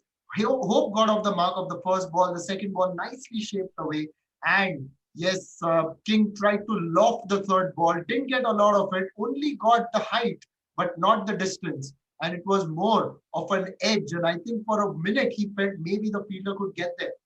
Yeah, Deepak Chahar was disappointed with the fielding effort. But I think he's as greedy as any bowler would be to see a wicket fall of his bowling. This is a dangerous period for West Indies. This time plays it through the square leg region, does the batter, and I think they'll get 1, possibly 2 runs. Yes, 2 more runs added to the score. Score moves along to 5 without no loss. Living dangerously here is Brandon King. Dangerously, yes, that was an inside edge. Meanwhile, because Deepak Chahar shaped the ball away from the right-hander, they've got 2 slips in place. This was an inside edge that went towards square leg, and which is what fetched him those 2 runs. But Brandon King, with that big shot that we saw in the previous match, we know he's a big hitter, but he's got to spend more time in the middle. At the other end, you've got a Shai Hope, who's got more than enough of patience. He's got the technique, and he can guide this West Indian innings. Meanwhile, because of those 2 balls, one that he hit in the air of the bottom of his bat, and the second one was an inside edge, I think his bat has got a bit of an issue. So now that he's called for a change, so the substitute will come with a few choices for him so that he can change. And you can very much see the crack near the bottom of the bat. Yeah, you can very much see that, and a bit of hold up in play here as Brandon King waits for a new bat to arrive for him to do the damage. He's speaking to the umpires and explaining to them what exactly happened. The substitute fielder is taking his own sweet time to come out with the bat. I think it's. I'll tell you why. So the Ahmedabad dressing room is way up. They have to cross a lot of stairs, and then you go up. The dugouts are down, and the dressing rooms are up. So it takes a bit of time. Even if we signal to the substitute, maybe the substitute was in the dugout, he's got to go up and then come down. But he's here quickly. He's provided the replacement bat to Brandon King, and he's ready to resume the effort with the bat. Once again, we are in the first over. Remember, West Indies are chasing 266 for a consolation win in this third and final one-dayer. And here is Deepak Chahar once again to Brandon King. This time is beaten all ends up there and squared up there, Brandon King, and he had no reply to that peach of a delivery from Deepak Chahar. Yes, it was a very good ball. It was shaping away from the right-hander, a little bit outside the off stump, and Brandon King just hanging his bat at that one. He was fortunate it did not take the edge, but look at how it's carried. Rishabh Pant has had to collect it near his head. So it also shows that this pitch has got that extra bounce. It's got that carry as well. And which is why, again, Prasidh Krishna could be quite crucial with his pace and that extra bounce that he may be able to generate. Yeah, in the previous game, Prasidh Krishna really rattled the West Indies batters. We need to see if we can do more of the same here. Once again, Deepak Chahar comes into ball. Oh, foolish delivery. Wonderful foolish delivery there. And Brandon King dug it out at the very last minute. He's very, very lucky. Yes, it was an incoming, in-swinging Yorker and very well played in the end by Brandon King. But there's the variety that we are seeing from Deepak Chahar. He's shaped most of the deliveries in this over away from the right-hander, but the last one, he's brought it in. So he's got that amount of control over his movement, and which is what I think surprised Brandon King, because I think he was half expecting the last ball of the over to behave like all the other deliveries and shape away. So this one just came in and surprised him. Yeah, over number 1 done. The chase for 266 is well and truly on. The West Indies want to win this third and final one-dayer and make the series 1-2 in India's favor. They have everything to play for right now. They've had okay start, an eventful start. Shai Hope and Brandon King. Shai Hope's on 1 and Brandon King's on 4. A pretty long batting lineup to come, but India have got the bowling arsenal to make things happen here. So everything to play for West Indies. Oh, yeah. Everything to play for, and Mohammad Siraj is now into the attack from the other end. It's the second over. West Indies are 5 for no loss. 2 slips in place even for Siraj. First ball shaping away outside the off stump, and Hope has let that go through to the wicketkeeper Rishabh Pant. So Hope has plenty to play for over here because he's fighting for a regular place in the one-day lineup. So he is hoping against hope that he continues to be a big hope for West Indies in the one-day format. Once again, Siraj comes into ball. This time plays it towards the covers region. No damage done, no run taken. Score still remains 5 without no loss. Here's an interesting stat. In the last 10 away ODIs, West Indies have lost all 10 ODIs. So the last 10 ODIs that they played away from home, they've lost all 10. That's a very, very, very unfortunate record that they possess right now. And also losing to Ireland recently, I think that also puts some amount of pressure. Meanwhile, Hope has played that through the cover and mid-off region, and that goes for 4, the first boundary of the West Indian innings. A very good shot there by Shai Hope. And West Indies have moved to 9 for no loss, and 9 balls have so far been bowled in this innings. 1.3 overs gone. That was in the slot, and he's played it on the rise with good control and authority. The fielder at mid-off could only dive, but it sped away along the carpet towards the boundary. Yeah, a very good shot there by Shai Hope, showing flashes of the form that everybody keeps talking about him, the ability that he has. Once again, that ball came in nicely, and Siraj can really make the ball talk. He doesn't have the pace that a Prasidh Krishna has, but he has the ability to do magic with the ball, and we are seeing glimpses of that here in this, the third one-day international. Exactly, and look at the way that ball came in.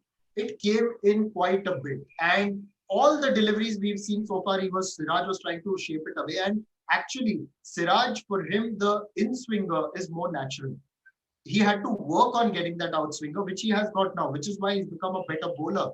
His white ball form has improved. He's broken through into the test team. Meanwhile, Rohit Sharma came all the way from first slip to have a word with Siraj. The next ball goes away, shapes away outside the off stump, and Shai Hope lets it go through to Rishabh Pant. Yeah, score still 9 without no loss. We're in the second over of this chase. West Indies need 266 to level this 3-match ODI. To pull one back in this 3-match ODI series. Siraj once again is ready to bowl to Shai Hope. And let's see what happens with this delivery. Siraj runs in. And Shai Hope faced that one, and again a ball that curls back into Shai Hope, goes through to wicketkeeper Rishabh Pant.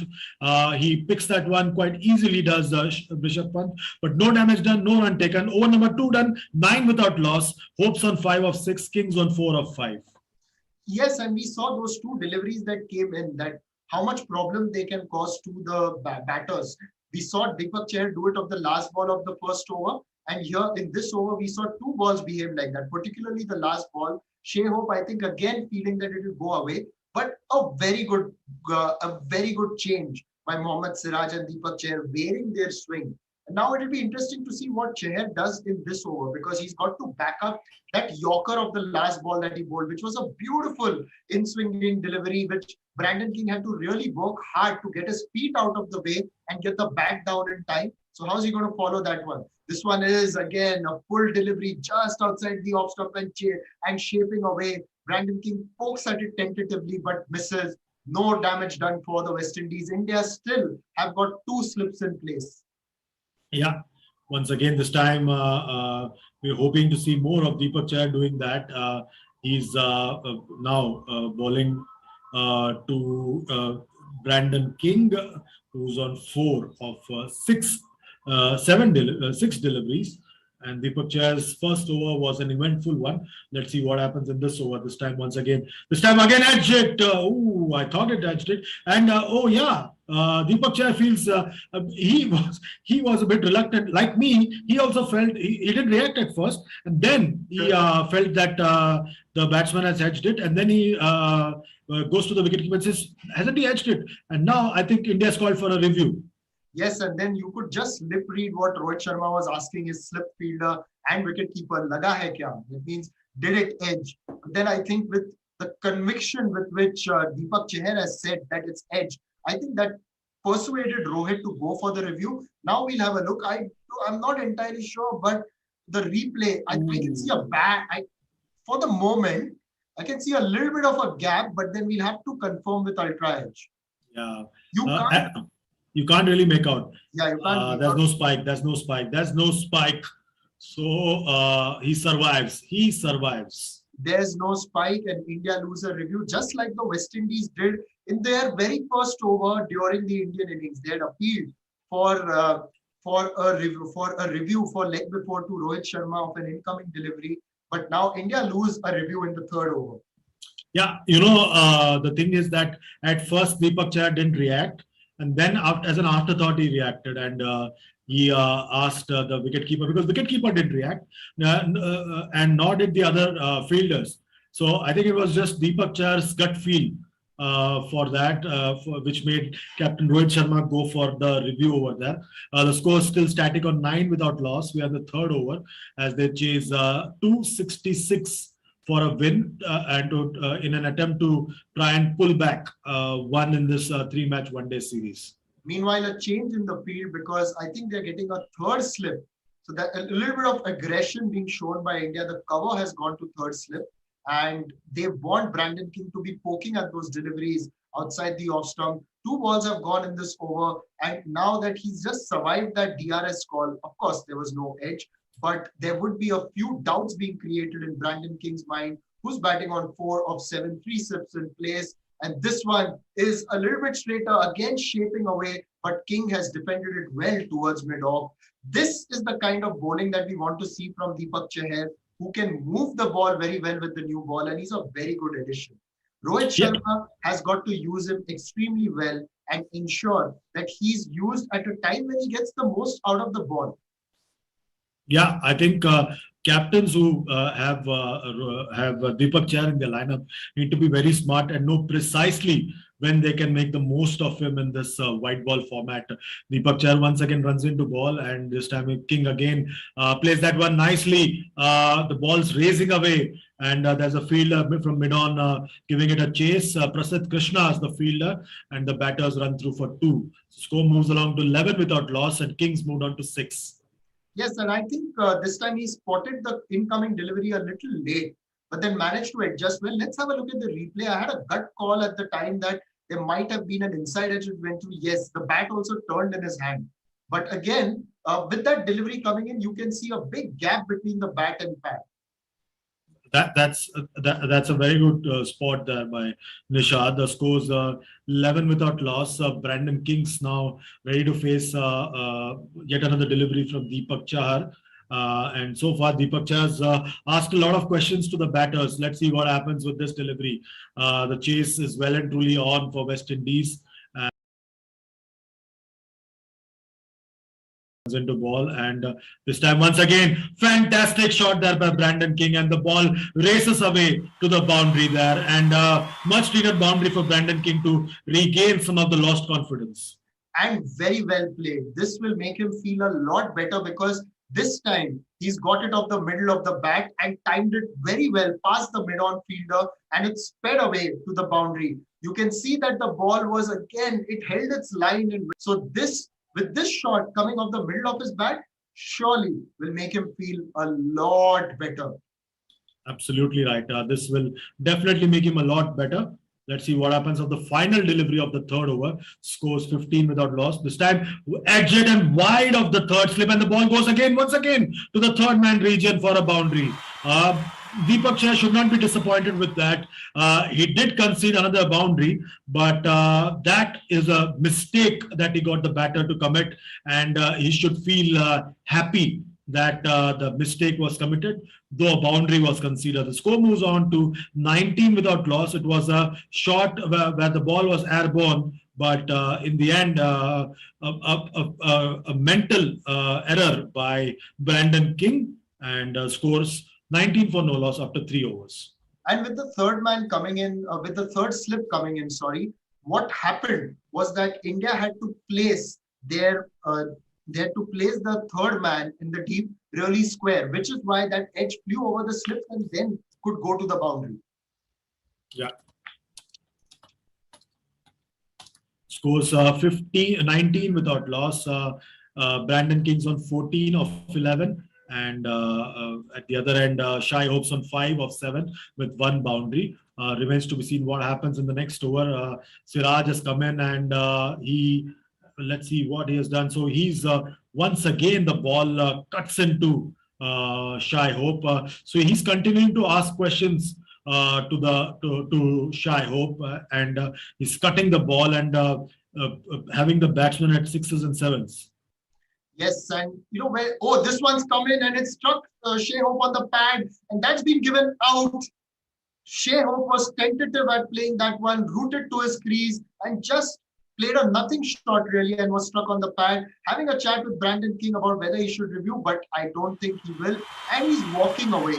He's walking away. I think it was pretty much straightforward, and Nitin Menon has given that out like before. So the first breakthrough for India coming thanks to Mohammad Siraj. And you know, this is the thing, Siraj has been cutting the ball into the right-handed Shai Hope, and it's been constant attack. It has been a persistent attack into the right-handed Shai Hope, and finally pegging him back and capturing a wicket there. And Shai Hope's been sent back to the pavilion for 5 of 9 deliveries. The score moved along to 19 for 1. And it was only expected that this would happen because constant pressure being exerted by Siraj with an incoming line, and Shai Hope finally falling prey to the line of attack and striking first blow to the West Indies' hopes by dismissing Shai Hope. The onus is now on the rest of the team to ensure that it does not become a hopeless situation. Well, now you've got to see how the West Indies will pace their innings, because Shai Hope has played the role of the sheet anchor for a really long time, but he's gone now. Darren Bravo will come in. He's got a lot of experience, fair bit, in fact, been playing international cricket for over a decade. And he's got to now translate that promise that we know that he can deliver. And he hasn't been amongst the runs in this series, but an opportunity here for him to get a big knock. Yeah, absolutely right. There's a big opportunity here for Darren Bravo. They have gone at lengths to give him opportunities, plenty of opportunities that have been given to him, but he has never really come good on the promise that he has held. He's been around for a very long time. He can do a lot more than he has shown so far with the bat. Once again, Siraj comes into ball to Darren Bravo. This time, ball curls into him and the ball races away to the boundary. What a way to get off the mark. And that's a lucky break there for Darren Bravo. It shows that Siraj is thinking and hoping to make a difference here with the new ball. Yes, a full delivery on the pads, and he's flicked it really fine towards fine leg, and that has gone for 4. A good way to get off the mark, because that will definitely make you feel a lot better. And Darren Bravo is underway right now. So the pressure as much to get off the mark is off. Now Bravo is off and running. Siraj wasn't very happy with that line. It was a little bit too leg side, and now they've got a leg slip in place, in fact. And now Siraj... So almost this time, once again, plays it on the offside, but no run taken. I think that leg slip, Nishad, is almost like an insurance for bad bowling. Yeah, possibly, and a little bit of an overreaction, I would think. And you're just having a look at the replay. Shai Hope should have reviewed that, because it was a little high, and ball tracking shows it would have missed the top of the stumps. Finally, the rub of the green going India's way with technology. It would seem usually India's at the receiving end, but finally something going India's way. Very lucky break there for India. Shai Hope should have gone for a review. Yes. Though on naked eye evidence, Nishad, it did look very close. On the naked eye, it looked close, but on the slow-mo replay, I felt he was on the back foot, a little bit jumping, and it hit the top of the back leg. I was not sure. I thought maybe it could be umpire's call and just maybe flick the bails along the way. But ball tracking here, just have a look at that. When you look at it this way, you feel that it's probably umpire's call. But then when you see the tracking, it's pretty clear that it's missed the top of the stumps. Yeah, scores now moved along to 24 for 1. West Indies has just lost its first wicket, Shai Hope, who on evidence needed to have reviewed that decision, but he decided against it. Final delivery of the fourth over. This time, once again, curls back into the right-hander. Batters looking for a single, but no run taken. That's the end of over number 4. 24 for 1. West Indies chasing 266. Brandon King's on 14 of 12 with 2 boundaries, and Bravo's on 5 of 3 with 1 boundary. Yes, and it was a good start by West Indies, but then, of course, spoiled by the wicket of Shai Hope, a man who could have been their sheet anchor. Nevertheless, now Darren Bravo is out there. Brandon King has got an opportunity to play an innings of substance again. And the middle order, you've got Shamar Brooks, Jason Holder, all of them to come in, and they'll have to perform. But I think for West Indies to get anywhere close near the total, 2 out of the top 3 have to contribute in some way. Puran is also around, who can play the big hits, and we know what he can do. But this pair is also critical. They need to set up the platform for the lower order. Yeah, and we get into the middle and lower order pretty swiftly, with no Pollard being there as the backbone of this attack. Deepak Chahar once again to Darren Bravo, plays that one through the covers. No damage done, no run taken. Puran's been in disappointing form in this particular series. There's no Pollard, and after him, it's just the all-rounders. So nothing much to write home about in the middle order per se. Yes, nothing much to write about. And Siraj, as we saw in the previous over, the delivery to Shai Hope, swinging in. It's the delivery swinging in to the batter that is causing all the problem. So I think Brandon King and Shai Hope, they had a word. Maybe they just should have gone for it. The next ball by Deepak Chahar has been guided by Bravo towards fine leg, and he will take a single. And King will now come on to face Chahar, with whom he's had quite an interesting battle today. Yeah, he's been tested really. He's been really put under the test by Deepak Chahar, who has shown a lot of confidence that has come into him since he started batting well. And he's very lucky, Brandon King, to be still surviving and fighting against Deepak Chahar. Yes, that's true. That is very true, because he got a couple of good shots, but then there were also those streaky edges. 2 slips in place this time. This edge then gone towards second slip. The trap has worked for Deepak Chahar. Second wicket down for the West Indies. Brandon King has been done in by that delivery, shaping away from him. He just pokes his bat at it, and it flies to Surya Kumar Yadav at second slip. That is the end of Brandon King's innings. That is the end of his ODI series. Again, Deepak Chahar has been working 2 overs to set him up, and it has finally paid fruit. And Brandon King, it was on the cards since the start of this innings that Brandon King would be Deepak Chahar's victim, and it was only a question of time before this happened, and an easy catch there for Surya Kumar Yadav. Deepak Chahar has really tested Brandon King over and over again, and finally Brandon King lost all the patience in the world that he seemed to possess earlier, and edged that one to Surya Kumar Yadav in the second slip. Easy catch, easy picking, second wicket down, and once again a sorry start for West Indies in this one-day series. The score's now 25 for the loss of 2 wickets.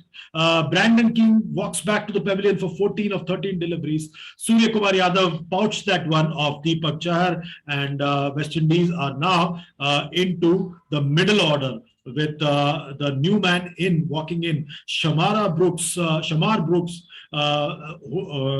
now having to shoulder a major responsibility in the chase. Even in the second one day, they lost their top order for next to nothing, and then Shamar Brooks played a lone hand. Here again, it's down to the middle and lower order. Yes, and Chandresh, just a word, an update for our viewers. Just after this ball, Deepak Chahar running in with 2 slips just outside the off stump, again shaping away from Brooks, and he gets his bat out in time. So just letting our viewers know that there is an update from the BCCI with regards to the T20 international squad. KL Rahul and Akshar Patel have been ruled out of the T20 internationals. So KL Rahul had sustained an upper left hamstring strain during fielding in the previous game, that is the second ODI, and which is why he's been ruled out. On the other hand, Akshar Patel is now in the final stage of his rehab after recently recovering from COVID-19. So both of them will now be going to Bangalore at the National Cricket Academy so that their injuries can be managed. Meanwhile, Shamar Brooks defends this one and there will be no run. And the players who have been announced as replacements for the T20 International Series are Ruturaj Gaikwad and Deepak Hooda. Yeah, so those are interesting developments and a fresh lease of life for Deepak Hooda. So he continues in the T20 side as well. So for a change now, you have two Deepaks, two Iyers, and just one Yadav in the T20 squad. Yes, and the last ball of the over that's been played by Brooks towards point, and there will be no run. Or, in fact, he's hit it straight to point. I thought it was a bump ball, but he's driven it straight into the hands of Shreyas Iyer at point. Shamar Brooks has been out, has been dismissed for naught of 3 balls. What's happening here? What's happening here at the run of play? Chandresh, for a moment, I felt that he's hit it into the ground and it's gone because there was a nothing celebration really. What's happening? Why are these guys not celebrating these days? In the past, they would celebrate and at least give us a cue to react. Now there is no cue. We are dependent on them to react and give us a cue to react. But it's almost like an anticlimax, and we really don't know what's happening here. And finally, so it's 2 in an over for Deepak Chahar. He continues to put up a strong claim for a regular place in the ODI 11 once again. And Shamar Brooks has gone for a duck, and West Indies are now 25 for 3. A sorry reading of their innings. If ever there was one, chasing 266. It's time for a quick break. We'll be back with Pankaj Atavale and Nishad Paivaidya.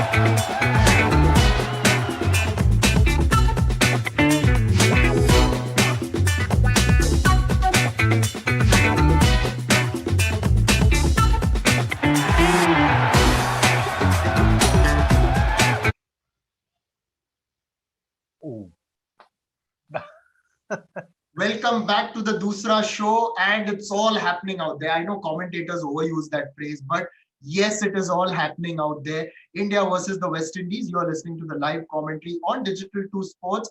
Please do subscribe to our channel on YouTube and follow us across all social media platforms. This is a joint venture between One Digital Entertainment and Channel 2 Group.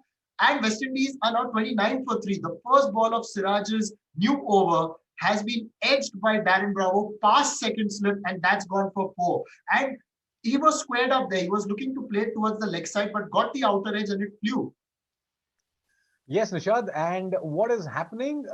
So there is a huge leakage in the ship called West Indies, and the leakages have been, of course, created by the Indian fast bowlers. It's not surprising, isn't it, that Shea Hope and Brandon King, when they came out, they were looking so confident in the last match, and they gave them a decent start. We thought they'll do well, but then now we are in the middle order with the West Indies struggling, and as we know, 266 is always going to be a big mammoth task for them.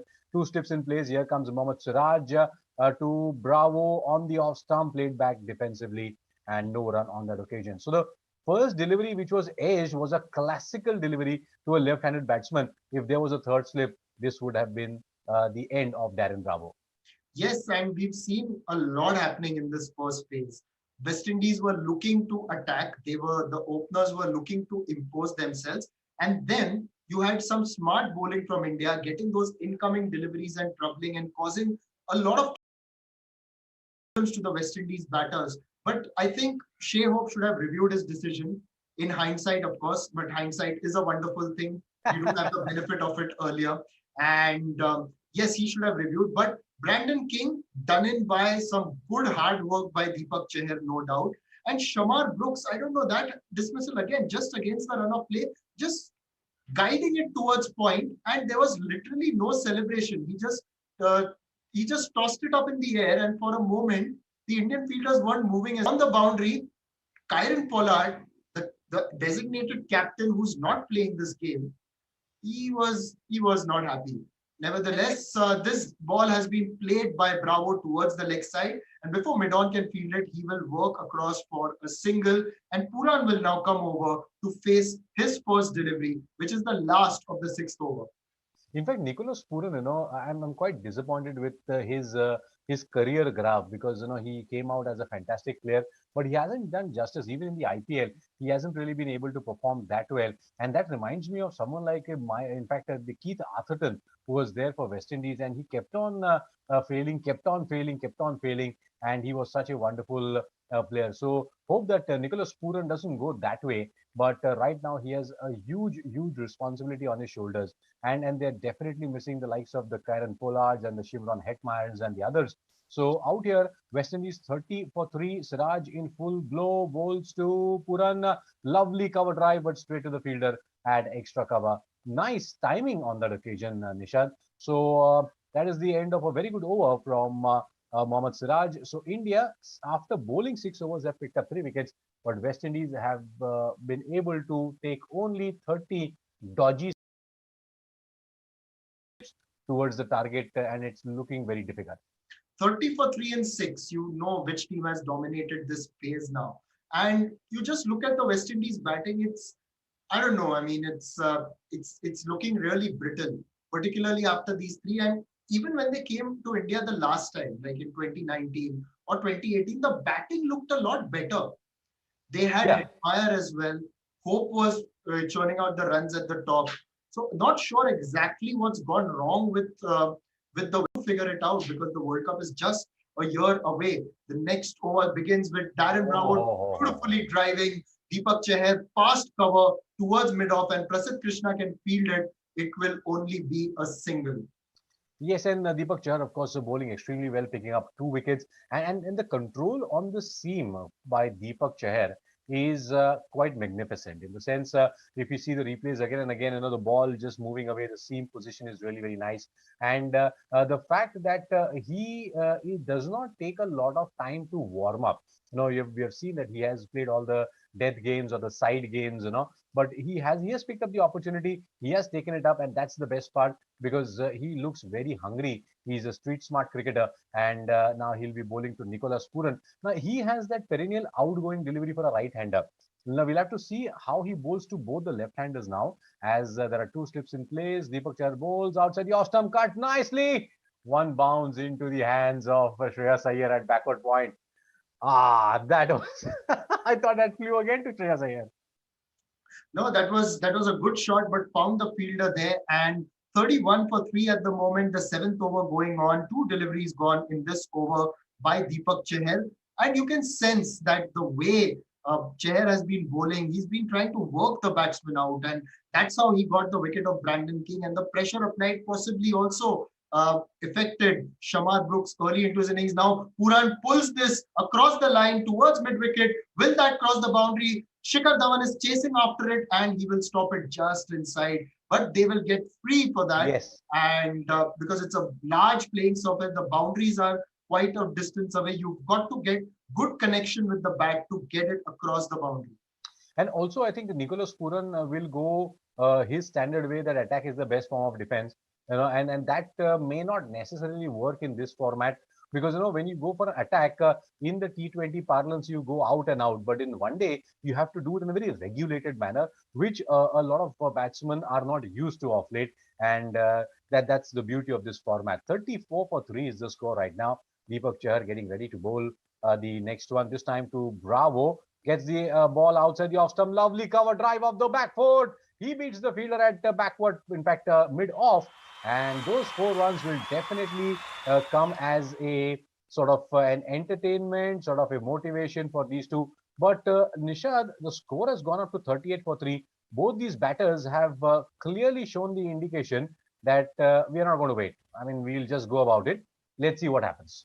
Yes, they can't let the Indian bowlers, be on top of them. They've got to impose pressure themselves. And how you do that? By scoring runs, by working the strike over. They've got the boundary in this over. They've got 3 runs. Now work the strike over. 2 balls are there. Even if they are dot balls, that's fine. 30 for 3, and this is the 7th over. Still, Rohit Sharma has managed to keep those 2 slips in place, and the next ball, it's outside the off stump, and Bravo lets it go through to the wicketkeeper. Pretty nice, and Rohit Sharma knows that the India technically in this context has enough runs on board right now. If you look at if you look at the runs, it doesn't look like that, doesn't give the comfort. And even you spoke about the West Indian batting lineup. The batting lineup, the names don't give you that much of comfort and confidence that we can talk about it. But once again, one day has proved out to be a very, very wonderful format, because a 300 is also enough, a 260 is also enough, and a 200 is also enough. So that's the dynamics of the game called one day international. In the meanwhile, ball on the off stump coming into Bravo. He just plays it a bit sort of in a fidgety manner, and that is the end of the over. So in this over, we had 8 runs coming, boundary, and the 3 runs that Nicholas Puran picked up, and then the single, of course. So 7 overs, 38 for the loss of 3 wickets. Bravo and Nicholas Puran now trying to forge a partnership. They're exactly in a situation like what India were, 42 for 3, and from there they built up. So again, wicketkeeper, in fact, Nicholas Puran is not keeping, but he's a regular keeper. So if we look at the combination of Rishabh Pant and Shreyas Iyer, probably something similar out here. Yes, and they'll have to do something similar. They had to take West Indies to a score, say 150 for 3, where they can now, then they can start entertaining thoughts of actually going and imposing and winning, marching towards the total. Now it's a rebuilding phase. You've got to break it down. So it is imperative that these two get a stand. And Bravo so far has looked very good, 16 of 14. And Nicholas Puran, he's just walked in. 3 slips in place for Mohammad Siraj to Nicholas Puran, who's played it towards mid-off, and it will be no run. Yeah, no, they're not taking a run. No. So that was cool, and good to see that Rohit Sharma is attacking. Now, in this case, Siraj needs to bowl slightly back of length so that the ball just bounces off and angling across the left-handed batsman. So good that the bowlers have 2 left-handed batsmen, so they don't really have to kind of change a lot of things when they are bowling. And when the bowler Siraj got the edge, which flew through the 3rd slip in the earlier over, the ball was pretty much near Bravo, as the next ball slightly full in length, and Nicholas Puran pushes it towards the mid-off straight to the fielder. So in order to get that edge, angled across, slightly back of length, somewhere near off and middle stump, and there you have chances galore. But Siraj has also bowled well. He has picked up a wicket. So this bowling pair, Nishad, looks like a very potent one-day bowling pair. Yes, exactly. And you've got options. You've got Prasidh Krishna, Bumrah and Shami will come back at some point. Then there's there's Shardul Thakur waiting in the wings. He played the first 2 ODIs. So there's a lot of options that India have got now. Yeah, but I guess India will need to stick to some combinations in the formats. For example, you have 8-10 fast bowlers, which is a good thing to have. But then you need to also know that there will be a particular group only for T20, a particular group only for ODI, and there will be a subset which will have bowlers. So you will need to, because this whole rotation and problem of plenty is not really a practically good one, because you need to have, okay, so we will go with Siraj and we'll talk about that. Slightly short, pulled by Nicholas Puran in the deep mid-wicket zone. There's a fielder running after it. There's also a fielder coming from deep point. Shikhar Dhawan is able to stop that ball, and the batsmen come back for 2 runs. So 40 for the loss of 3 wickets is the score. So as I was saying, so let there be Siraj and Chahar and Prasidha for T20, Bumrah, Shami and Shardul for ODIs, Bumrah, Shami and Shardul for T20s, and then probably change 1 bowler here and there, because by changing the entire lot, you're not even allowing anyone to settle down and understand their role. So these are certain basic things that probably need to be taken care of. And it's not helped by the fact that a lot of ODIs aren't being played these days. So that's also another problem. Now, Puran tries to go for an expansive drive, but doesn't get all of it, just manages to play it back towards Siraj, who feels that in his follow through. and that is a dot ball, 40 for 3. This is the 8th over. The last ball is yet to come, and West Indies are facing a target of 266. And Pankaj, yes, you are quite right. Now they've got to obviously allot those responsibilities, but again, with a T20 World Cup in store this year, again, I think the focus is going to be on the shortest format. It's Yeah, only that's true. after that they will start possibly focusing a lot more on the 50 over game. I know, no, scheduling can be very crazy, and it's easier for us to talk and make combinations out here. But the think tank might be going through so much, and the fact remains that so much of cricket is being played. But at the end of the day, I still think fundamentally, if you are very clear in your thoughts as far as which are the set and the subset, it makes life much more easier for the players because So Deepak Chair will say, okay, I don't allow me to play T20. Fair enough. I'll be around and I'll then focus on what I've been given. James Anderson or Stuart Broad probably do that off late as a test specialist, and Jofra Archer is also there. In fact, But Chahar will have to play the T20s because I think he's much more suited to the ball. yes, Has done well for CSK. If anything, I felt at the time back in when India were picking their side for the T20 World Cup, I was quite surprised by the fact that he was not in it. He should have been in it and he should have started as well. exactly. But then this happens only in India. There's a very popular Bollywood number that says that. Nevertheless, 8 overs have been bowled. 43 for the loss of 3 wickets is the score. Darren Bravo and Nicholas Puran now trying to consolidate, and the West Indians would be really, thinking of what is going wrong with them because it's all about what is there between your ears. And right now, Darren Bravo is batting on 16. He looks pretty good. Acha, Nishad, both the batsmen have not been scoring runs, but they are hitting right from the meat of the bat. Two slips in Yes, place. Deepak Shah starts a new over. Slightly awkward bounce as the ball was very close to the off stump, and somehow Darren Bravo got it towards the covers. So both the batsmen have timed the ball well, but they haven't really been able to get the gaps. yeah, they haven't been able to get the gaps apart from the odd occasions. Bravo still has managed to find a gaps a couple of times, but Puran has found the fielders even when he's connected.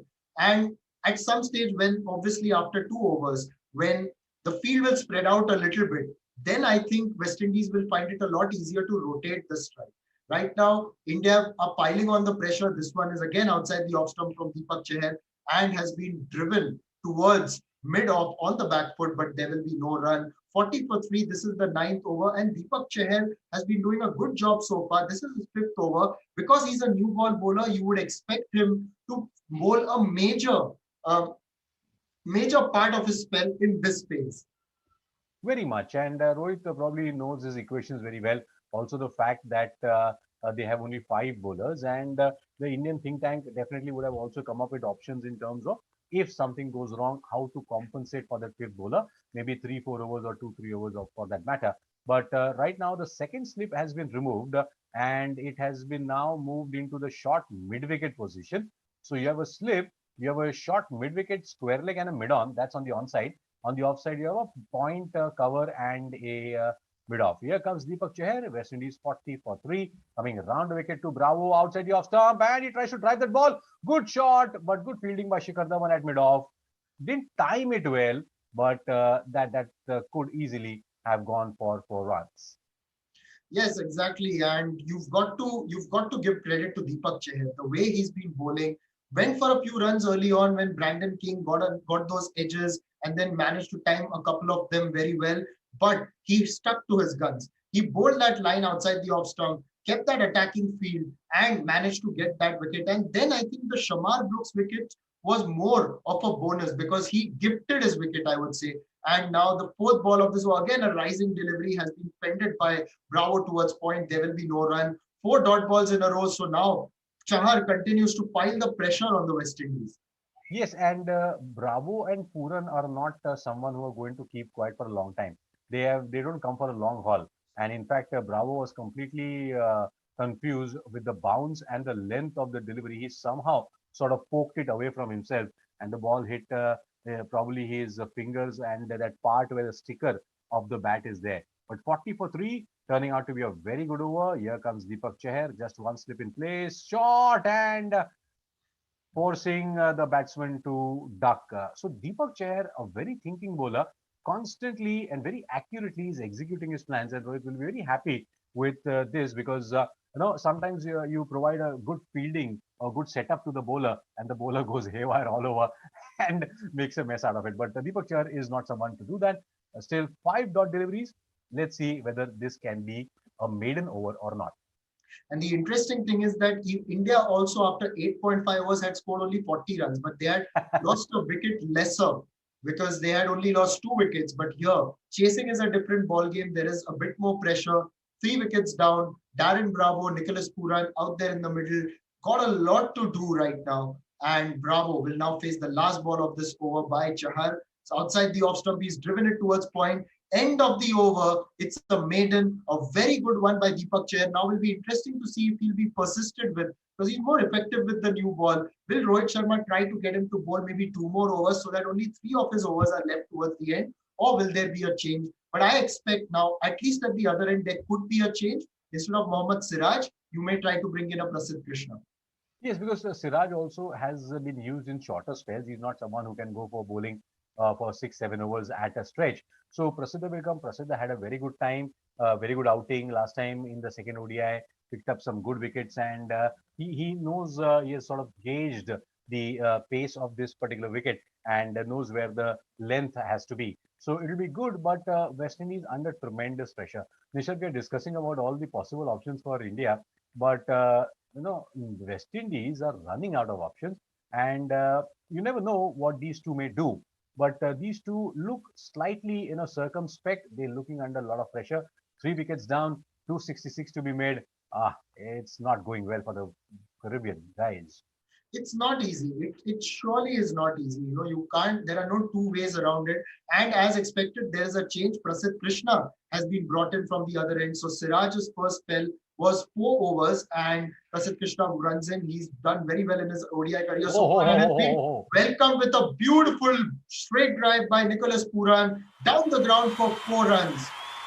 For a moment, I thought it was Darren Bravo because the way the bat came down, typical Lara style, perfect elbow, perfect bat, straight drive, copybook style. Coming to the pitch of the bat. Pooran, elegant stroke. Beautiful, beautiful stroke. And already off his first ball in this over, Prasidh Krishna has conceded more runs than what he did in the first 4 overs of his previous match. So he had a brilliant spell there, but a very good ODI record. He's surely bounced back. 2 slips in place, and the second ball has been worked away past square leg. The fielder runs back. It's a tumbling effort by Washington Sundar, and Pooran manages to get 2. So with those 2 runs, India, in fact, West Indies go up to 46 for the loss of 3 wickets. And Nicholas Pooran and Darren Bravo will have to share the burden. They will have to resurrect this innings. They'll have to cultivate, harvest, and then expect the remaining batsmen to sort of dwell on that. But 46 for 3, Prasidha Krishna not able to get the length right in the first 2 deliveries. He's just probably trying a bit too harder as he gets ready to bowl to Nicholas Pooran once again. And 2 slips in place, angled across, but bat pad together. Nice defensive stroke. Pooran looks much more confident than Darren Bravo. He does. And Pooran, that's the nature of his game. He's going to play his shots. He always is up for a fight and a challenge when gets those opportunities to play the big shots. And we've seen that across the board. And by nature as well, I would say that, Pooran for a while, his cricketing career was uncertain after a major road accident, but managed to come back and bounce back. There was a time when he couldn't walk, but he managed to bounce back from that. And today is an active and fit cricketer. And Bravo has now worked it round. In fact, Pooran has worked it round for single. Again, I got confused because of a bit of similarity and this time, but one must remember that Darren Bravo is a little bit taller than Nicholas Pooran. Yeah, but the follow through of the bat, the way it comes down, it's quite similar for both of them. And so Brian Lara has had such a huge impact on every individual, every youngster in the Caribbean that they turn out, at least knowingly or unknowingly, their bat turns out or the way it comes down and they play is very similar to Brian Lara. But 2 steps in place as Prasidha Krishna gets ready to bowl to Bravo outside the off stump, played defensively, and the score remains at 47 runs for the loss of 3 wickets. So many different ways of follow throughs after playing the shot. Darren Bravo here, after playing the shot, just got the bat in the hand in front and said, no, just wait. Manus Labuschagne or Steve Smith have a very fidgety way of following through. Jacques Kallis had a different way. So it's very interesting and good to see different players, characters displaying their style whenever they come out. And Manas Labuschagne particularly has got the most exaggerated show, and this one just outside the off stump, rising away. But the Bravo friends at it tentatively, but does not get the edge. End of the over, 10 overs gone, 47 for 3. West Indies struggling, but trying to eke their way back into the contest. Yes, if you're talking about Manos Labuschagne, how fidgety he is, and probably he is the Steve Smith 2.0. Steve Smith, if he's fidgety, then a fidgety square or something like that.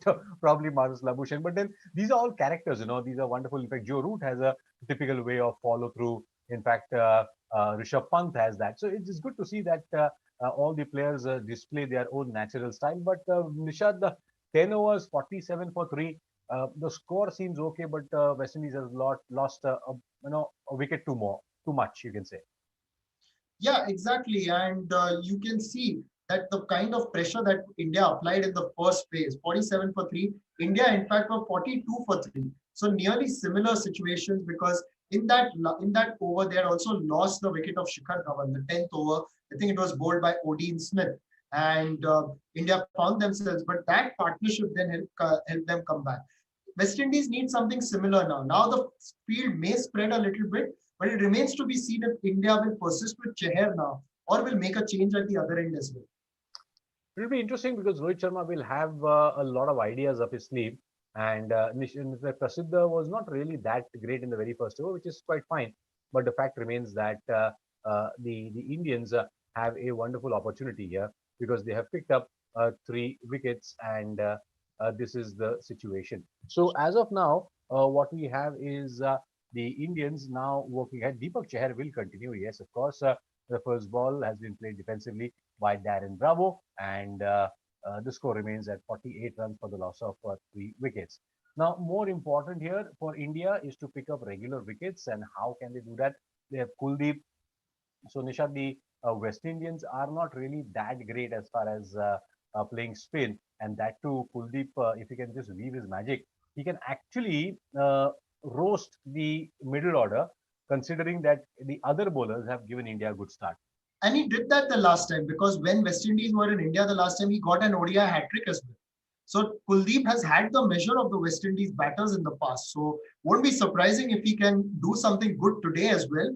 And he's been brought in place of Yuzvendra Chahal. We've particularly seen what the wrist spinners can do because of Chahal's performance. And even West Indies made that one change and brought in Hayden Walsh, who picked up 2 wickets. And his figures only took a beating because of the runs he conceded at the end. Yes, and Hayden Walsh Jr. along with Fabian Allen bowled pretty well. So West Indies have also nowadays gone with a double spin attack and some medium pacers and some fast bowlers. So all in all, one-day cricket is still very challenging, very dynamic, though it may not be the focus area for a lot of teams. But the fact remains that the one-days definitely bring out a lot of different shades of cricket whenever they are on display, as West Indies 48 for the loss of 3 wickets in the 11th over. Deepak Chahar continues, but West Indies require 217 runs from here. In fact, Bravo drives that ball for a single, and that will take West Indies to 49 for the loss of 3 wickets. 217 steps from here with 3 punchers already in your vehicle looks very difficult, and the middle order doesn't really give you that good horsepower that is required for the West Indians to drive all the way. Yeah, that's right. And, you look at what's remaining, and there's Jason Holder. So they're obviously, Jason Holder has been effective at number 6, no doubt about it. But you must also remember the fact that they're a batter short. There's no Kieron Pollard. Meanwhile, let me remind our viewers that you can follow us across all the social media platforms.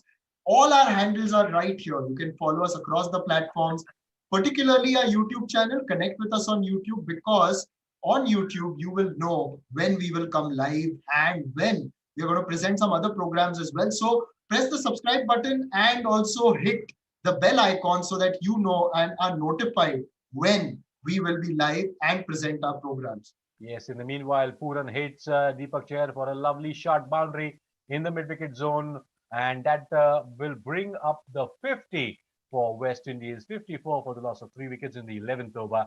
And both the batsmen now are on 17 runs. Next delivery from Chahar, the fifth one, once again played to the deep mid-wicket zone for a single, and that will take West Indies to 54 for 3. Pooran now overtakes Darren Bravo. He's batting on 18 right now. So this Deepak Chahar over has been a bit expensive, and now probably Virat, in fact, Rohit Sharma will feel that okay, now it's the time that we can actually change a bit and probably bring in Kuldeep, because Kuldeep coming at this point of time will probably set the cat amongst the pigeons, because both the batsmen are looking to attack. Yes, that's right. And the other option obviously is Washington Sundar, because for the longest time, Washington Sundar has been bowling in the power play in T20 cricket. He knows how to bowl when the pressure is on. And in the last match, Rohit used him differently as compared to the first game. In the first game, he was given bowling really early into the innings. But in the last game, Rohit held on to him and brought him a little later. So it's all up happening, and also what happens, a lot of strategies of the T20 may not necessarily work in one day. So also, as you said, one days are not played that often. So Indians, in fact, Rohit Sharma had a problem. He gave away 2 no balls because of the fielding placements and ODI rules and stuff like that. So it takes time for even the captains to get used to, and then come up some tricks up their sleeve as far as the ODIs are concerned. So 11 overs have been bowled. 55 for 3. West Indies still in a lot of trouble. Yes, West Indies in trouble here, and they've got to get that partnership. As I said, Shreyas Iyer and Rishabh Pant. What they did for India, Bravo and Pooran have to do it, because after this you've got Holder, and then you're into the all-rounders. And Holder, yes, is a dependable batter, but again, you are a batter short. You can't really rely on the lower order to do bulk of your work. So this partnership is extremely critical for West Indies to have any chance of getting close to India's total. That's true, but Prasiddha Krishna starts a new over. First ball to Darren Bravo. He gets a run, and this single will take West Indies to 56 for the loss of 3 wickets. Now, overall, Prasiddha Krishna looks a bit out of sorts today. Of course, this is just the second over. I know it's a one-day match, so it will take some time. But the fact is, the way Deepak Chahar got into the groove right away, Prasiddha Krishna may take some time. So let's see how that happens. But as of now, Prasiddha Krishna bowls to Pooran, and that has been played very nicely on the onside by Prasiddha, in fact by Pooran, and they will come back for the second. Very good running between the wickets, and West Indies move up to 58 for the loss of 3 wickets. Yes, 58 for the loss of 3 wickets. A bit of a recovery, because they had lost all those wickets early on. Meanwhile, Prasidh Krishna still trying to find a bit of his shape, which he had done ever so well in that fourth, or in the second ODI, I beg your pardon. But yes, Prasidh Krishna starting a new spell, just a second over. He's got a lot more to do today. And Deepak Chahar did all the hard work at the beginning. Siraj gave India the early breakthrough, which is why West Indies find themselves in this position. The Indian bowling maintaining some real good lines and lengths and good channels. Beautiful delivery there by Prasiddha. Just across the batsman, very close to the body, angled across.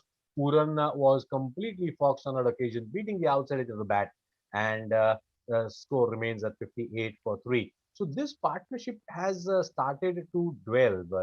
It's brewing pretty well, but overall, India need to take wicket, and they should not do a West Indies where they let the West Indies go away or escape after 3 wickets are down. But Kuldeep is there, so I'm pretty hopeful, because Kuldeep is a very naughty character, and he likes to kind of bowl to batsmen who probably are not the best players of spin. And those batsmen who are attacking always are in trouble whenever they are facing Kuldeep.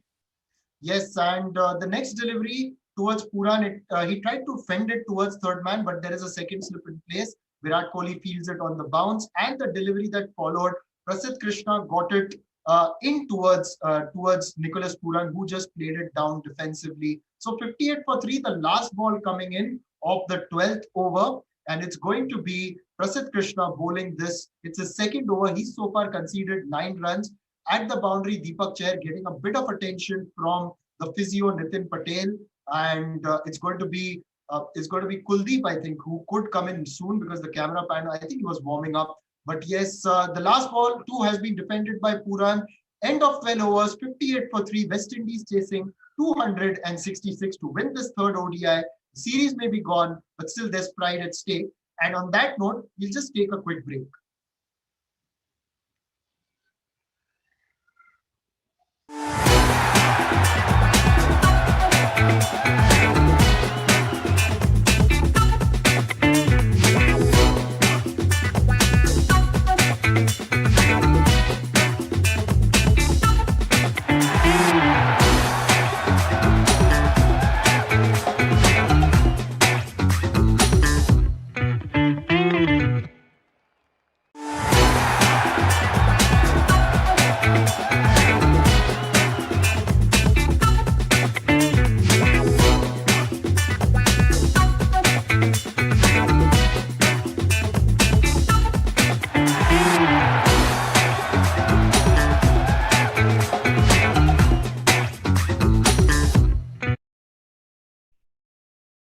Another disappointing spell by Pankaj and Nishad, where they failed to take a single wicket in their commentary stint, and it's turning out it's becoming a regular feature now.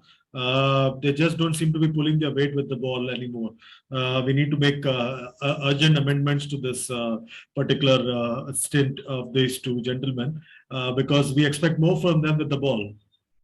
Is it? So left arm over the wicket, first ball to Kuldeep, and it doesn't turn. Bravo was waiting for that turn, and inside edge on the pad. So Kuldeep right away, Chandresh, has started with the googly straight away. Yeah, and see, things are happening the moment I came on air. Yes, that's what you're the favorites of everyone, and you always keep on calling me the professor. So I thought I'll get the professor's hat this time for you, and here I am. So this looks a bit good. Now I think I'll be able. So you put your thinking cap on. Thinking cap on. I think I'll be able to take up wickets now. Yeah, I think you need to be following this pattern for some time now. Once again, Kuldeep Yadav cuts that one, does Darren Bravo, goes down to long off, just a single. The score moves along to 59 for 3. This is Kuldeep Yadav's first spell in any kind of competitive cricket for about 8 to 9 months. He did play a couple of club games in Uttar Pradesh, but it's nowhere near this level of competition that he's going to be facing. And that's the exciting part because Kuldeep's not part of the T20 squad anymore, so he doesn't play T20 cricket. The only format that he plays for India now is the one-day format, much like Shikhar Dhawan. And this time sweeps that one, does Puran, and the ball deep square leg is fielding. Puran gets 2 runs quickly. Score moves along to 61 for 3. So interesting point here is that this particular pair is doing exactly what Rishabh Pant and Shreyas Iyer were doing. So right now this recovery is very important for West Indies because they have lost 3 very quick wickets and they don't have that kind of a firepower in the middle order. As Kuldeep bowls with a slip left arm over the wicket to Nicholas Puran, going on the back foot, and he pulls that ball. Oh, it goes all the way in the mid wicket, over the mid wicket boundary for 6 runs. So Puran has decided to unleash himself on Kuldeep. Bilkul, and that's the right thing. And this is what Bilkul is what Kuldeep Yadav would be telling his captain, saying that don't worry, I am pretty certain of coming back into this contest. This is just the kind of start that the West Indies batters needed against Kuldeep Yadav. To rattle him early in the first over will do them no harm. This time once again, oh, lovely. Very good delivery that. Yes, and Kuldeep basically is a very thinking bowler. End of the over number 13, 67 for 3. But what is happening, Chandresh, is that both these batsmen are slowly and steadily picking up runs, and they are kind of accumulating this particular partnership. So the 6 that came off the bowling of Kuldeep has really rejuvenated them. And just like the last match, they have started recovering. But then do they have enough immunity to kind of recover quickly? Because 266 after 3 wickets have fallen is a difficult task. But even in the first one day, they were 79 for 7. But Jason Holder and Fabian Allen came together for a very very important partnership. Correct. So they have the depth in their batting order, which can come in handy. What better day than this to come in handy? Exactly. So let's see how it goes. But Kuldeep did, turn the ball. He's a wrist spinner, and Rohit Sharma after that particular delivery spoke to him. And then Kuldeep needs someone to speak to him, especially the captain. MS Dhoni used to do that so well to both Kuldeep and Yuzvendra Chahal. But in the meanwhile, there's a big appeal. Prasiddha Krishna bowls. It's gone as a wide. I guess the appeal was. Are they going for a review? Is it? The bowler talking is trying to convince the captain. There's just one review left. India's lost a review in the early stages of the innings. Has he gone for a review? Oh, the time is up. The time is up. In fact, Rishabh Pant was quite sure about it, and he's saying, "Why didn't you take it?" In fact, if you see the replay, it came off the glove or it came off the hip. It should not be a wide, that's for sure. Yeah, at least for that sake, they could have gone for a review, just so that they could have got the extras count down. What was the verdict there? What do you think? Have we seen the review? It's a close call, wasn't it? No, they haven't taken the review, but I think Prasiddha Krishna should have been more vocal as a bowler. See, we kind of and there it is, So Prasiddha Krishna says, forget about it. Let's take the wicket. Darren Bravo is caught in the slips. Virat Kohli does the needful, and West Indies lose their 4th wicket. C. Chandresh, you came in, I put on the thinking hat, and there's a wicket. Yeah, that's the wicket that India was looking for. This partnership was threatening India once again, and just when it seemed like it would go off the radar for India, Prasidh Krishna once again strikes, and his extra pace and bounce once again doing the damage here for India, and he's really rattling the West Indies with the extra pace and bounce. And I'm sure the Indian batters of the 60s, 70s and 80s would be really watching this and getting a kick out of this, because they have been at the receiving end of such bowling in the past from the West Indies champions. But now it would be good for them to see an Indian fast bowler rattling the West Indies with the pace and bounce. I think it's a payback after a few generations. So that's probably what we are looking at. Okay, you did it to our fathers and forefathers. There we are. But Prasiddha Krishna, definitely, no doubt about that. The way he's bowling, he has found his mojo. And now this particular trio, Chandresh of Siraj, Chahar and Prasiddha, is the trio that India should stick with for some time, at least in ODIs.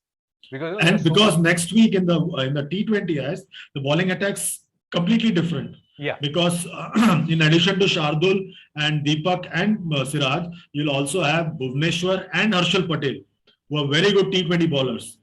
Plus, there's also Avesh Khan who's sitting on the bench. There's no Prasidh Krishna next week. So India's blessed. And just think about it this way. You've got two guys, Bumrah and Shami, who are rested right now. And there are two seniors, Ishant and Umesh, who are only considered for the test matches. So imagine there is so much depth now that you can actually mix and match. Plus, there are others like Navdeep Sen who are waiting in the wings and are biding their time waiting in the wings. So plenty of options here for Captain Rohit Sharma to play around with. No doubt about it. And I think even the players have sort of realized that what format suits them. Bhuvaneshwar Kumar also decided that, okay, test is not my cup of tea anymore. So he shifted. I think he's the only one who's very happy that he's not suited for test matches. Ask the test match specialist, they would give an arm and a leg to play the shorter formats, but they don't find a place. That's all. But then players also need, because it's becoming such a dynamic situation right now. West Indies 68 for the loss of 4 wickets. But as far as India is concerned, they really need to focus on making sure that the player is ready in the mind on that given day for that particular format. And players also need to be slightly less, I would say naturally less greedy, but they should realize, okay, out of the 3, we have made for 2 at least, or that's how it is. And because that will prolong their career, because playing all 3 formats is physically impossible for a long time. Yeah, that's why you see someone like Bumrah, even though he put up his hand for becoming the test captain, the fact is, he doesn't play test cricket at home. and he plays Test cricket only away from home. So it becomes difficult for him to be considered as India's Test captain. So India, in fact, has two Test teams: one that plays away from home and one that plays at home. Because Ashwin, who's your premier spinner, is the strike force at home, but away from home is hardly used at times in the Test match format. Say Akshar Patel has hardly played any Test cricket away from home. All his Test cricket has been at home. Ravindra Jadeja too. In the meanwhile, Jason Holder's here, and he's and first couple of sighters from Prasidh Krishna. The score's 69 for 4 now. And Prasidh Krishna is once again in wicket-taking form and has been a real find in the series for India.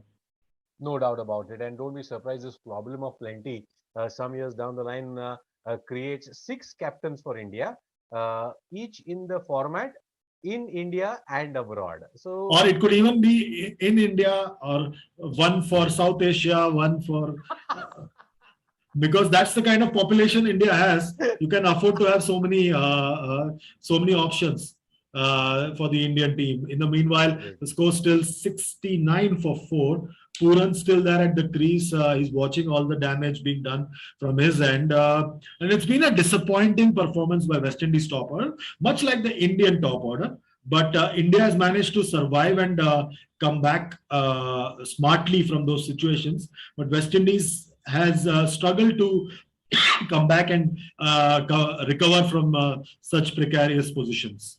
Very true. Here comes Prasidh Krishna to Nicholas Puran and beats the outside of the bat. Lovely delivery, angled across, close to the off stump, inducing that shot from Nicholas Puran, and a lucky escape there as there were kitten's whiskers between the bat and the ball, and oohs and the ahs went everywhere. This could have been another certain wicket. So the 3 bowlers, fast bowlers for India, picking up wickets, Kuldeep troubling the batsman, and the Indians, of course, very comfortably placed out here. But West Indies 69 for 4, Jason Holder at the non-striker's end, but Puran, who's batting on 28, he will be on strike. Here comes Prasidh Krishna, 2 slips still there.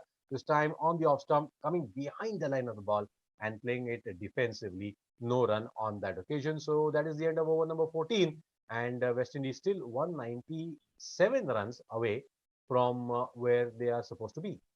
Yeah, Holders on 1 of 2 deliveries, Puran's on 28 of 27 deliveries. The asking rate, if I may have a look at it, is 5.5. So that's not much of a trouble, is it?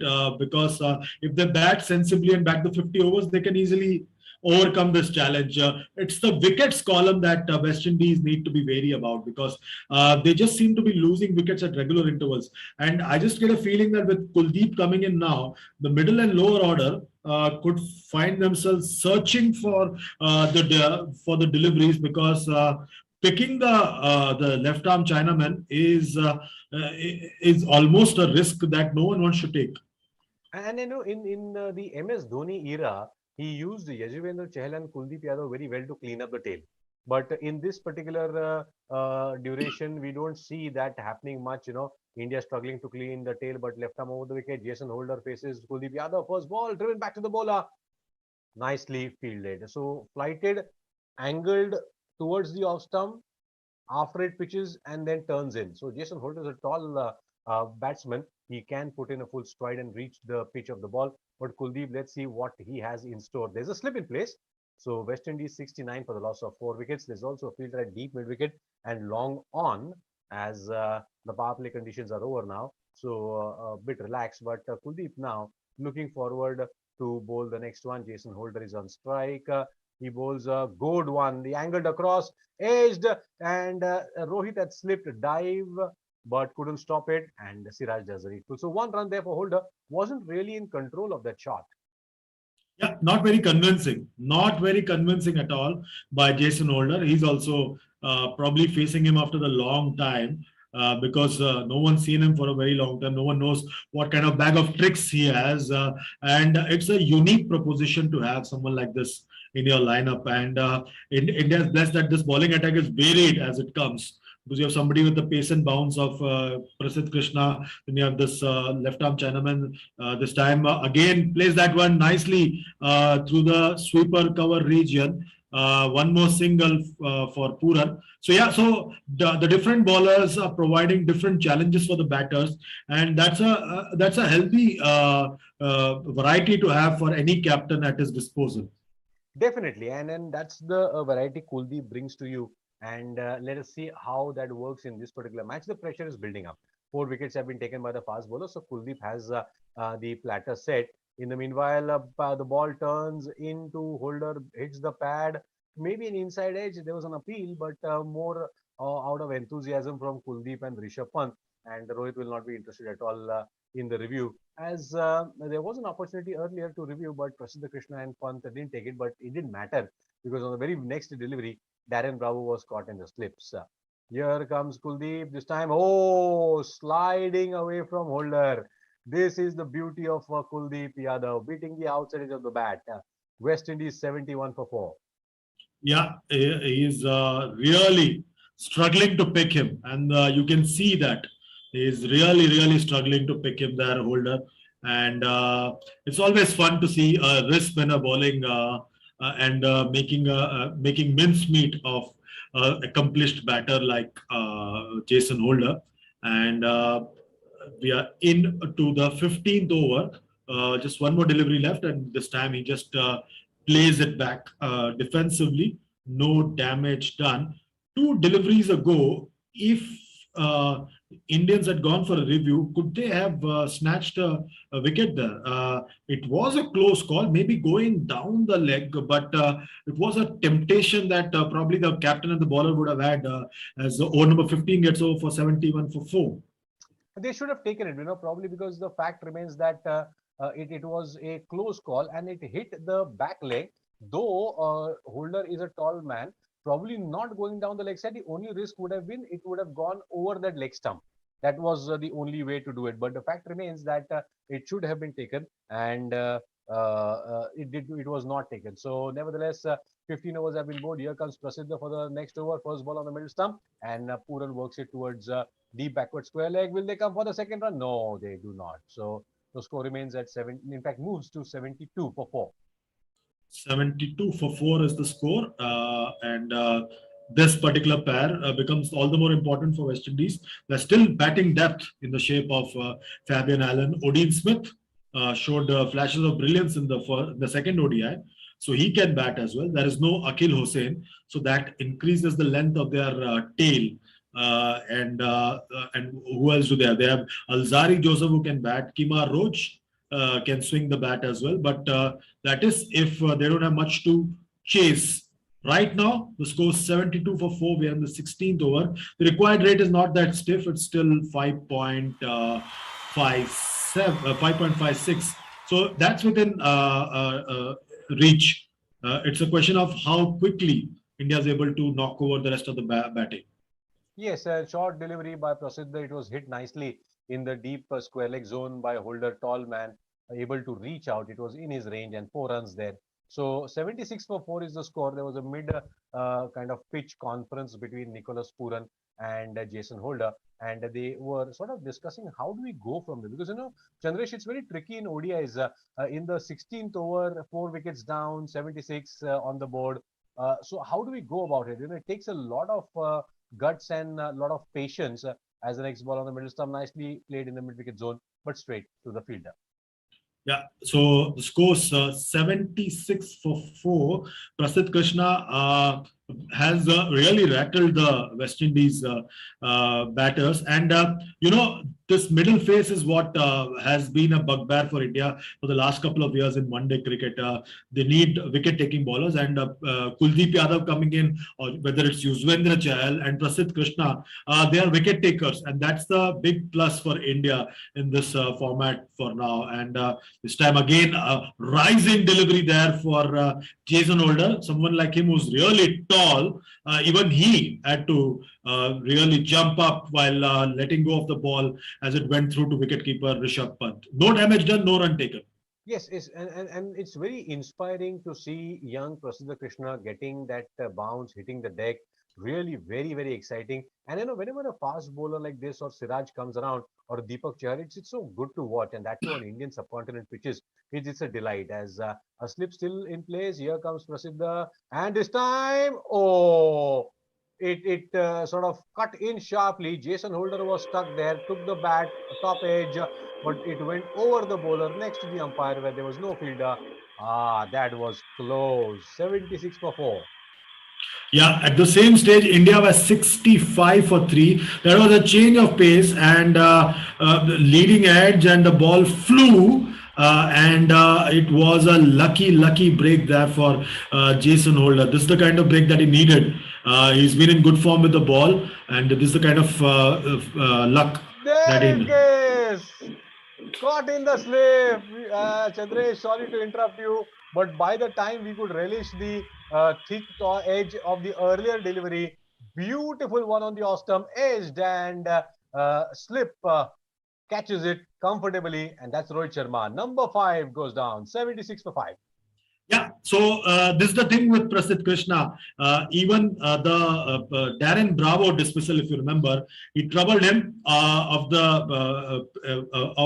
previous delivery, and of the very next delivery, caught an edge and was an easy catch for Virat Kohli in the second slip. This time, the mistake's been committed by Jason Holder, the former captain. He goes for 6 of 12 deliveries, and Captain Rohit Sharma being rewarded for being attacking with his field placements, and once again showing that there is reward and there is merit in trying to be an attacking captain while defending middling totals like the one we had in the second game, or a better than par score like the one here in this, the third and final ODI. A big wicket for India, 5th wicket down for West Indies.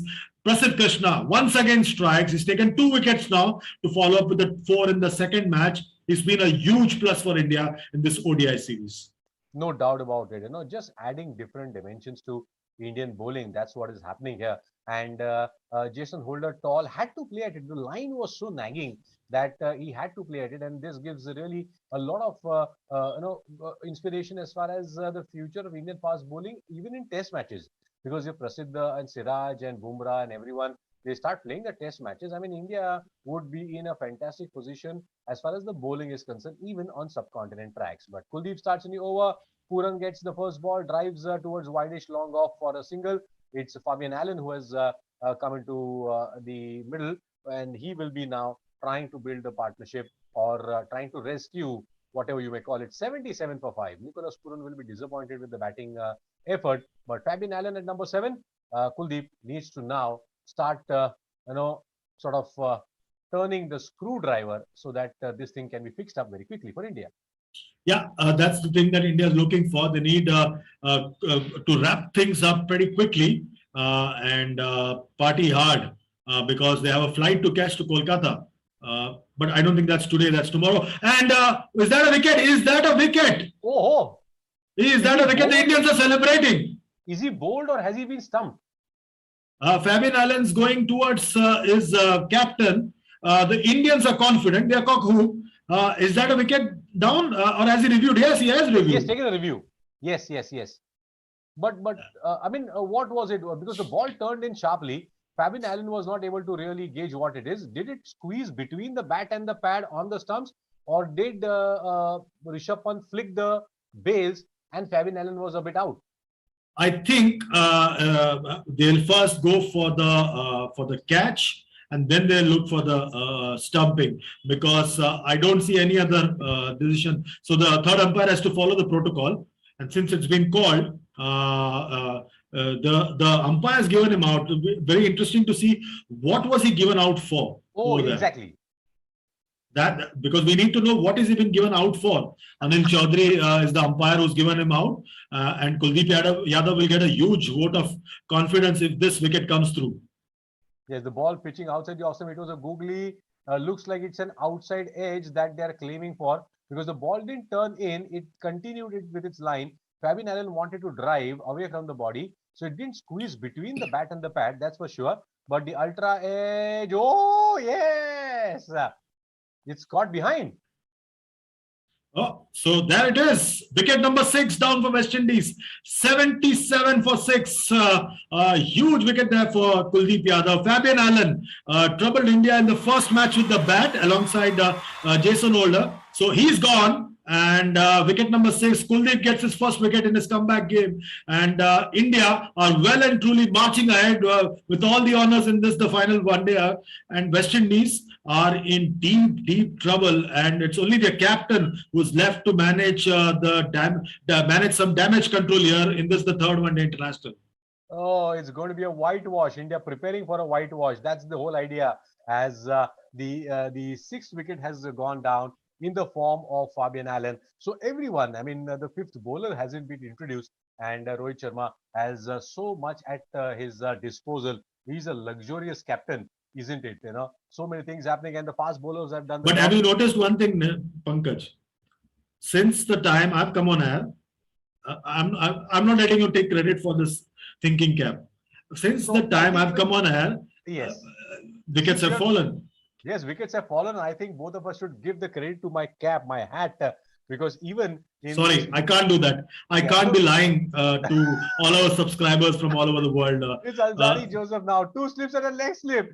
First ball driven towards. There's a fielder at short extra cover who dives to stop that ball, but the fielder at long on now comes in because the ball ricocheted off his hands. And suddenly, look at the number of Indians around the field. They sense that this is the golden opportunity for a whitewash. Yeah, absolutely. It's a golden opportunity, one that they won't want to miss out at any given opportunity. And the fact that you have Alzari Joseph batting ahead of Odin Smith tells you a lot about the confidence that they. Once again, Pooran now at 6s and 7s. He's not picking him at all. This would be a good tweet, you know, both of us doing ooh. No, imagine, and I think at some level, Pooran would be thinking, if only I had played Kuldeep in the IPL, it would have been much better for me, much easier for me to pick him. But this time, a short one pulls that one down to long on. Score moves along to 79 for 6. The KKR management didn't play him in the last couple of that regularly in last 2 or 3 seasons, and most of the batters for them, it's a mystery, complete mystery. This one, as yes, once again, last ball. Okay.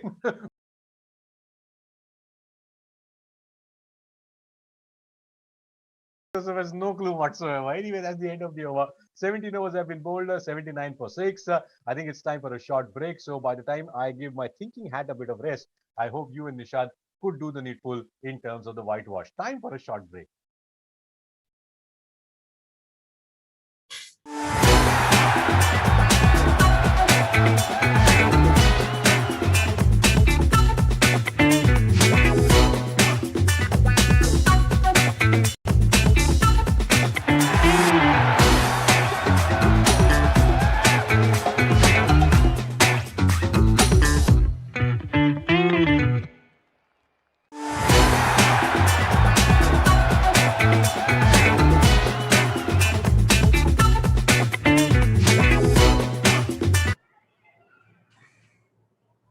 Welcome back after the break. You're back again on Digital 2 Sports, a joint venture of Channel 2 Group and One Digital Entertainment. We're bringing to you live ball-by-ball commentary from the third and final one-day international between India and West Indies, currently taking place at the Narendra Modi Stadium, the world's biggest stadium in Ahmedabad. West Indies are in deep trouble at 79 for 6, and one more magical smell involving myself and Pankaj. And we have with us our best bowler so far in our commentary panel, Nishad Vaidya. Nishad, we need a bit of magic from you now to wrap up the tale.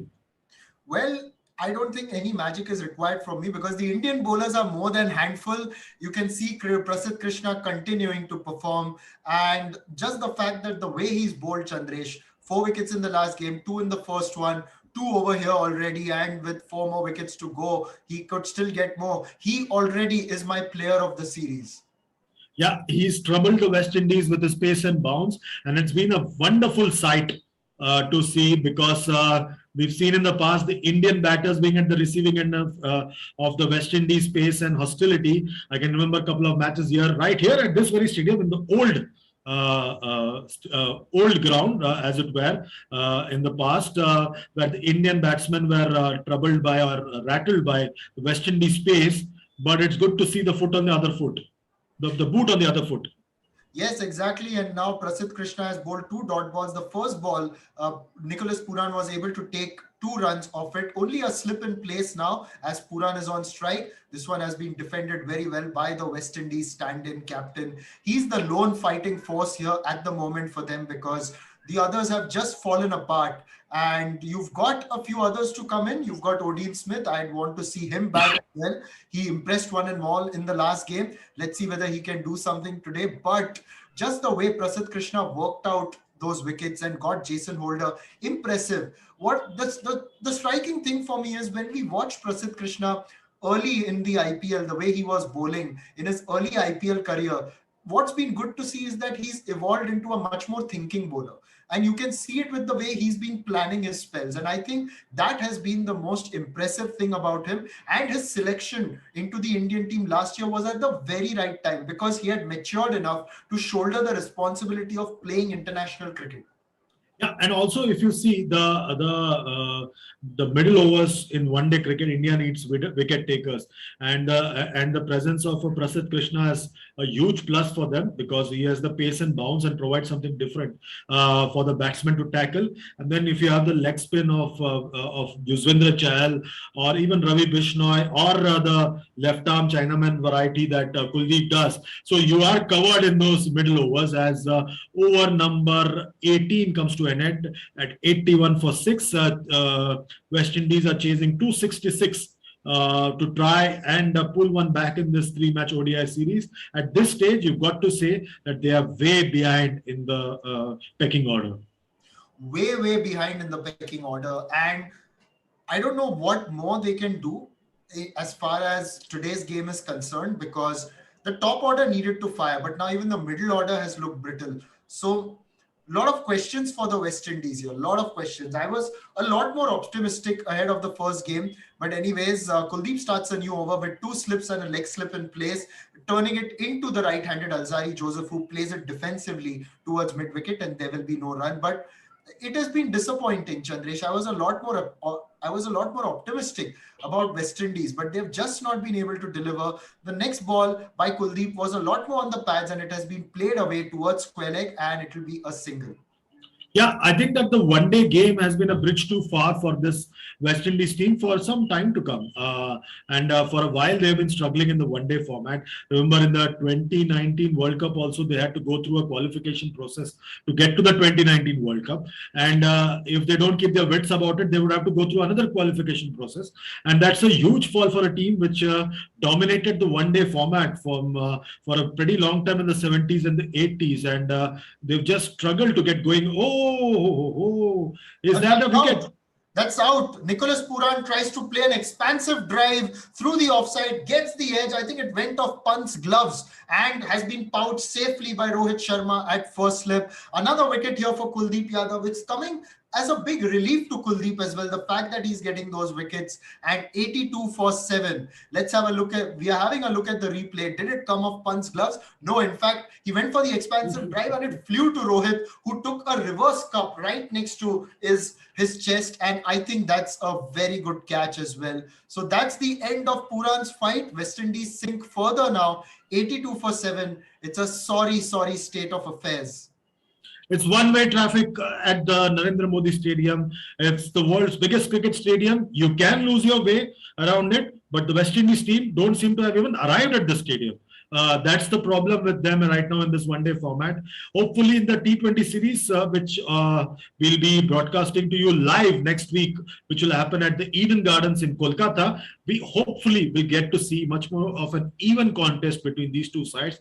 Currently, it seems to me that this Indian team, despite not playing its best bowlers or the best players, still seem to hold a lot of aces for this West Indies lineup. A sorry state of affairs. Nicholas Puran played a reckless shot. You've got to say that he just was not able to pick Kuldeep Yadav, and he was struggling to get going against him, and it was only a question of time. Yes, exactly, and it was just a question of time. And the way Kuldeep, as such, has been bowling very well against the West Indies over the years, and this is just another example of it. And right now, Kuldeep has gotten 2 wickets. At the other end, Prasidh also has got 2, and the Indian bowlers have been completely bowling well as a unit. Deepak Chahar chipped in early in the innings with 2 early wickets, and of course, there was the wicket of Shea Hope, the first breakthrough that was provided by Mohammad Siraj. Odin Smith comes in, first ball, he smashed it down the ground past Kuldeep's hands and will get a 4. Are we in for some entertainment now? I think we are because Odin Smith is trying to announce himself ahead of the big auction that will be broadcast live right here on Digital 2 Sports, joint venture of Channel 2 Group and One Digital Entertainment. And he's trying to tell prospective owners, prospective team bosses, that's what I'm capable of, bowling at good pace and batting. I'm ready to take on the bowling at any point of time. So he's presenting his case quite nicely. And Kuldeep Yadav, on the other hand, has done his chances no harm ahead of the big auction with his bag of tricks. And now back to the action here. And this is the last throw of the dice for the West Indies.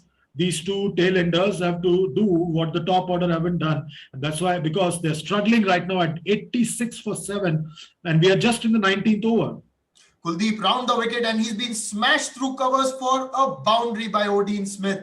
He came round the wicket, and that is 90 for 7, 19 overs gone. Odin Smith has started by hitting 2 boundaries of his first 3 balls, attacking field or not if there is an opportunity. And this time Kuldeep tossed it up, invited him to play that shot, and he took up that invitation very, very well.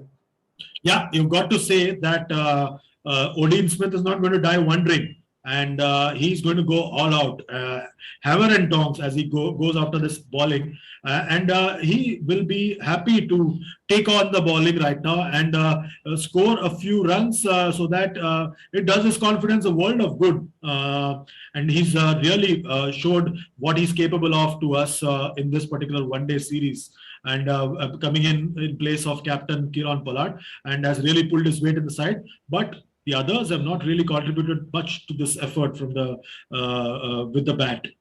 Yes, Prasidh Krishna continuing towards Alzari Joseph. This has been played down towards mid-on. There will be no run. 90 for 7, West Indies really struggling, and India looking to close this game really quickly. But they've got a small matter of Odin Smith in front of them, who actually boasts of quite a decent ODI record for a lower order batter. And a decent average, a strike rate also that is really good. And of course, if he can get a few hits from the middle, why not for some entertainment? But we've got Prasidh Krishna coming in. This has been played towards mid-wicket. There will be no run. Yeah, so it's been a quiet few overs, especially from Prasidh Krishna. He's into his 6th over. I think Captain Rohit Sharma, pretty clear, he wants to wrap things up pretty swiftly. And he is not going to hang about and try to wait for things to happen. He's very keen to wrap things up because he senses that the end is near, and he's going to bowl out both his key bowlers here, Prasidh Krishna, and this time, just outside the off stump, Alzari Joseph was looking to, I think, turn it across towards third man, misses, and Rishabh Pant, the way he exclaimed there, it looked like he knew that it was really close to the bat. Siraj and Odin Smith having a chat. I wonder what they are communicating and who's picking up what.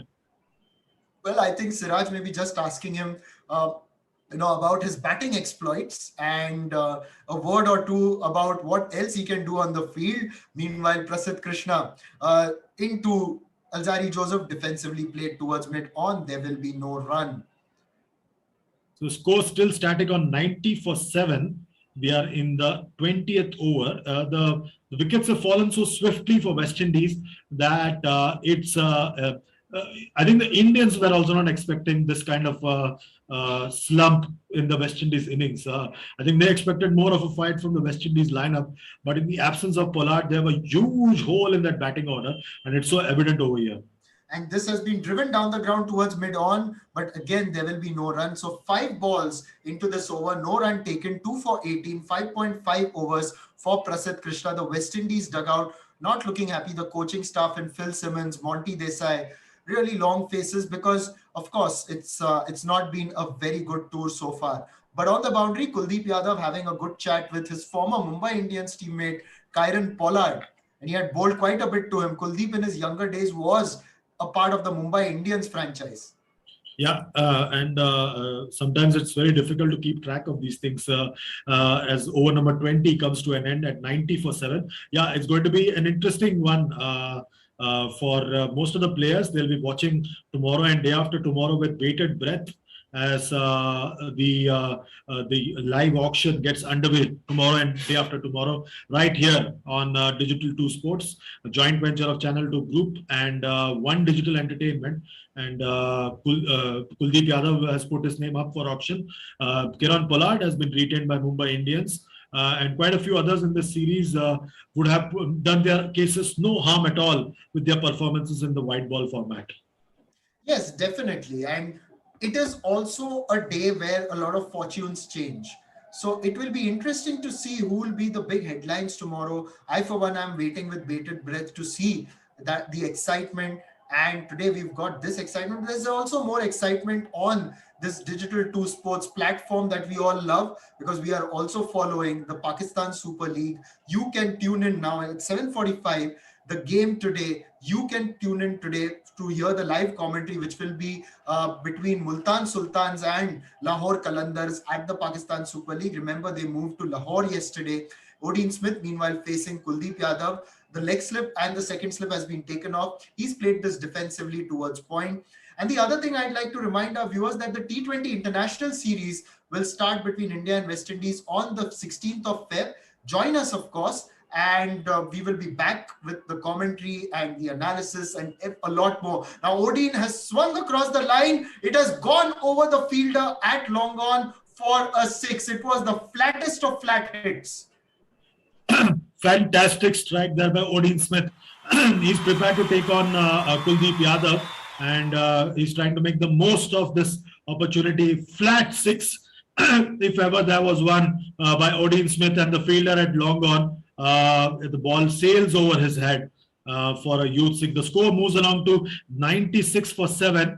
If I was Kuldeep Yadav, I wouldn't be disappointed with this approach by Odin Smith because something's got to give sometime soon over here. And that's another 6, Chandresh. He's lofted this time over long off, and that's gone all the way for another 6. These are big hits. Kuldeep is not happy. There's a frown on his face. Even Rohit Sharma is thinking what to do now. He's making a change in the field. He's got to keep the men back, of course, down the ground. Odin seems to have the strength to go over there this time, going for the conventional break. But yes, it was again another flat hit, a lot of power. Loving the way this man is playing his cricket with a smile on his face after smashing those 6s. We've also got a first slip still in place. Kuldeep coming. Oh, this was fired down the leg side, and that is a wide. Yeah, fired down the leg side. Scores now moved along to 103 for 7. Like we said, Odin Smith is not going to die wondering. If the ball's in his arc, he's going to go for it. And his role is cut out here. He doesn't have much to do because the rest of the batting is disappointed really. This time again down the ground, goes towards the long off region, but he'll only get a single there. The score moves along to 104 for 7. Odin Smith has quickly moved on to 21 of just 7 deliveries. And Chandresh, very smart field positioning there because they've got a man really straight there. They've also got a long off, but they've also got a man who's standing really straight. And they want to, yes, he will go for everything, but he will also remember, he'll do well to remember that there is a man out there. But now with Alzari Joseph coming back on strike, 2 slips are in place. This one outside the off stump, and he's driven it to cover. There will be no run. So the score remains, score is now 104 for 7. Alzari Joseph will now face Kuldeep Yadav. This should be interesting because Alzari Joseph has searched for the ball against Kuldeep Yadav. Let's see what happens this time. Plays it defensively. Already this over has fetched 13 runs from the bat plus a wide. So 14 runs of the over. And over number 21 done, 104 for 7. Joseph's on 2 and Odin Smith is on 21 of 7. Yeah, exactly. And you just have a look at the way Odin Smith is batting. It is surely something really great that's probably brewing. And because he's someone who idolizes Andre Russell. And if we can see that kind of hitting more consistently, what Andre Russell has mastered was he hit consistently. He could come into any situation and even blast it. Like there have been times when he's also done stuff like 48 of 13 balls.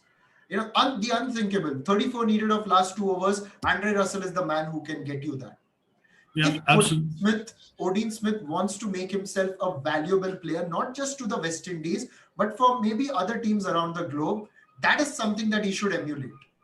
Yeah, and the West Indies camp would be hoping that he's not looking to make himself valuable for other teams in the world, just the West Indies. Now, Siraj has come across to bowl the new over. Short ball, Odin has pulled it towards mid-wicket and he will get a couple. So I think a little bit of an exchange where Siraj was telling him, I'm going to bowl the next over, so just be careful.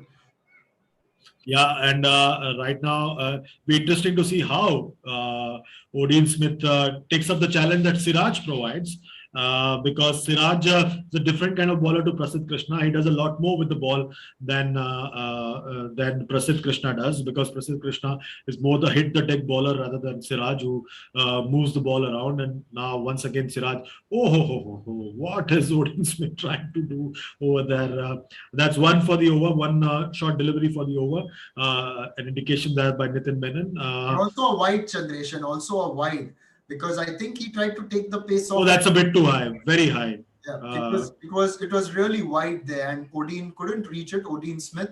Nevertheless, a lot of entertainment coming our way possibly, and Siraj has now sent the man who was at mid-on back to long on, and he's now coming into bowl towards Odin Smith, who smashed this towards mid-off rather, but he hasn't got a lot of it, and there will be no run there available for him. Yeah, so score still static on 107 for 7, and Odin Smith has just now decided that he's going to tee off at every given opportunity. The asking rate is still manageable.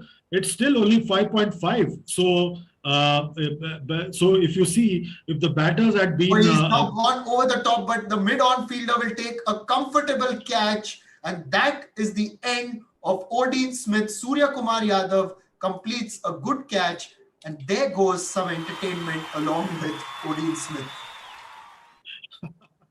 So that's the end of an entertaining little innings by Odin Smith. All the drama that was happening with Odin Smith's presence at the crease has now come to a close, and West Indies have lost their 8th wicket, and they are... Oh, he's dropped it. Oh, he's dropped it. I thought for a moment, but anyway.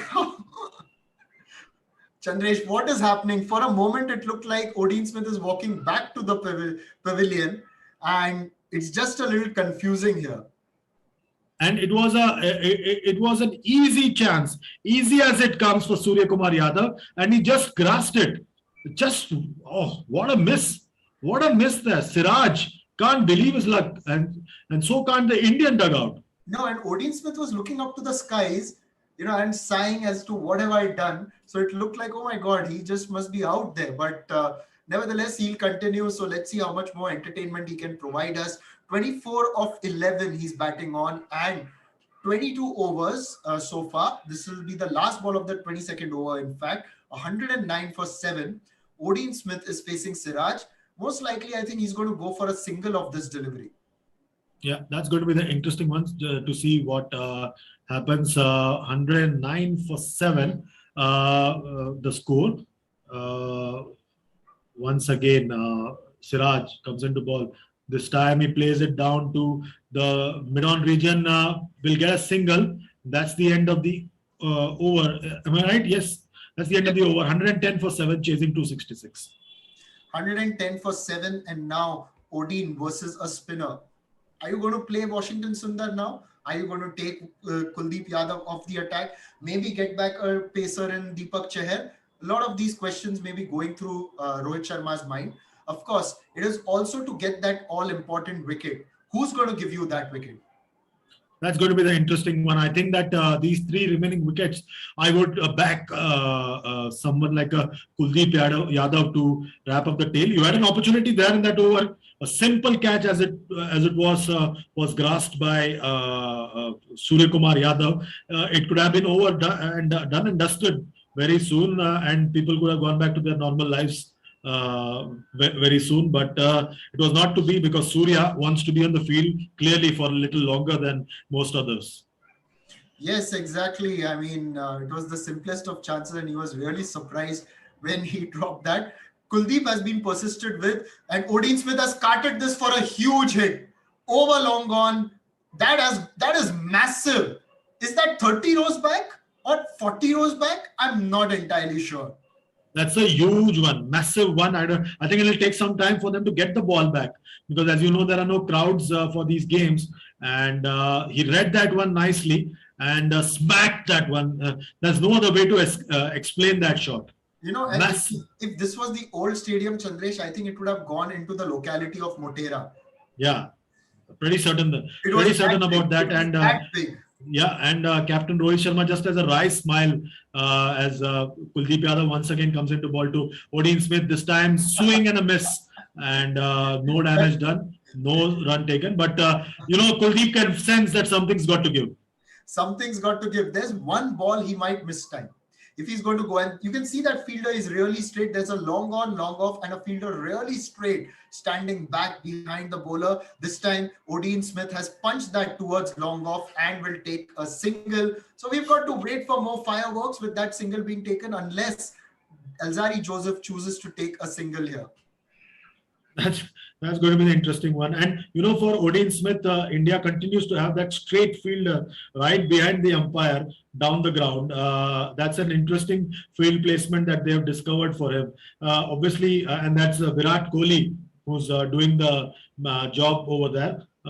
Once again, this time Alzarri Joseph plays that one quietly. Score moves along to 117 for 7. And this partnership's already fetched 35 runs for the 8th wicket. And they have scored at a fair clip. Yes, exactly. 117 for 7. And all the bulk of the work of this partnership has been done by Odin Smith. 32 of 15, 2 balls remaining in this over. Down the leg side, I think that's going to be a wide. Yes, Anil Chaudhary, the umpire, signals a wide. And Kuldeep is going to have to bowl the extra delivery. 2 balls still remaining. 118 for 7. The 23rd over in progress.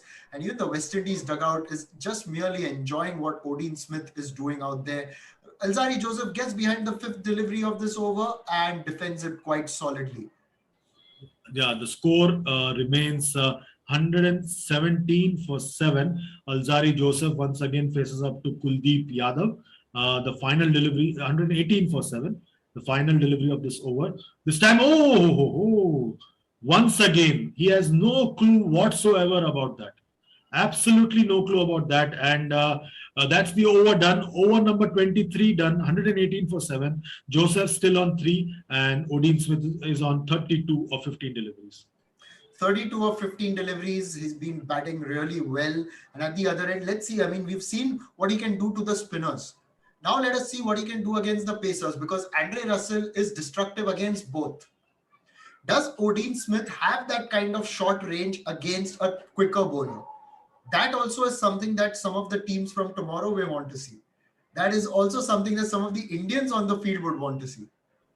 Yeah, that's going to be an interesting one, as over number 24 gets underway. And the chase, the asking rate is still manageable. Asking rate is still 5.48, so that's within manageable proportions. Do they have the gumption for a fight?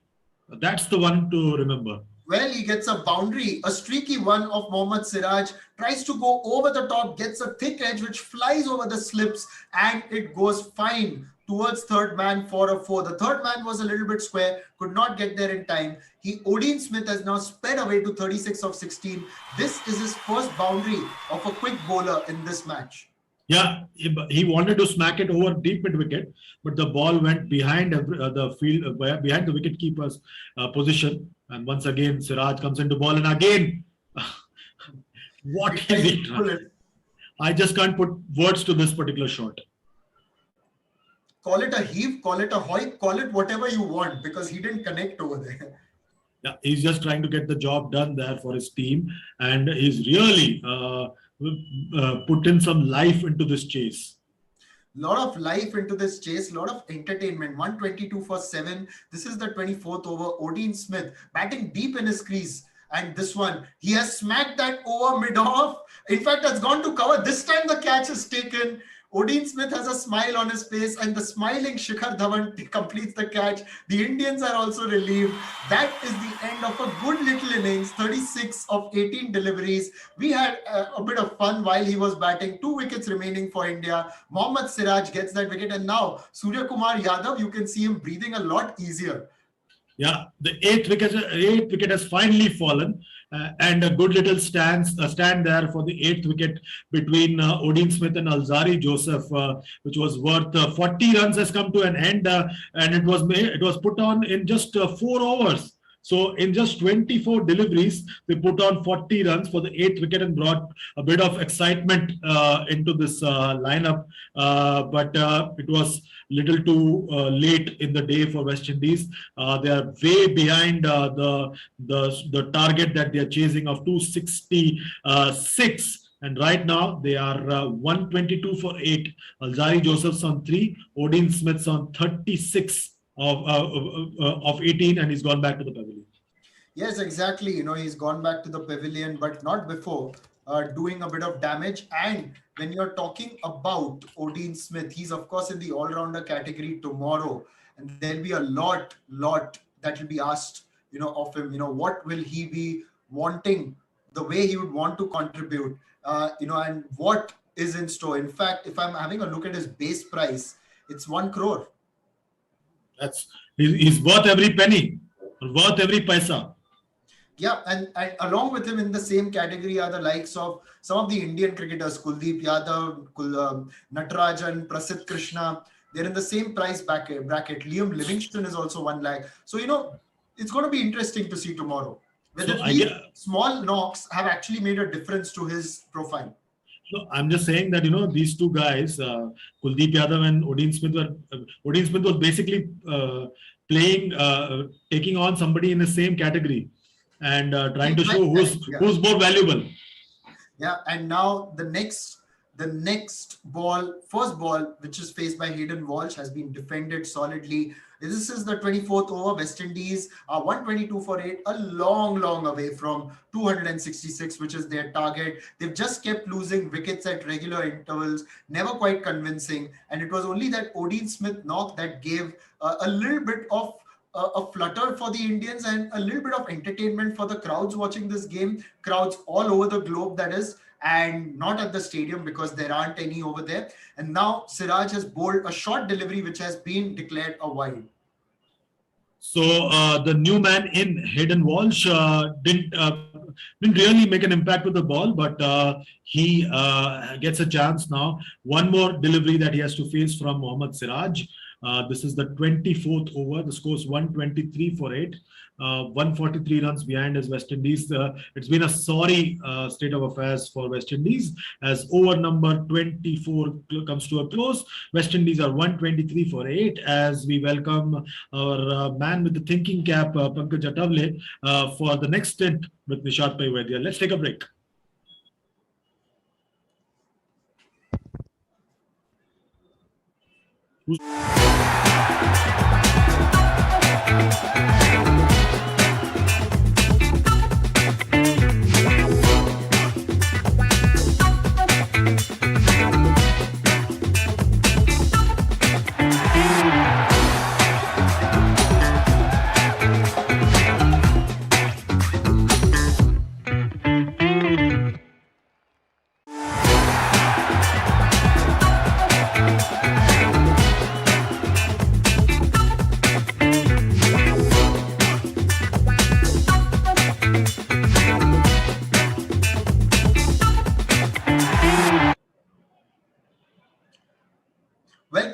the Dusra show, 123 for 8. West Indies chasing 266 against India. In the third and final ODI of this series, I'd like to welcome the cerebral Pankaj Athavale back into the studio. He's wearing his thinking caps on. We wear our imaginary thinking caps on, but he's got the real deal. And yes, Pankaj, a bit of entertainment from Odin Smith, but yeah, too little too late rather. Yes, this was to happen. But good thing about Orion Smith is that he's playing his game in whatever time and whatever bandwidth he's getting. But you called me cerebral. That was a good adjective, you know. I like that. But anyway, 124 for 8. Kuldeep has picked up a couple of wickets. Two slips now. Left arm over the wicket and driven nicely. Tried to stop off his own bowling. But Hayden Walsh was the man who played that stroke. He will open his account as the ball trickles towards the long off. But good to see that Kuldeep Yadav, when I was listening to y'all, and y'all were really right on the money that Kuldeep has actually utilized this situation really very well, and India has given him a good opportunity. Otherwise, you know, just leaving him aside is not really the option. As West Indies are 125 for 8. This time, Alzari Joseph gets a ball. Oh, look at the turn. He's not even able to understand even now what's going on. Yes, and it's been tough going actually against Kuldeep. Apart from Odin Smith, the other batters haven't quite gotten the measure of Kuldeep's wrist spin. And now that Odin is back into the pavilion, Kuldeep would be much more relieved. And the next ball again defended solidly by Alzari Joseph. And again, this is only 2 runs have been scored in of the 5 deliveries so far. The last ball coming up, 25 overs. This is the 25th over rather, 125 for 8. And this ball from Kuldeep Yadav, he's going to come into bowl to Alzari Joseph. Again defended towards point, no run there, 125 for 8 after 25 overs. And yes, India just two wickets away from sealing the series 3-0. Yes, and very much India has done a great job. But Nishad, you know, this particular match has revealed how sharp the Indian bowling can be. You know, time and again, because of experimentation and because of various other things, we tend to not actually get the best bowling combo most of the time. But this is a very good opportunity to realize that, yes, these are good combinations that we have to work on, and they will help us in all different formats. If we have so many different players available, then might as well decide some basic combinations and work around them, so that you know you don't really need to worry on any of the bilateral matches or things like that. But again, West Indies have disappointed. I mean, the kind of fight they showed in the last match was quite good. As Prasidh Krishna will replace Siraj, first ball angled across to Joseph, but oh, look at the delivery. It was very close to the off stump, in the sense on above it, but close to the body of Hayden Walsh, who lets it go into the gloves of Rishabh Pant. So India doing really very well in the bowling department. Yes, there are queries as far as the batting is concerned, but then the whitewash is around the corner. Yes, it's been a very good performance by the Indians in this series. They've managed to keep the West Indies on. Of course, not the strongest West Indies team, particularly the batting unit, which is why the challenge was a lot easier. And it was a lot easier than the series against South Africa. Meanwhile, an overthrow, but no run taken. In fact, 1 run taken by Yes, yes. Hayden Walsh, and Alzari Joseph will now come over to face Prasidh Krishna. Overall, the things look good because you know there is so much of cricket being played, and of course, as you all know, tomorrow, day after, there'll be a lot of news around players and things like that as the auctions come around. So a new season, you know, it's this Indian cricket has become very seasonal, like what we have season in India.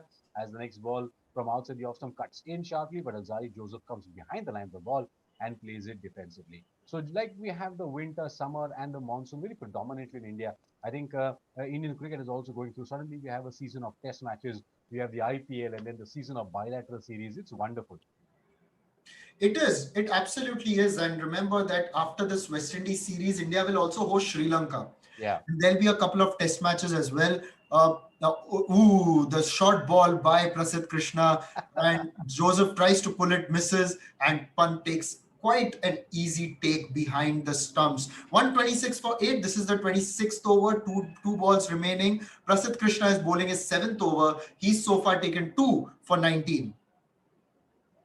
So 128 for 126 for 8. That's what you have said. So Joseph is batting on 4, and Prasidha Krishna is quickly getting through with his overs. He's in the 7th over. has picked up 2 wickets. The slip is still in place. This time in cutting delivery played towards short mid-wicket where Virat Kohli is there. So Alzari Joseph, whatever said and done, has basically hung on there. He's been there for 24 deliveries, though he may not have any clue whatsoever about Kuldeep Yadav, but he's still hanging around. That's good to see. And how far can the West Indies delay the inevitable? That's what probably we will be asking now. And Phil Simmons, the West Indian coach, will be quite disappointed. I mean, to say the kind of cricket that they're playing is not really that great. Pulled high up in the air in the mid-wicket zone. Will it go all the way? Oh, it goes all the way over square leg for 6 runs. Oh my goodness. Oh, it hit. Oh, I thought it hit something out there. But it went over the square leg boundary. What a shot that was. And Prasidha Krishna dug it short. So Alzani Joseph is not will not shy away from hitting those deliveries. And here we are, 6 runs there. Yes, what a hit.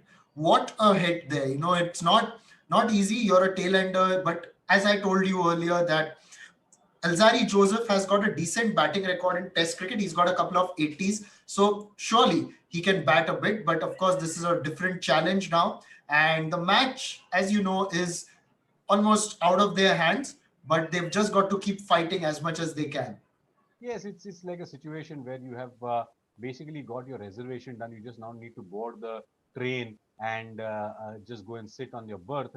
But Kuldeep starts a new over. First ball flighted on the middle stump. Hayden Walsh drives it back to the bowler with 2 steps in place. It's difficult to identify Hayden Walsh in the helmet because when he's bowling, he has his long locks and the goggle. So he looks completely different as a batter, as this time driven nicely to the covers. But oh, there's a misfield by Virat Kohli for a change. And Shikhar Dhawan from deep extra cover has to come around to pick it up. I guess they have taken. In fact, it's by Surya. He's not having a good day on the field today. Oh, right. They've just taken a single. They've taken 2 runs. Yeah, they've taken 2 runs. So, as you rightly said, Virat Kohli not really in the having a good day at the office, as one must say. But certainly, I mean, next ball, Walsh drives, edged into the backward point region. Prasidha Krishna slips, slides, and they settle for a single. So, score has gone up to 135 for the loss of 8 wickets, and this is the 27th over. Yes, and Kuldeep Yadav is bowling his 8th over. He's so far conceded 50 and it has taken 2 wickets. And it is because 50 out of those 50 runs, 30 runs came off the bat of Odin Smith, 30 odd runs. So, you know, it was just one batter who was really harsh on Kuldeep, but the rest of it, he's had quite a good measure, and which is why he's got those wickets as well. Now for Alzari Joseph, Rohit is setting the field. He will position himself at first slip with Rishabh Pant, the wicketkeeper, and they've called Surya Kumar Yadav as a very close leg slip because the ball will turn into him. And now Alzari Joseph has played this towards square leg and he will get a single. So Alzari Joseph just digging it deeper for the Indians. You know, he says, "I'm not going to allow you to win so easily."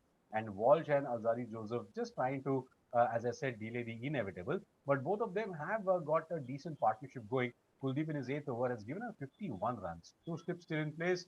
Walsh get that ball. Oh, good one. He realized, you know, he's a leg spinner, so he kind of read it nicely. Waited for that ball, waited for it to turn. This time it didn't turn, it bounced, so he just played it, pushed it towards the covers. No run, and he is batting on 5. West Indies are 136 for the loss of 8 wickets, and this will be the last ball of Kuldeep's over as flighted, and once again covering the spin, back together. Really impressive here by Walsh, but probably in a losing cause. Yes, and this is the fight that West Indies want to see, but India would want to wrap it up quickly, and Odin Smith, his innings extended West Indies fight. But right now, what these two guys are doing is that they're just spending time in the middle and just trying to get some amount of respectability, if I can use that word. And right now, India would surely want to wrap this up quickly so that they can then pack up, get ready. And I think tomorrow will be their flight to Kolkata, where there'll be the 3 T20 internationals. All these teams, they'll travel together because in these COVID times, when there is a home series, there is a chartered flight that's taken, which is a bubble to bubble flight. So it will be a bubble to bubble flight again, and Prasidh Krishna starts a new over. Outside the off stump, Alzari Joseph tries to go over the top on the offside, takes a thickish edge and flies towards third man, and Kuldeep Yadav fields it, and they will only get a single. So in this case, how does India wrap up this whole thing is now the big question, because Prasidha Krishna has been given the extra overs. He still has two more overs to go after this. Washington Sundar hasn't been introduced yet.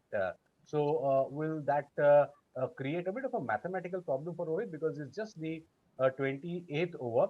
Kuldeep and Prasidha may just finish off their overs, and then it'll be Sundar. Round the wicket now to Hayden Walsh, bouncing him as Hayden Walsh just goes back, leans back, and lets it go past him. Two slips still in place, but good to see Rohit Sharma as a ODI captain, as a white ball captain, is quite attacking. He has maintained the slips throughout, and that is really good news. Because considering that the Indian bowlers are bowling so well, I mean, two slips are the need of the hour, and they have been provided. Yes, two slips are the need of the hour, and India have consistently attacked, and that is a really good thing to see. And we see the change in captaincy also. KL Rahul didn't have much experience in terms of captaincy in ODIs, and we could see that during the series in South Africa. But here, Rohit, being the more experienced campaigner, having led Mumbai Indians to 5 titles in the IPL, has led India a few times in ODIs. Good to see him employing those tactics and not letting the pressure off the West Indies, even when someone like an Odin Smith was attacking. Yes, and that's what is required, because ODI format is not redundant anymore. But as you said, it's not played that much, so many a times the players are not used to, as far as the muscle memory is concerned. As the ball bowled by Prasiddha round the wicket, coming into Hayden Walsh, who plays it defensively. So Hayden Walsh is looking quite confident in his defense. Aljari Joseph, which is with his poker faced expressions, no expressions on the face, is kind of hanging on. So West Indies are just piling on the agony, but they are also dealing with inevitable. India here again missing, as we have been discussing earlier. They are basically missing someone who will clean up the game. Yes, this is now the 5th ball coming in towards Hayden Walsh, and he lets that go through to the wicket keeper. So only a run conceded in this over so far. This is Prasidh Krishna's 8th over, and he has conceded 26 runs. And Walsh, the left-handed batter, is facing him. He's batting on 5 of 15. Joseph is batting on 12 of 27. Now, meanwhile, it is interesting to note, when would Rohit possibly think, why not get a Deepak Chahar back into the attack? But the last ball of Prasidh Krishna's over, this is the 28th over, and Hayden Walsh has fended that towards third man, and he will get a single. Probably get Washington Sundar, because then both these batsmen will try to go after him, make a mistake. Because getting Washington Sundar's 10 overs somewhere in this entire equation is very important. Because if all the bowlers bowl 7-8 overs and then only Washington Sundar is left with his 10 overs, then it will become difficult to accommodate him. And yes, everyone is dressed up and ready as far as the Indian management is concerned, because they would like to celebrate the victory. But the West Indian batsmen Hayden Walsh and Alzari Joseph say that yes, you're not ready for the reception yet, the winning reception, I mean to say. And here we are, both of them are still hanging around and trying to kind of get it, delay it as much as possible. Sometimes this also becomes quite frustrating. Oh, it does. It does, especially when you are waiting for something to happen and waiting for a game to finish quickly, particularly if you're an Indian supporter. This can be an irritant. Sometimes it just causes a bit of frustration. But of course, the cricketers are a lot more calm and they will be focused on the job. Sundar, meanwhile, Washington comes to bowl his first over. There is a slip in place and a short cover towards, and this has been pulled by Hayden Walsh between mid-wicket and mid-on, and that goes for 4. So that's what, tease the batsman, let them go for the big strokes. They will try to attack Sundar, and then Sundar can get into the wickets as Hayden Walsh gets into double figures, slightly short, not too. And actually, when he hit, he went through with the shot very quickly. It came from the bottom of the bat. So that's good news for Sundar, as West Indies go up to 142 for 8. Here comes Sundar, flatter delivery, quicker delivery. Oh, played back, almost played back to the bowler, but it goes towards the mid-on zone. So Hayden Walsh will be now sort of itching to go after Sundar, and Sundar will be sort of licking his fingers with a slip and a silly mid-off. He gets that ball in the short, in fact, the short square leg zone for a quick single as he goes on the back foot, and West Indies go up to 143 for 8. Yes, and now Alzari Joseph will face Washington Sundar. Let's see what he's got to do here, because Walsh has attacked Sundar from the first ball, and Joseph has been more defensive. He's of course hit a six earlier in his innings of Prasidh Krishna. Is he going to try and take a few chances here? So it is now 28.3 overs, three balls remaining in this over. Washington Sundar, this is his first over. There's still a slip in place. Swans outside the off stump, turns in, and Alzari Joseph just goes back onto the back foot and defends it solidly. If you look at the field, there is a square leg, a short mid wicket, a fine leg. There's a mid wicket and a long on. The fielders on the offside are inside at point, cover, and mid off. This has now been worked away by Alzari Joseph towards deep mid wicket, and it will only be a single. But Nishad, look at the bounce that Washington Sundar is able to get. I mean, this pitch really has maintained its bounce, and West Indies are 144 over 8. We'll see how he bowls to Walsh, who's batting on 11. But he may get a bit of turn, but the bounce is quite extraordinary as coming around the wicket. Sundar bowls, and oh, good ball. Compact delivery within the stumps, played back to the bowler. And that's the end of the 29th over, 144 for 8. West Indies are chasing 266. It looks like it's out of the question, but they are still fighting and soldiering on. The top order yet again has failed for them. The middle order did not contribute, and they've just collapsed today. This sense of respectability also in the score has come because Odin Smith managed 36 in quick time, and right now Alzari Joseph and Hayden Walsh are fighting and trying to restore some respect as they move into a T20 international series where I feel it is their game. Now moving into the T20 international series, expect West Indies to be the favorites. That's true, and it's going to be a pretty interesting series, and that too being played at the Eden Gardens. There are huge ground, a fantastic atmosphere, of course, minus the crowds, but then the ground is quite big. So that also, but then, in T20, the bats have become, the willows have become so nicely pressed that the ball flies over all around. So entertainment galore, but out here, the batting, the West Indian batting has definitely crumbled under pressure, and they will need to kind of get some good batters in between, as Deepak Chahar has now replaced Prasidh Krishna, and he will be continuing the 30th over, 144 for 8. In fact, West Indies definitely must have learned a lesson that they need some top quality batsmen in the ODI side. They cannot just gather some good players and then expect that they will do well in the ODIs. So here comes Deepak Chahar. First ball to Alzari. He tries to pull that, goes off the hip. Diving hands off Rishabh Pant cannot stop that. Should be a leg by as the ball trickles towards third man for a single. 145 for the loss of 8 wickets. And Alzari went through with the stroke. It just came off the shoulder or sort of the hips as it went towards third man. Yeah, that's right. And if you have a look at this, Deepak Chahar actually provided India the early breakthroughs that helped them stamp their authority in the game, because he got the wicket of Brandon King, really worked him around very well. Meanwhile, he comes into bowl towards the left-handed Hayden Walsh, who defends it solidly by going on to the back foot. So here, West Indian pair of Hayden Walsh and Alzari Joseph are just delaying the inevitable, and they have constantly made sure that the frustration continues, the wait continues. It is the 30th over now, and they are making it slightly difficult as far as the Indians are concerned, who are ready to celebrate, and they deserve this whitewash. The way they have played the Indians basically, as Walsh gets the next ball, lovely drive towards mid-off, but straight to the fielder.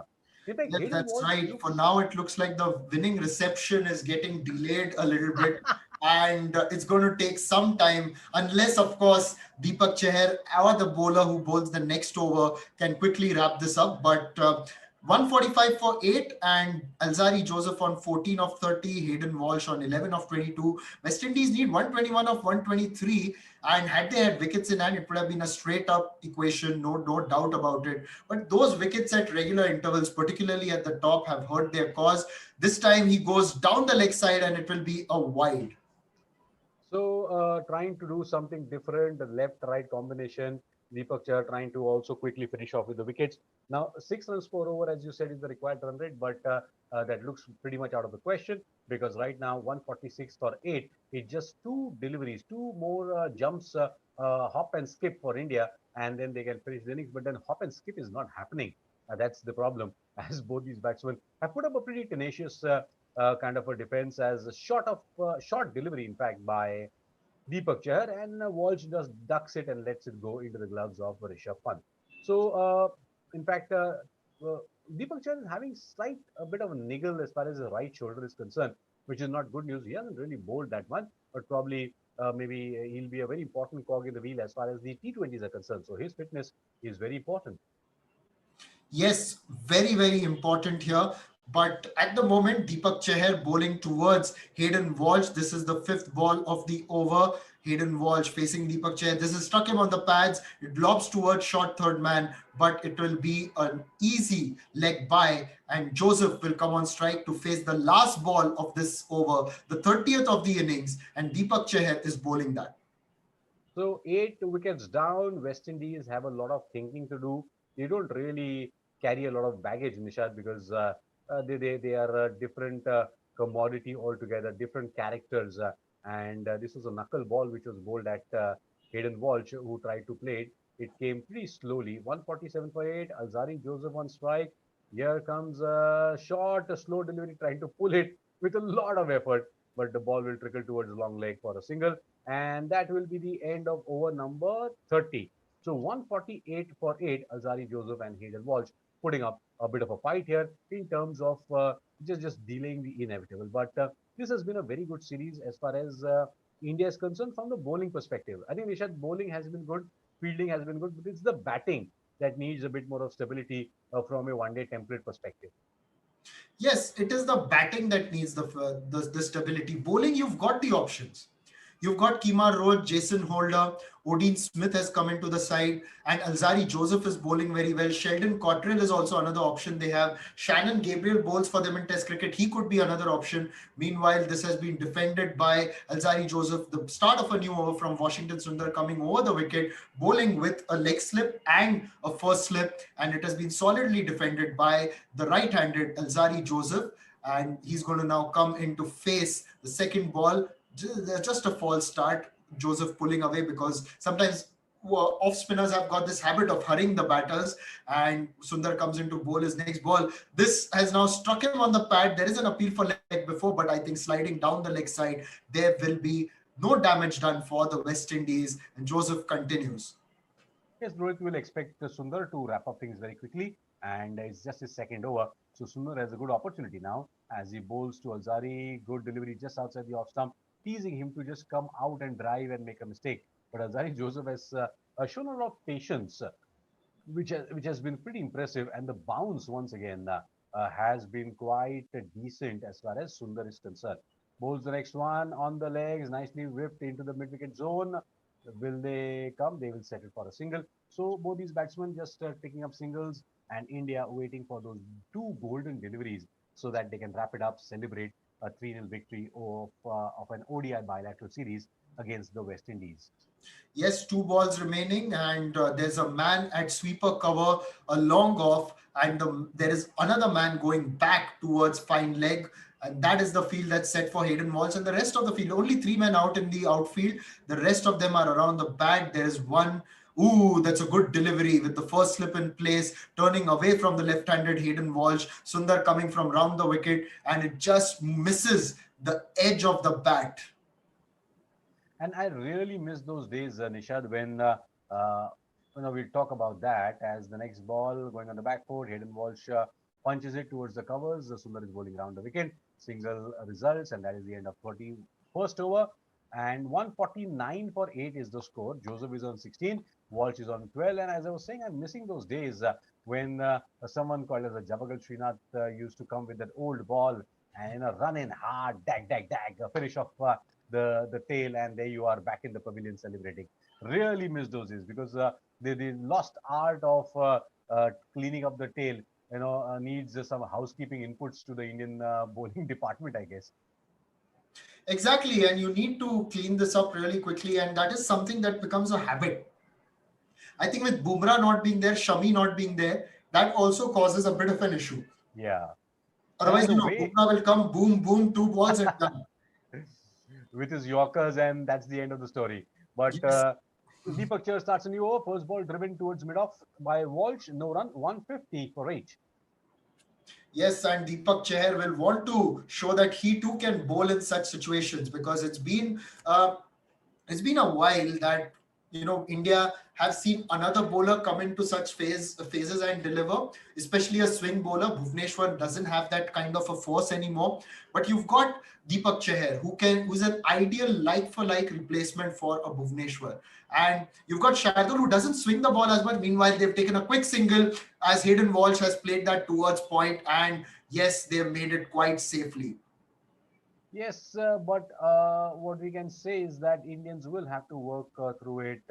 They will have to wait for those 2 golden deliveries and this partnership to end. West Indies 151 for it. And as I was thinking about Javagal Srinath, I also remember, in fact, Manoj Prabhakar used to do that very often, coming from the side of the crease with those in-dipping Yorkers, and bang you go. But yes, Bumrah Yorkers are missed as Chahar bowls to Azari Joseph. Outside the off stump, played defensively towards covers straight to the fielder. It's also very interesting to see the kind of patience Alzari Joseph and Hayden Walsh are showing. Because, you know, these kind of conditions, even the batsman gets frustrated, okay, let's finish it off. But these two are hanging around. That's been very, very interesting and impressive to an extent, because tailenders doing this is a brave job. Yes, it shows a lot more spirit. It can also lift the team that is there in the dugout, which is, of course, looking a little sad, a little forlorn, and understandably so. They would have expected a lot better from themselves. And Deepak Chahar has been driven down the ground towards mid-off. There will be no run. That was really well timed, actually, by Alzari Joseph, and he was way outside his crease. The mid-off fielder was alert, and he threw it towards Rishabh Pant, but that has missed the stumps. There is obviously no damage for the West Indies. Pant also stopped that. Having a look at the replay, I think, yeah, Alzari Joseph was a little casual, and while getting back, and yeah, it could have been a little close. Could have been close. Prasiddha Krishna was the man with that fumble, but Deepak Chahar in his 8th over will be bowling his 5th delivery, as Joseph and Walsh are just hanging around and playing as if it's a test match. Nothing bothers them, and they are doing their job. You know, there's nothing wrong with that. 158 for the loss of 8 wickets is the score, and here comes Deepak Chahar to Alzari Joseph. This time slightly short, pulled, it's high up in the air and goes behind Rishabh Pant. He was running there. Rishabh Pant running all the way to the boundary line. 3 fielders converging. Rishabh Pant trying to stop it. He was chasing it. In fact, Kuldeep Yadav came from third when he dived. Siraj came from fine leg, and none of them could stop that boundary. So for us, Comedy of errors of sorts, because 3 fielders coming in, Kuldeep stopped it, but then it was parried away into the boundary. And yes, in fact, yes, Kuldeep managed to stop it. Siraj wanted to stop it, but could not, and it just was parried onto the boundary. And Pant was on his own trip, where he was trying to avoid the LED boards just beyond the boundary. absolute comedy of errors. You said it right. And the way Kuldeep and Siraj slipped, what more could have been said? 155 for 8. In fact, Chahar bowls pulled. It's in the air. Somebody under it. No, it falls short. It falls short of Siraj, and they come back for a second. They come back for a second. That is the end of the over. 156 for 8, and we will take a quick break.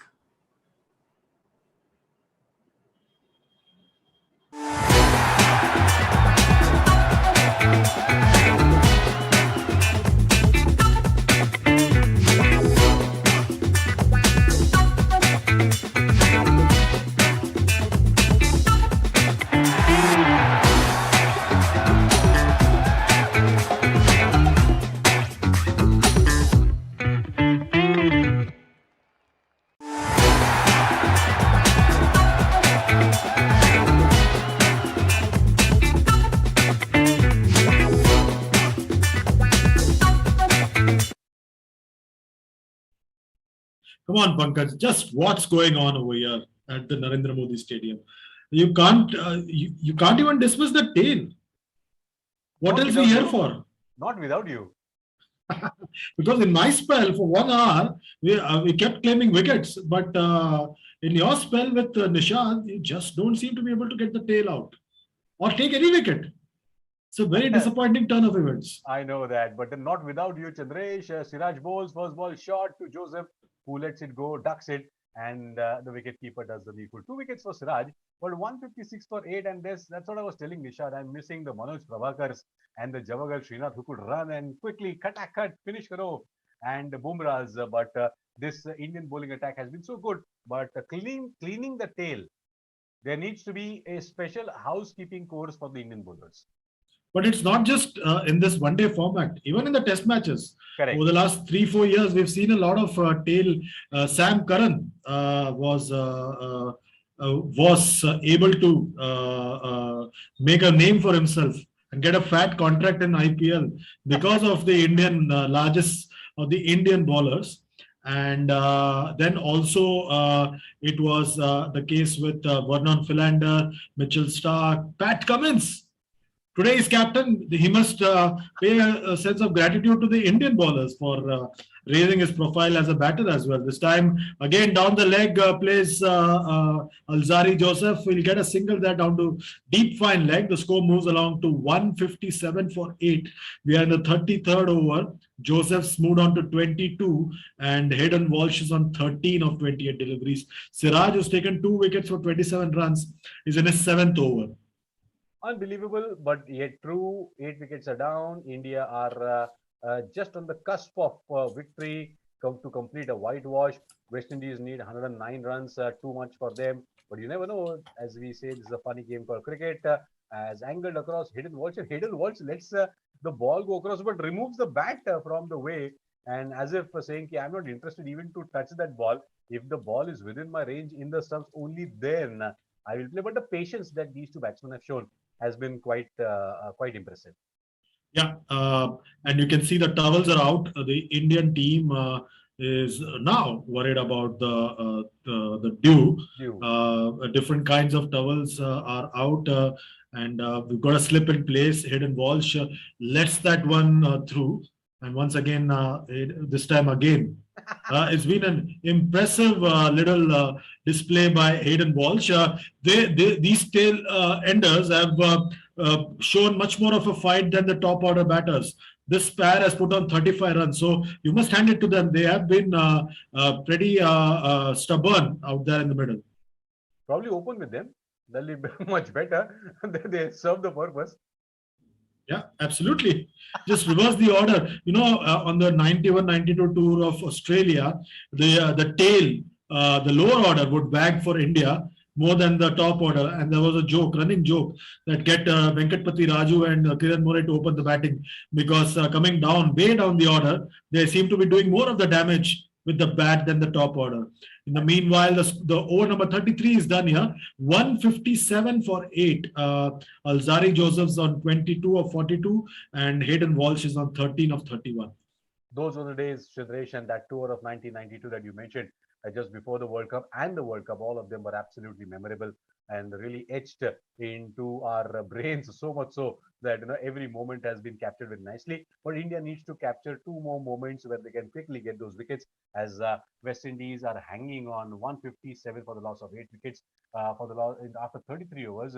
They seem to be those mountaineers stuck somewhere up, waiting for the rescue. Neither the rescue is happening, neither anything is happening with the mountaineers, but they're still stuck there. And those two are Alzari Joseph and Hayden Walsh. As Sundar will continue with a leg slip and a slip as Alzari Joseph, who's batting on 22, he's on strike. First ball outside the off stump, played defensively. Look at the attitude. I just don't seem to know what to say on this, because these guys have kept India at bay for close to, now it's been 9.3 overs. So just imagine, they've managed to keep things quiet. 9.5 now, so close to 10 overs they've batted and they've not been separated. So they're really frustrating the Indians and the Indian supporters. No doubt about it. No doubt about it. As the next ball on the middle and the off stump played defensively. So Alzari Joseph also, it's good to see that amongst the youngsters, and we curse the West Indies for being a T20 side or a very light side. They don't really seriously play the game. But look at this. I mean, Alzari Joseph is batting here. 45 deliveries that he has played, and he's looking quite patient. As the next ball down the leg side, it should be called as a wide, but they'll also cross over for a single as the ball trickles down past Rishabh Pant. So 2 runs there. But both these batsmen have shown enough maturity under these circumstances to kind of hold on to fort even in a losing cause. Yeah, absolutely. And this is the kind of fight that we wanted the top order to show. But unfortunately, the top order showed no such fight. Can't help it. But here they are. The dew is now creating a bit of problems, as you said. 159 for the loss of 8 wickets is the score. Target is 266. Now, West Indies gifted 20 extras. India are also complimenting very well. They have given 10 extras till now. As Hayden Walsh gets the ball. Oh, lovely one on the middle, turning towards the off, forcing Hayden Walsh to play, but he just plays it past Rohit at slip, and the score still remains at 159 for 8. Yeah, 159 for 8. And Hayden Walsh now is ready to face Washington Sundar. We're still in the 34th over. This has been a stubborn little partnership. This time again, Hayden Walsh plays it to the short third man region. No damage done, no run taken there. So it's not been a stubborn partnership. It's been stubborn with a capital S. That's the kind of partnership this has been. Just pinching it into the opposition. So there's a slip, there's a short cover, there's a short extra cover, there's a point. But what's the point when Sundar goes round the wicket and the ball has a lot of Indian supporters watching this particular telecast with us here on Digital 2 Sports as this over comes to an end. Over number 34 comes to a close. 159 for 8. A lot of Indian supporters were hoping to get back to their lives pretty quickly. But unfortunately, Alzari Joseph, Hayden Walsh, and the Indian bowlers all put together have ensured that everybody is going to be in front of a television or a digital screen for some time to come. Yes, I do understand the emotions, Chandresh.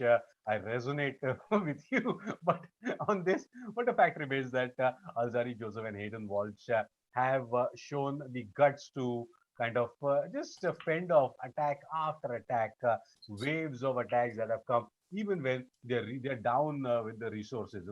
Just gives me an idea. It just takes me back to the film Bollywood movie called Kesari, where those the soldiers fended off a huge attack. But right now, Alzari Joseph gets a new ball down the leg side, slightly uncomfortable around the hip area where Siraj was bowling around the wicket, and he has just fended it off towards short square leg.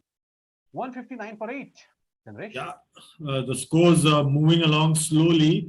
It's been slow going here in this chase. The contest in this match was long over, but these two lower order batters have just delayed the inevitable, and they keep defending. Siraj goes round the wicket, tries to do something different. Nothing seems to be happening.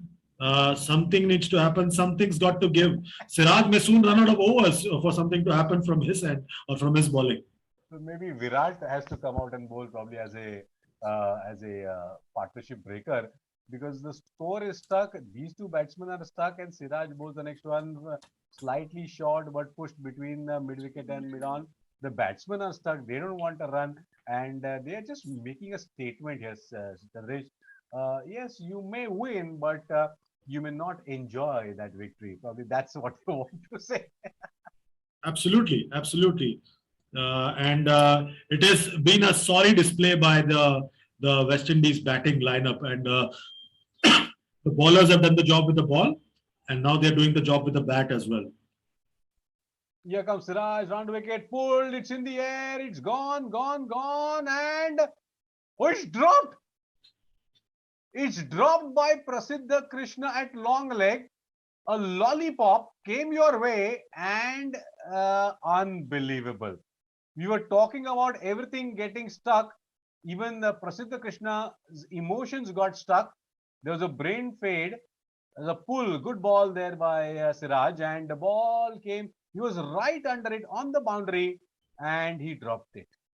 This is the second catch that has been dropped of the bowling of Mohammad Siraj, and he should really be wondering what does he need to do to get his fielders to support him. This was a dolly. This was an absolute dolly, a sitter, and Siraj just can't believe his luck as he gives a stern look but to the fielder there, Prasidh Krishna, and massive miss there once again. Siraj doesn't know what he needs to do to get his fielders to support him on the field. Prasidh Krishna was on the boundary line. He couldn't balance himself. The dew might also have played a role. But then he was slightly trying to take it around the chest area. It came around just above the head. He was trying to go up and down. But at this level, you need to catch such kind of things. You know, there are players who are practicing such catches while losing their balance and going out, throwing that ball in, coming back and taking that catch. And in these scenarios, a dolly was dropped. End of the over, last ball played defensively by Hayden Walsh. And that was the 8th over of Mohammad Siraj. After 35 overs, West Indies 160 for 8. 160 for 8. It could well have been 159 for 9.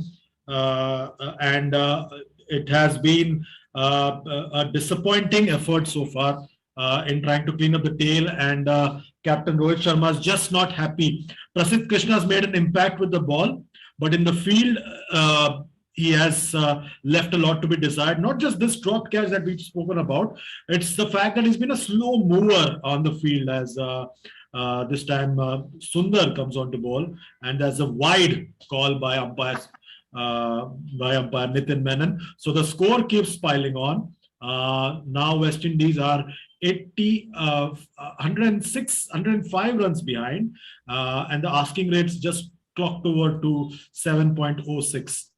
And look at the irony. I mean, both these batsmen are so tenacious and so shrewd that they're not even making, playing shots which will allow them to play false strokes and give India an opportunity. Absolutely stubborn. And Shrewd this time goes for that shot over the mid-off fielder, and Alzari Joseph hits a 6. Do I need to get worried? Because, cricket is a funny game, and Alzari Joseph knew that the fielder was inside the circle. He went for that stroke and got 6 runs. Yeah, it's a very good shot. It would have made any top order batter very, very happy to see playing that stroke. And Captain Rohit Sharma is getting a bit worried now. You can see the long face of Captain Rohit Sharma. He's disappointed, and he makes it very clear. He's not as expressive as Virat Kohli was as captain, but Rohit Sharma is very, very vocal, and his face tells the story always. And each time the ball goes into the stand or travels on the outfield, the ball comes back. It becomes difficult for the bowler to grip, and they have to clean up the ball because of the dew that's taking effect or taking shape here at the stadium. So lots of issues piling up here for India. Suddenly, that poster from the vintage movie, The Great Escape, just flashed in front of my eyes. I don't know why, but 167 for 8. I don't need to say much, but here comes Sundar, and Alzari Joseph gets a ball on the middle stump, turns further down. It's been played towards the leg slip. There's a fielder, no run. Alzari Joseph is batting on 29. Odin Smith also came up with a lot of entertainment, did a cameo. But Alzari, the look on his face is very, very serious. He means business. He says that if I've got an opportunity to bat, these teammates of mine don't even give me that in the nets. I'm not going to miss it in the middle. This time on the legs, it pops up over the leg slip fielder. The ball is running towards the fine leg boundary, and the fielder gets it back. But in the meanwhile, 2 runs have been taken. Should be leg byes. Yes, leg by signal by umpire Nitin Menon. End of over number 36, and 169 for the loss of 8 wickets is the score. Yeah, the partnership's now worth 47 in 79 deliveries. So they have really managed to keep India at bay. It's been close to 13 overs that they've batted. So that's also a good sign. Imagine the wicket fell 13 overs ago, and these two are still sticking around. It shows the kind of effort that these two batters have put in, and in keeping India at bay in the third and final ODI. The chase is still way off. 169 for 7. They need another 97 runs from the remaining 14 overs. The asking rate has just come down below the 7-run mark. So it shows that the Indian bowlers are also feeling the pinch now. Yes, and such kind of situations can be very tricky because you end up on slippery ground, Chandresh, and sometimes these matches get so close that you end up actually panicking and giving the opposition an opportunity. We have seen so many matches where the last wicket, the last pair, has run away with something impossible. But Hayden Walsh is batting on 13th right now. He's giving good support to Alzari Joseph. Here comes Siraj over the wicket, and now that negative line shot into the body as Walsh just moves outside, makes room for himself, and the ball just goes into his hips. But Alzadi Joseph, amazing. You're talking about the drop catches. Surya Kumar Yadav was the culprit, and then Prasiddha Krishna. Siraj but be must be asking himself, or should I go and check with my astrologer what's wrong with me today? He should probably do that at the end of the match. This time, And oh, there it is. A slow delivery down the leg side. Walsh wanted to pull it. It came off the back of the bat or the glove, popped up into the leg gully area. And Rohit Sharma's reaction after taking that catch very clearly indicated how much this catch and the wicket meant to Siraj.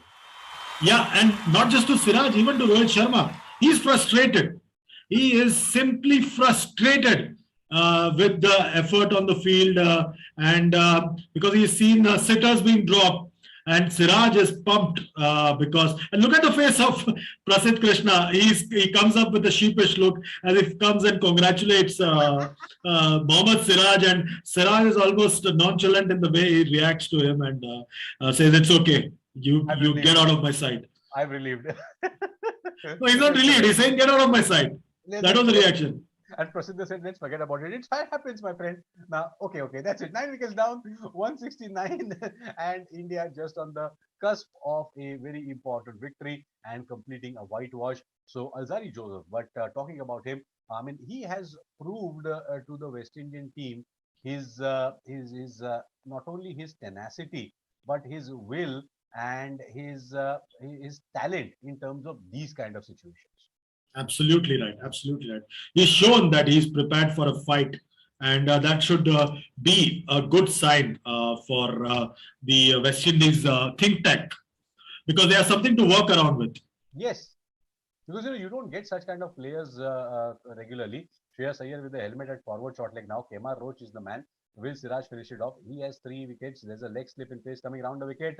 Kemar Roach tries to go out of the way by going across the off stump. There's an appeal as the ball goes past him, but it's more of Siraj because he says, I had 2 drop catches, so I want to compensate with 2 wickets. So please give it to me. Umpire Anil Chaudhary says, go back to your mark and let's continue playing.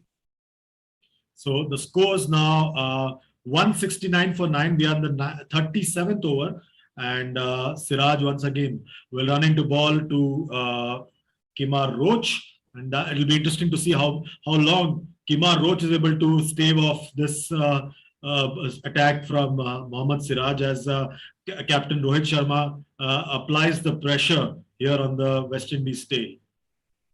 Round the wicket for Roach on the stumps and pushing Kemar Roach on the back foot, and which has been played defensively. This is what we have been talking about, the inability to finish the tail very quickly. And see, these are, not so serious moments where it doesn't matter in the World Cup where they're going up and down. But in certain games when it becomes very close, these kind of activities become very important. And Chandresh, you need to have a habit to clean the tail. You can't come suddenly one day and say, okay, let's clean it up. The habit has to be inculcated, which I do not see in this set of bowlers. Yeah, I think that's the thing that the Indian think tank needs to be worried about, because neither in the test matches nor in this white ball game they seem to be able to clean up the tail, and that's a worry, and it's been there for close to 3 to 4 years. But if you point that out, you might be termed as being negative because they just look at the final result rather than the process to get to the result. But it's a chronic problem. I mean, you can't just keep it aside. And it's been there since India got test status way back Exactly. in 1929. In the meanwhile, trying to work it on the onside, Kemar Roach gets a delivery towards the leg gully area. One bounce into the hands of the fielder out there, and the bowler wants to hog the limelight, which is absolutely fine. But you got to finish it. It's not an easy job, but that's why you're there. Just get a Yorker quickly, finish off. Lassit Malinga used to do it. Bumrah does it, but once again, chronic problem cannot be left aside. But West Indies 169 for 9. Siraj in his ninth over has picked up 3 wickets. Here comes Siraj to bowl to Kemar Roach, trying to go for the Yorker now. I guess he heard it, but it was dug out nicely by Kemar Roach, who's equally tenacious. As 37 overs have been bowled, 169 for 9. I'm super impressed by that gold chain around the neck of Kemar Roach. Really, you must have a really sharp set of eyes behind your spectacles to have spotted that, and really impressed with your observation powers. I think that's what I can do, or we can do, when the tail is so stubborn. Yeah.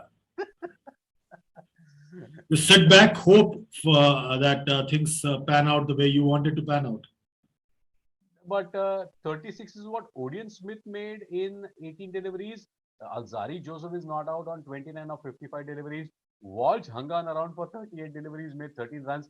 And now Joseph and Roach, what can they do? Prasidh Krishna has been brought back into the attack. So Rohit Sharma says, enough is enough. Now let's finish this.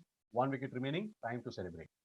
Yeah, time for Prasidh Krishna to mop up this last wicket and pulls that one, does the batter, and is there a fielder there? Yes, there is, and the very first delivery is dismissed him, and that's the end of the match, and India wrap things up finally and win this third and final encounter by 96 runs and claim the series 3-0. So that's a whitewash. That's the whitewash, a clean sweep of this 3-match one-day series. It was a long time coming. 3 wickets for Prasidh Krishna, and Alzari Joseph's been dismissed by Prasidh Krishna. So a redemption for Prasidh Krishna for that drop catch of Alzari Joseph. That's the end of the match. India, happy bunch, and they have wrapped things up as they win by 96 runs and claim the ODI series 3-0.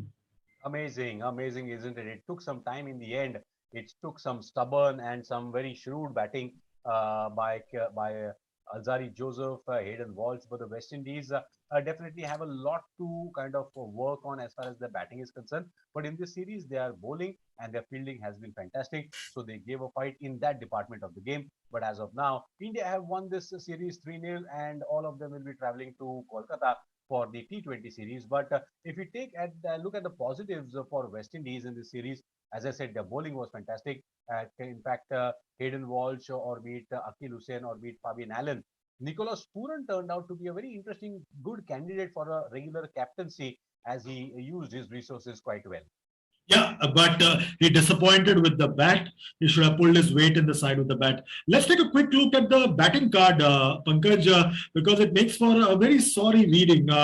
Shai Hope, Brandon King started off, but Shai Hope was the first one to go for 5. Then it was the turn of Brandon King, and very same over, Shamar Brooks also was dismissed by Deepak Chahal.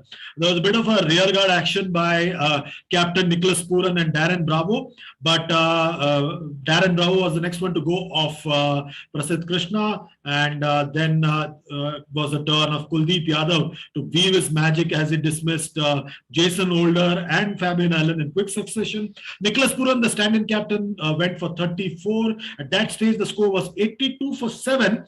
And we felt like the match would be done and dusted very soon. But over the next 19 overs, we had the likes of Alzari Joseph and Odion Smith putting on useful runs. Odion Smith finally fell for 36. And then you had another stand between Alzari Joseph and Hayden Walsh, which fetched them 47 runs. And after Hayden Walsh fell, it was only a question of time as West Indies were bowled out for 169 in 37.1 overs with 13 extras to boot.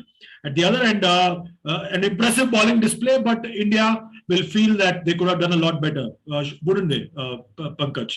Yes, absolutely. And the number which I would also like to highlight is that extras. Mr. Extras, India gave away 13 of them in 38 overs, whereas West Indies gave away 20 extras in those 50 overs. So overall, a bit of thinking to be done for the Indians also, but definitely India have done a fantastic job. They were expecting a bit of fight, but as far as the West Indies are concerned, I think their bowlers and Odion Smith and Alzadi Joseph have been the top guys as far as West Indies is concerned. Absolutely. So that's the series done and dusted. India win the three-match ODI series 3-0. It's a complete right royal clean sweep for India. It could have been a bit more clinical if you were an Indian supporter. And as Pankaj explained, the bowling figures, Prasidh Krishna and Mohammad Siraj have been the best bowlers by far for India. Kuldeep Yadav made a very good return to international cricket with a spell. He was a bit expensive. Odion Smith and Alzari Joseph took a liking to him. But overall, you've got to say that India's bowling performance was good, but they could have been a lot more clinical in their with their bowling approach and on the field with the catching. So that's the end of the ODI series. India sealed the ODI series 3-0. It has been a pleasure to bring the ODI series live, ball by ball, to you all over the world from the Narendra Modi Stadium in Ahmedabad. India win it 3-0.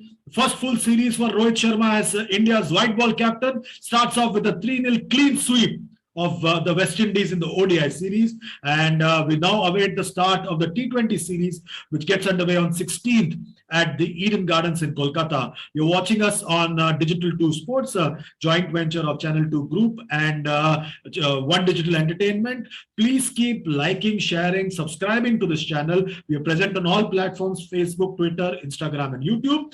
Do not forget to press the notification bell after subscribing to this YouTube channel. Remember, tomorrow and day after, the IPL mega auction is going to be live here. Live audio commentary of the IPL mega auction, only and only on this particular platform, Digital 2 Sports.